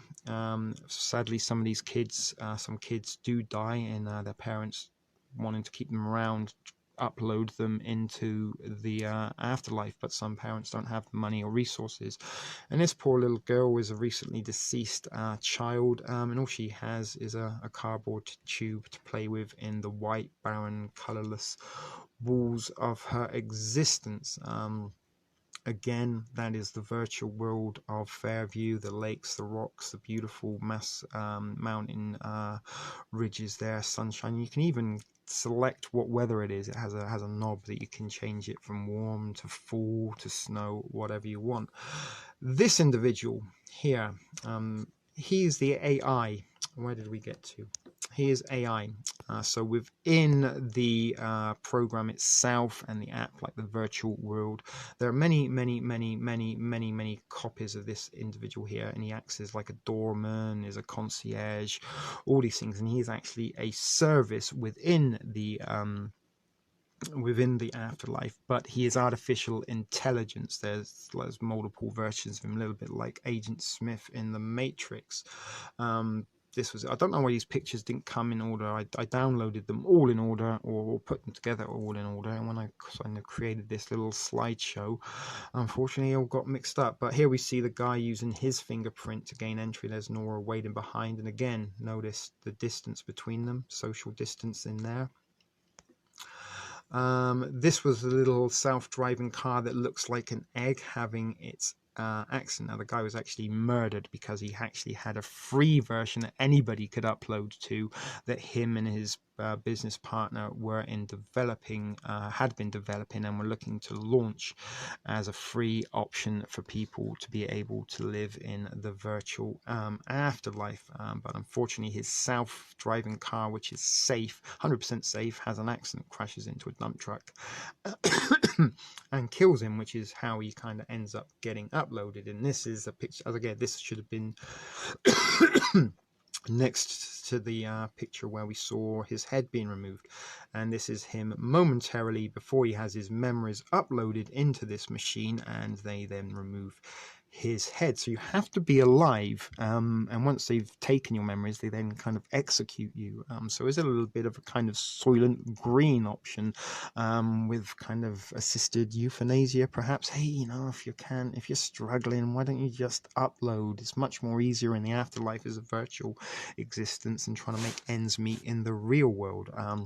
Although I really don't kind of make a point of that. I'm kind of just guessing that is a possibility, and as I said, in kind of the season finale, there is even more reason to believe this. And again, here he is in this is his bedroom that he lives in the afterworld. Beautiful looking bedroom suite there, very large, beautiful views, and you can kind of see here what I mentioned, the products, and this is kind of like his mini bar in the room. But all of this is, of course, virtual, and all of these items are additional cost in-app purchases, so to speak, that you have to pay additionally for, but you can actually taste these products, and there's quite a lot. There's Coca-Cola, Sprite, Pepsi, Dr. Pepper, Heineken, Frito-Lay, and again, here she is using her fingerprint in the facial recognition to get into work. But there are quite a lot of these product placements for actual brands names that are recognizable in the living world. You can purchase them in the afterlife, and due to artificial capabilities, it will taste and feel as though you are actually eating Frito-Lays. So there you go. Again, these pictures all got most muddled up out of sync. My apologies, I didn't realize this until I actually started to record this. I did select them all in order and transfer them to a file, but never mind, you still get the same gist. So here he is. This is little Nathan here, having his mind, his memories sucked out of his mind momentarily before they decapitate him. Now this little individual here, we saw him earlier, he was pointing out a few kind of ground rules to Nathan on his first day within the virtual world that he now lives in his afterlife. And this guy points out some of the glitches in faults within the Matrix, I guess, or within the program that they live in. And he's actually streaming this vintage camera here. Is recording him. He's actually streaming to YouTube from the virtual life. And this is things that once you live like in the afterlife, you can still phone people in the living world. You can have Facebook, YouTube, Twitter, all these kind of things. You can even hook up on the Nightly app, which they use to hook up. And this is Nora using some photographs of the past in order to create his avatar. I can't really read if there's anything here on the side. I did have a look in case there was anything else that might be informative there, but she kind of, you know, a little bit like you would create an avatar for Sims or any other sort of kind of feeder farming game. Here we see him again. There's some Burger King. This is his minibar, and there's things that are available: Burger King, In-N-Out, McDonald's, Taco Bell. They all feature within the afterlife, and they're all available as, you know, there's pop-up ads, and some of these angels sales representatives are required to sort of pitch 10 of them a day in order to maintain their reality. Not reality, their rating, their rating. That's what I was looking at. And as I said, there is a social credit score. Here she is getting all whimsical, talking to Nathan in the afterlife. And this is the rec room in the 2 gigabyte. And these are the 2 gig afterlife avatars. Very miserable existence. This little boy here reads the same 5 pages of Harry Potter over and over again. Doesn't even know Harry Potter's a magician because he's only read 5 pages of it. In Lean Cuisine, again, another brand name that it features in the show. Lean Cuisine sponsors the food hall here in the 2 gigabyte and gives them kind of test prototype meals to enjoy, kind of like as guinea pigs. There is the egg-shaped self-driving car. And what's interesting, I don't know if you can see here, this is a convenience store, but it's a convenience store that is run by Bloomingdale's, and mom and pop shops are kind of closed up as non-essential at the moment. Maybe family-run convenience corner shops are closed down, but you can still go to your big brand Walmarts and Targets, possibly Bloomingdale's. So is there something to come then in the future, due to the fact that many convenience stores went out of business, that the likes of possibly Bloomingdale's, maybe Macy's, get in on the act and start purchasing them up and having their own little convenience store, branching out from you know, whatever it is Bloomingdale's kind of sells in a department store, and having a convenience store part of it. Here's Nathan in his self-driving car, and you can kind of scan things up, computer screens, gamer screens, stuff like that, while you're being driven around by a self-driving car. Here's the artificial intelligence. As I said, there's one. They all look exactly the same. They're letting him into his Lakeview residence. This is inside the Bloomingdale's store. Now again, look at this. There is an automated robotic teller. There isn't an actual person that works there, and there are computer screens, and they give you options to ask, and do you have any questions? And then you can ask the computer, and there are selected you know, responses that you can then hear in order to get help and assistance. But is this again a reduce, you know, non-essential staff have been replaced by computer technology? I don't know. You know, we've already kind of seen a little bit of these kind of self-ordering screens in places like McDonald's and Starbucks, where you don't actually have to go up to the counter and speak to an individual. You can just press some buttons and your order will be made for you. And here we see the Lean Cuisine, and I wanted to point this up. Artificial crab stir fry.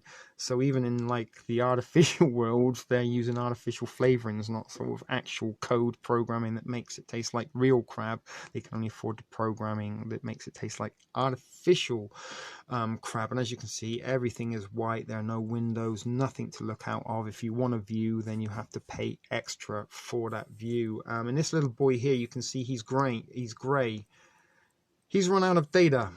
So until his next month plan reignites and he gets his data allocation left, he's frozen, so he can't do anything. He's just stuck there until his plan updates, and that is the case for all of the people living within the 2 gigabyte afterlife experience. If their data runs out, then they get frozen until someone either puts more money on their account or their account renews. And this is how they talk on cell phones, a little projected thing there. They have a watch on their wrist, and then when they want to speak, they kind of do this, and they can turn their hand around to point in it at different directions. You know, so when it's like this, that's you looking at the camera. She can see you looking at her. If he turns his hand round, she can see out of the window. This again was in the Bloomingdale's. You can't kind of see it there, but there's a scan. So when you walk up and down the aisles, these scanners kind of scan you, and then they get a readout on your body and give you recommendations of things and products you might possibly need depending on your health. In this particular incident, they suggested to him that he needed some more spinach because his iron was low. And again, you can see nobody else in the store, just him on his own. This is the kind of employee track thing here. So Nora was listening to headphones while she was working. She had her music on, and her boss was able to detect this, and you can see there she's wearing headphones. Pulled up her ID, her employee ID, and then reprimanded her and threatened her with the removal of ratings if she persisted to listen to music. That's Nathan's body after his head was removed. That's the bucket of ice that the body then goes into, and they say that is for storage purposes. They don't actually let you know where these bodies go afterwards. Who knows, maybe in season 2 we might find out what they do with this part of the body once you have had your memories taken out. Your head explodes and you then get uploaded. Here is one of the pop-up ads. This guy is for Orbit Gum, and as you walk around, this guy kind of pops up and suggests to you, would you like to try some Orbit Gum? And there was also a Taco Bell pop-up as well for a Gordita Crunch that kept annoying everybody. These are the corridors in the 2 gigabyte existence for you if you can't afford the premium plan. White walls, barren, misery. Probably be better to be in the ground than continue to exist like this in the afterlife. And here's a lady here. You can see that is her gigabytes remaining. She only has 987 gigabytes left. And if she wants to add a view, yes or no. And again, if she selects yes, I'm pretty sure that we use quite a lot of her allocated data that she's supposed to survive a month on within the Afterlife 2 gig world. And there you go, you can see his head that had been taken off. Again, this has probably been so much more presentable had the photographs remained in order when I transferred them to this file. That's the machine again there that the memories get sucked up into. And you can see the Lean Cuisine dining hall there where they get to go and eat in the afterlife. And I believe that's all of the photographs that I have for you here on uploads. We'll just sort of slowly scan through them. If you want to stop and look at them, pause the button, you can for anything you may see in yourself. But it was very, very, very interesting to me, especially the kind of the 2 gigs and the premium plan afterlife uploads. There's a burp for you, baby P, do excuse me. As well as in the reality, there are the haves and the have-nots. There are people that can't afford to eat real food. They can only have printed food to keep them alive. And Nora, she's sort of struggling, low-level minimum wage employee, and her and her roommate live in a 1-bedroom kind of studio type deal where they kind of got both their beds in the same room, not very far apart. And she actually does grow a few veggies out of her window in some sacks. maybe as a little bit of a supplement for some real food. But it was a very interesting show. The concept of, immortality. Can we live after our bodies have died? Can our memories be stored and put into a database where we continue to exist, albeit in a virtual existence? And this also could possibly support theories that maybe we are already living in a simulated reality, just like the one that we are seeing in this TV show that is designed as an afterlife option. You can go, rather than going to like maybe a real heaven or maybe just being buried or cremated, you can continue to live in a virtual heaven. Are we already living in an equivalent of this now? And is the simulated reality very real, similar to that was in the Matrix? Are we being pumped in everything that we consider is real? Is it actually artificial, and are we little more than just computer controlled avatars? And is this why some people don't have as much as others? Is it because people, the majority of people can only afford a basic plan, whereas some people can afford the all-inclusive unlimited data plan? But anyway, I did think that was particularly in some particularly interesting things in there, particularly the Bloomingdale's convenience store. I don't know why that stood up to me so much, as did the Oprah Winfrey 2024 presidential poster. So anyway, that was it. That concludes our little screen still shot presentation of some things within Upload, the TV series that I thought was particularly interested. And as I said, there it is again, Oprah and Kamala. If anyone can let me know who Kamala is, let me know in the comments below, although I might even go and Google it once I've finished this. Okie, so once again over on the good old Google, and what I put in and why I use Google is because it kind of gives you the suggested content more than other people. It is the big controller of what you find and don't find when you do searches, and usually what they promote for you, what they do suggest, they really want you to see. So I put in brain stroke memory uploading, and already you can see mind uploading. You can see some images there. You can see a computer and a brain. So it's a thing, right? It's not something that we're barking at straws, or is the realms of ultimate science fiction. In here you can see uploading our minds right there. Are we close to uploading our minds? 2019, 2017, 2015. Can we upload our consciousness? So stuff that has been around for quite some time. And if we go down, Wikipedia, whole brain emulation, WBE, has an acronym already. Mind upload or brain upload is and this is according to Wikipedia, is a hypothetical futuristic process of scanning the mental state, including long-term memory and self, of a particular brain substitute, substrate, and copying it into a computer. The computer could then run a simulation model of the brain's information processing, such as it would respond in essentially the same way the original brain, i.e. indistinguishable from the brain for all relevant purposes. So creating an artificial brain out of your brain that will continue to live afterwards. Substantial mainstream research indicates, it doesn't indicate, research in related areas is being conducted on animal brain mapping, and I believe they've actually managed to transfer memories into rats. We might try and find that in a second. Mapping and simulation, develop of faster supercomputers, virtual reality brain computer interfaces, and this is what they live in, a virtual reality brain interface in the TV show we are looking at, Upload, that they download, I guess, your brain patterns and memories onto a card or processor, and then they upload you into the afterlife.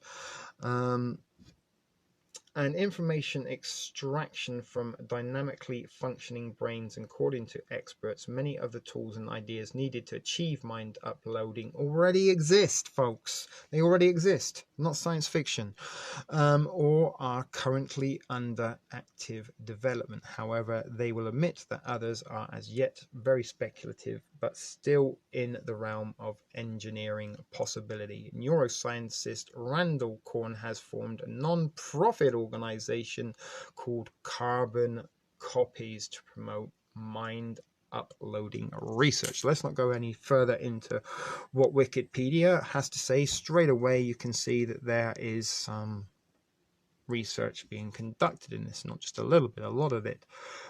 What happens if your mind lives forever on the internet? Here's a little article from The Guardian. What happens if your mind lives forever on the internet? It may be some way off, but mind uploading, the digital duplication of your mental essence, could expand human experience into a virtual afterlife. Exactly what we see in the TV show Upload. And is Upload kind of selling us the idea of this? Oh my God, wouldn't that be great if we could upload? You know what I'm saying, guys? Is this the implantation of the thought? Is this subliminally leading us into accepting this type of thing, making it mainstream? Now, the other thing that is very, very interesting, Upload isn't alone. No. There is actually another TV show from the UK called Code 404. In very, very similar, although different in some ways, is the fact that the similarities are that there is a recently deceased individual. In this case, it is a police officer who's shot in the line of duty, but he is compatible with an experimental project to transfer the brains and thoughts of a deceased police officer into a cloned body of the same police officer, thus keeping him on the force. However, he lives within the real world. They bring him back to life, put his memories into a body, and he exists within the real world, unlike a virtual one. Imagine that a person's brain could be scanned, just like we saw, in great detail and recorded in a computer simulation. The person's mind and memories, emotions, and personality would be duplicated. In effect, a new and equally valid version of that person would now exist in a potentially immortal digital form. Are they going to try and sell us immortality in the form of digital existence? This futuristic possibility is called mind uploading, and the show itself is called Upload, mind uploading. The science of the brain and consciousness increasingly suggests that mind uploading is possible. There are no laws of physics to prevent it. The technology is likely to be far in our future, or maybe not so far. It may be centuries before the details are fully worked out. Suppose one day you go into an uploading clinic, which we just saw at the hospital. They had an uploading clinic to have your brain scanned. Let's be generous and pretend the technology works perfectly. It's been tested and debugged, and what they're saying now is they've tested it, it's not perfect, and it hasn't been debugged, possibly. But we're not that far away from it, and that's why they're implanting these ideas of uploading right now, so that it can, prepare us for the reality. The fiction is preparing us for the reality of what's to come, and all these articles are suggesting this. This isn't just a one-off article. This is something that is actually being researched quite extensively at the moment, and they have actually managed to transfer memories into rats.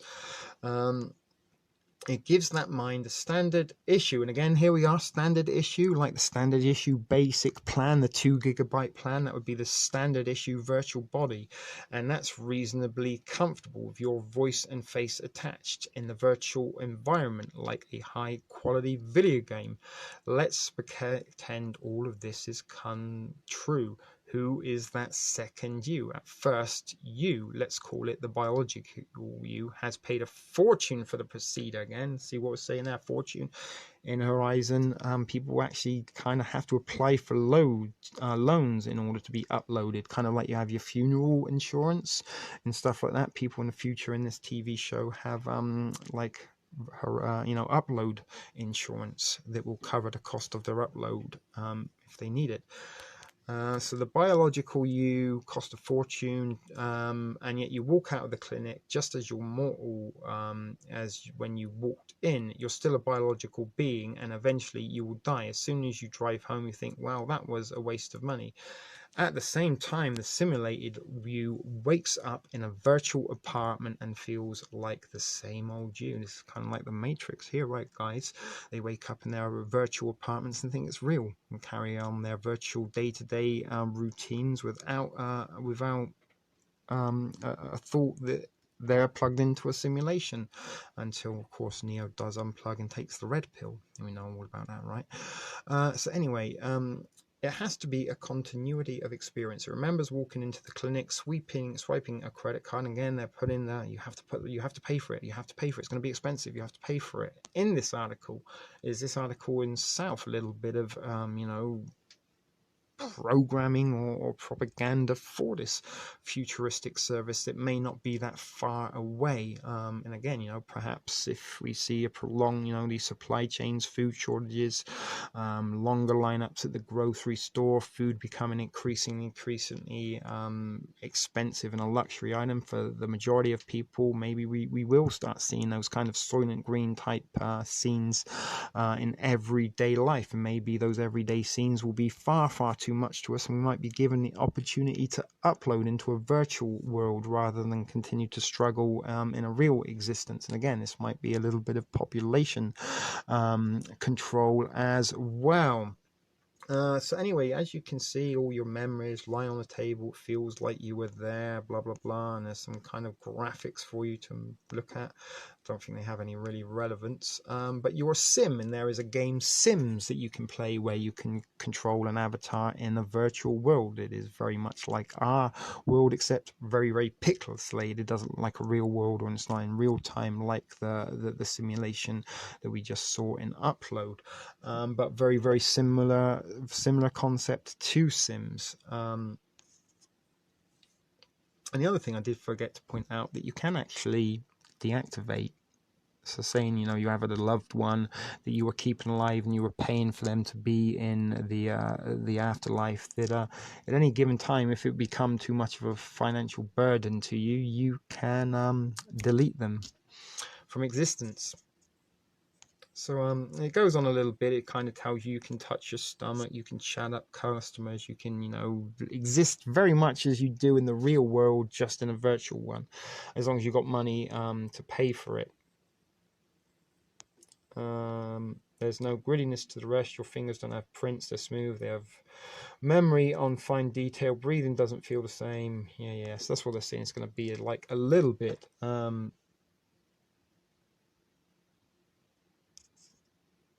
zilch. You would not believe what that is like in here. It's a fantastic place. Remember Kevin, the guy who died of cancer last week?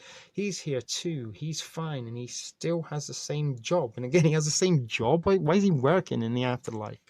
Is this going to be some kind of future entrapment? Is the Upload project mind uploading? Is this kind of leading us in towards a becoming the Matrix for real? I'm not sure, guys, but as I said, this article here, is that Keanu Reeves from the Matrix? I'm not sure. It looks a little bit like him, but I don't think so. I can put this link into the description, but if you want to stop and pause at your leisure to read this, I will scroll down to the bottom. Are we anywhere near the bottom? Yeah, nearly. Hey, there's Todd from Breaking Bad. And this is interesting. The CEO of a company, a Steve Jobs type, who has shaped up a sweet set of neural connections in his brain that makes him an exceptional at his work, can manage from a remote simulated office. If he must shake hands, he can take temporary possession of a humanoid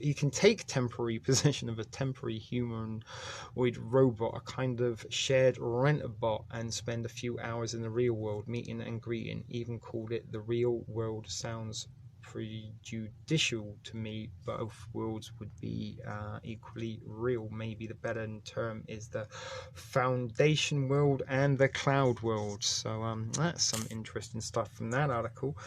Will your uploaded mind still be you?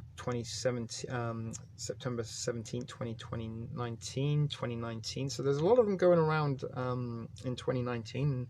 The singularity is near. Mind uploading by 2045. Live science. Let's have a look at that by 2045.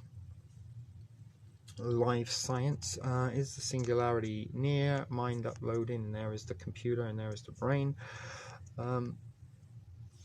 New York, by 2045, humans will achieve digital immortality. Now, what's very funny is Nora lives in New York within the realms of the fiction in Upload, and it's interesting they bring New York into it here. It's also New York that they use for Soylent Green. Humans will achieve digital immortality by uploading their minds to computers, or at least that's what some futurists believe. This notion formed the basis for the Global Future 2045 International Congress, a futuristic congress held here June 15-16 last year. The conference, which is the brainchild of a Russian multi-millionaire Dmitry Itskov, fell somewhere between hardcore science and science fiction. It featured a diverse cast of speakers from a scientific luminaries, Illuminati, like Roy Kurzweil, Peter Diamandis, I don't know, and Marvin Minsky, to swarms and other spiritual leaders. An inventor of futuristic and now director of engineering at Google predicts that by 25, and he works for Google, people, they're already maybe reading our minds and storing our memories. Who knows? They might even be recording them and storing them right now as we're watching this. This might be one of your memories that you remember in the upload. Hey, remember that guy TSP TV telling us about this on YouTube all those years ago? Well, here we are now living in it. Anyway, the brain power to create a kind of super intelligence, an event known as the singularity, will have robots will overtake humans. Brain processes made the field of brain-computer interfaces, or BCIs. So this is kind of where you have a computer in your brain that can interface directly with a computer around you, maybe contact via Wi-Fi or stuff. So again, up to you. You want to stop it, pause it, read it. You can. I'm just showing you that there are articles. We don't have to read them all word for word, just to show you that they exist. The Immortalist, uploading the mind to a computer, the BBC, 2016, 2018. Richard Van Hooydonk, is the future of mind uploading. Will you still be you, and who I am? What does the BBC have to say? Why's that word popped up at the bottom there? I don't know. Within the next 30 years, and this reading from this Dmitry Itsakov guy again. Transcendence, Selfless, Chappie, Free Jack, the creation of the human virtual obsession. I'm guessing these are some movies along similar suggestions. So let's look. Mind upload in 2019. How close are we to uploading our minds? What would happen? Could we? Mind uploading. Lots of stuff, guys. A startup is pitching a mind up that is 100% fatal. That's interesting. Let's have a little click on that one.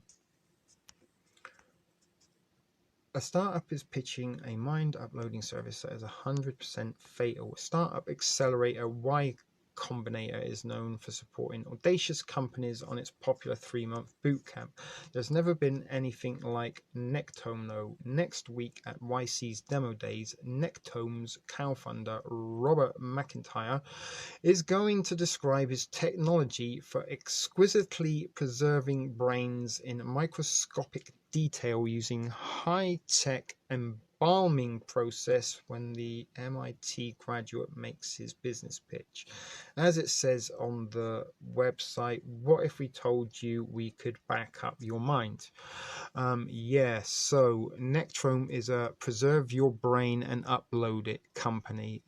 It's a chemical solution, can keep a body intact for hundreds of years, maybe thousands, as a statue in frozen glass. The idea someday that the future scientists will scan your bricked brain and turn it into a computer simulation. That way, someone a lot like you, though not exactly you, will smell the flowers again in a data server somewhere. Okay, guys, so many examples. Whole brain emulator, the WBE, a giant step for neuroscience. And this is August 15th, 2019. Brain computer into a robot. Machine interfaces today can link up brains to play Tetris together. It's not hard enough to find a place for the L-shaped block without another cerebrum trying to overrule you. Let's go further. What if we could create a digital replica of your brain and upload it and download it like a piece of software? This feat, aka whole brain emulation, is still decades, perhaps more than a century away. Or is it? Outside of the pure science challenge, it could make us confront some of the most daunting questions about what it means to be human, where machine ends and man begins. He's more machine than man. Darth Vader. So what is whole brain emulation 101? The term whole brain emulation might sound new, but chances are you've seen it across popular fictions. Popular series like Black Mirror have explored the potential manifestations of fiction preparing us for the reality. People, Netflix, Amazon, they're in on the streaming app. They're the social engineers. They're the predictive programmers these days. That is why, at the moment they are being promoted and providing you with all the entertainment you could possibly want to enjoy while you are away from work during the pandemic quarantine. White Christmas, digital clones of people, cookies are used to carry out a variety of jobs, and one man's clone gets him into some serious trouble. A simulated reality allows, and I guess these are examples of fiction. Hang the DJ, a mind upload is tested for romantic compatibility with partners. Be Right Back, a virtual copy of a deceased individual allows a loved one to never let go. A simulated reality allows individuals to live forever in San Junipero. So how do we make those stories a reality? In 2008, 12 years ago, futurists Nick Bostrom and Anders Sandberg of University of Oxford's Future of Humanity Institute published the first roadmap for WBE. They identified 3 core components: scanning a brain, interpreting the brain data, and building a software model, simulating this model so faithfully to the original that when we run it on appropriate hardware, it will behave in essentially the same way as the original brain. It's closely tied to the concepts of mind uploading and downloading, but even that phrase needs some unpacking. So again, guys, if you want to read this, let's go deeper. getting your head into the clouds is not just a computer and neuroscience question. Humans have been philosophizing about what the mind is and how it relates to the brain for centuries. Mitch Green, professor of philosophy at UConn, described one hypothetical endgame for WBE. You enter a booth, scan and upload your mind to a server, then download it into a robot body. Without going anywhere, you spend an afternoon wine testing in Napa and skiing in Austria. Right now, scenarios like this create more questions than they can answer. Can the mind persist without its biological substrate, aka the brain substrate? If your brain is an android, do you exist at two places at once? Will you need two alibis when the police come knocking? So some more interesting stuff there. So I'm going to go and see if I can find this article on where they actually put the memories into patients as an experiment. And then we will be wrapping this up. Okay, so just put in memories successfully transferred to rats. And this is what we've got. Scientists just transformed memories from one creature to another. Popular Medicine back in 2018 in the month of May, nearly 2 years ago. So let's just have a quick look here. So scientists just transformed memories from one creature to another. Sea snails picked up memories from another snail in an experiment that hasn't been replicated since the 1960s. Memory transfers between living creatures may sound like science fiction, but according to the scientists at UCLA and a paper published in Neuro, it just became a tested reality, folks. It's a reality. You can transfer memories. I'm not sure how extensive a memory you can transfer, but you can transfer memories. They transferred molecules from brain cells of trained snails into untrained snails, giving the untrained snails the trained snails' instincts and seemingly their memories. Researchers experiment on Aplysia californica sea snails, small organisms with large neurons that are relatively easy to work with. When researchers gave the snails small electric shocks, they retracted their siphons. Snails that had been shocked before retracted their siphons for longer than new snails. Could the snail's RNA hold the key? RNA typically carries out messages between the genome and the rest of the cell, but certain types of RNA can switch genes on and off, and it can influence long-term memory in snails, mice, rats. Scientists extracted all of the RNA from the trained snails and implanted them into new snails. The new snails immediately picked up on the habits as if they had the same memories. So that was one with snails. Meet the two scientists who implanted false memories into a mouse. And this is from 2014, I think. Did I catch that? Meet the two scientists who implanted a false memory into a mouse. It was today before Christmas, and normally busy MIT laboratory on Vassar Street in Cambridge was quiet, but creatures were definitely stirring, including a mouse that would soon be world famous. Steve Ramirez, a 24-year-old doctoral student at the time, placed a mouse in a small metal box with a black plastic floor. Instead of curiously sniffing around, though, the animal instantly froze in terror, recalling the experience of receiving a foot shock in that same box. It was a textbook fear response, and if anything, the mouse's posture was more rigid than Ramirez had expected. This was the memory of trauma. it might have been quite vivid, which was amazing because the memory was bogus. The mouse had never received an electric shock in that box. Rather, it was reacting to a false memory that Ramirez and his MIT colleague Zulu had planted in its brain. Now again, they can kind of plant these memories into mice's brain. Maybe with technology they might be able to, like 5G, implant memories or thoughts into our brain. I don't know. Just put that out there for pause to thought. The observation accumulated more than 2 years of long shot research effort and supported by extraordinary hypotheses.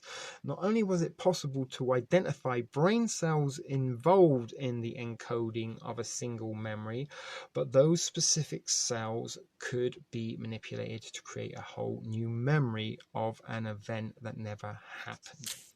Okay, Mandela effect as well would be something that you could possibly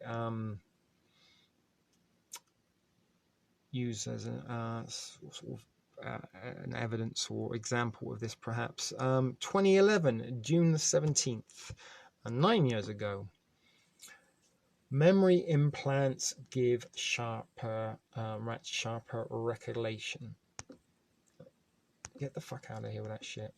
Scientists have designed a brain implant that restored lost memory function and strengthened recall of new information in laboratory rats. A crucial first step in the development of so-called neuroprosthetic devices to repair deficits from dementia, stroke, and other brain injuries. So again, they sort of like research it under the guise of medical research, and then they can use it for non-medical purposes if they then choose to. But as long as they're doing it under the guise of medical, trying to help people who are sick, then it's all good. But if you're kind of doing it for evil scientist kind of reasons, then maybe they might shut that shit down. Though still a long way from being tested on humans, the implant demonstrates the first time that a cognitive function can be improved with a device that mimics the firing patterns of neurons. In recent years, neuroscientists have developed implants that allow paralyzed people to move prosthetic limbs or a computer cursor using their thoughts to activate the machines. In the new work being published Friday, researchers at Wake Forest University and the University of Southern California used some of the same techniques to read neural activity, but they translated those signals internally to improve the brain function rather than to aggravate outside appendages. Memories can be ordered in mice. Are humans next? Nat Geo. A successful artificial memory has been created. Donor-recipient enhancement of memory in rat. Hippocampus Frontiers System 2013. So you can see, guys, for over the last 10 years, there has been a lot of evidence and articles coming out of scientists trying to master this technology. I actually do think that there is any evidence where they helped some human subjects to improve their memory, which I will try and find for you now. Okie dokie, so here we go. Surgically implanted chips improve memory by up to 37%, but require patients to have clunky device parts strapped to tops of their heads. And it was DARPA, a good old defense and research project agent. I can't remember what DARPA stands for, but they're into weaponry and stuff like that. A series of DARPA funded experiments are implanting memory prosthetics in a handful of patients' brain.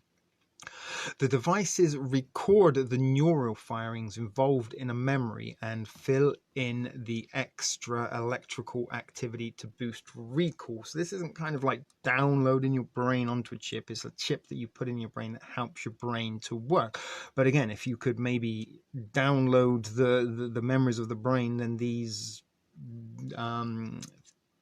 devices could possibly help make those memories work, if you see what I mean. The technology working hand in hand. It's not just one thing to have the memories downloaded. You also need the kind of devices to like the processors in your phone. You need those to make the phone work. It's not just about having the software and the microphones and the cameras included in it. You actually need the processors and stuff to make it work. One of the trials conducted by Wake Forest Baptist Medical Center research saw up to 37 improvements for 18 patients.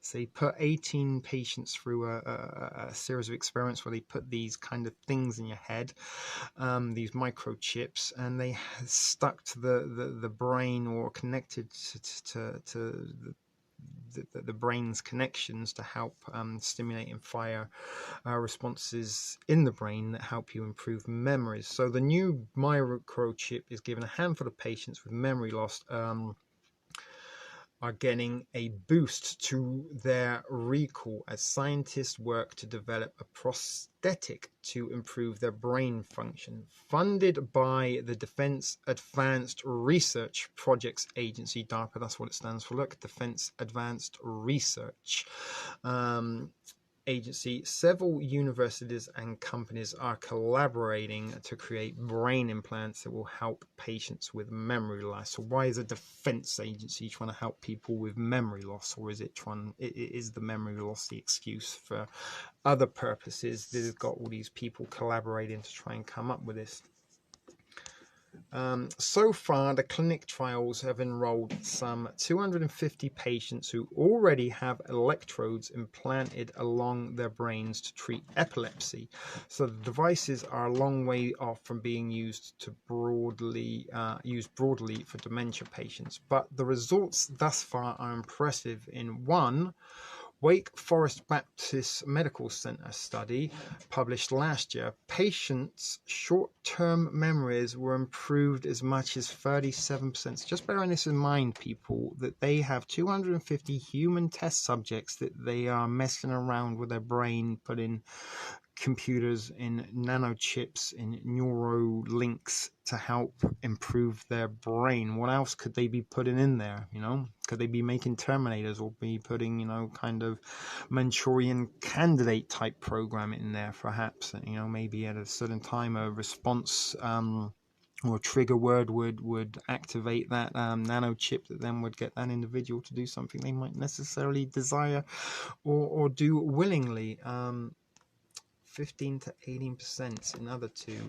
So I think this is here one of the individuals. You can see him there, and he's got this thing on his head. Now, there were some pictures of the mice. I didn't show you actually, but you get the picture. They've managed to transfer these into snails, into mice, into rats, and they've even transplanted and experimented. DARPA has. This is with human test subjects. So there is one example of DARPA, and again, you can stop this and read it if you want. And I guess this is one of the individuals there that was a test subject in his little bed watching TV with a big clunky gadget thing sticking out of his head. The electrodes extend out of the skull into a series of several inch long blocks that sit in elegantly on top of a patient's bandaged head. Meanwhile, collaborating research at the University of Pennsylvania and Mayo Clinic, who are part of the DARPA-funded Restoring Active Memory, RAM, program, are testing similar technologies. Their devices simulate different brain regions but operates in a similar way. So there you go, and there's one example from DARPA. Surgically implanted chips improve memory up to 37%. Upgrade your memory with a surgically implanted brain chip. June 16th, 2019. Brain implants. Wikipedia brain implant improved memory. Scientists report. New York Times, February 6, 2018. International Conference on Advancements of Medical and Health. Boundary Chi. I can't download, never mind. Ignore that. And if you want, we can look at some more. Let's just click more. If there are any more. No. Let's go back, click the wrong thing there. So these are our things, guys, that are in the works, have been experimented on, have had success in working. They've transferred memories from one snail into another. They've transferred memories from one rat into another rat. They've integrated nanotechnology into the brains of human beings that has helped improve their memory. Are they able to then download these individuals' memory onto hard drives and such forth? Who knows? Have they experimented trying to do this? There's a possible good chance that they have. I'd like to think that they would have given this a crack at a whip by now once or twice to see if they can somehow download the brains onto the thoughts and the brain patterns down onto like a hard drive or a disk drive or a micro disk, something like this, in order to preserve the mind for prosperity. So we're going to go back to the thrift store studio now just to wrap this up. And that concludes this evening's extremely long presentation on the 2045 initiative. I'm not going to hope that you found it enjoyable, but if you did find it enjoyable, then that is all with you. But at the very least, I hope some of you did find that a little bit informative, educational, at the very, very least. And I do thank those of you who have stuck around to the very, very end of this presentation. Your viewership is greatly appreciated here at Shit Video Productions. So all that remains for me to say is thanks for watching, guys. Until the next time, take care. May the force be with us all, and more importantly, be excellent to each other.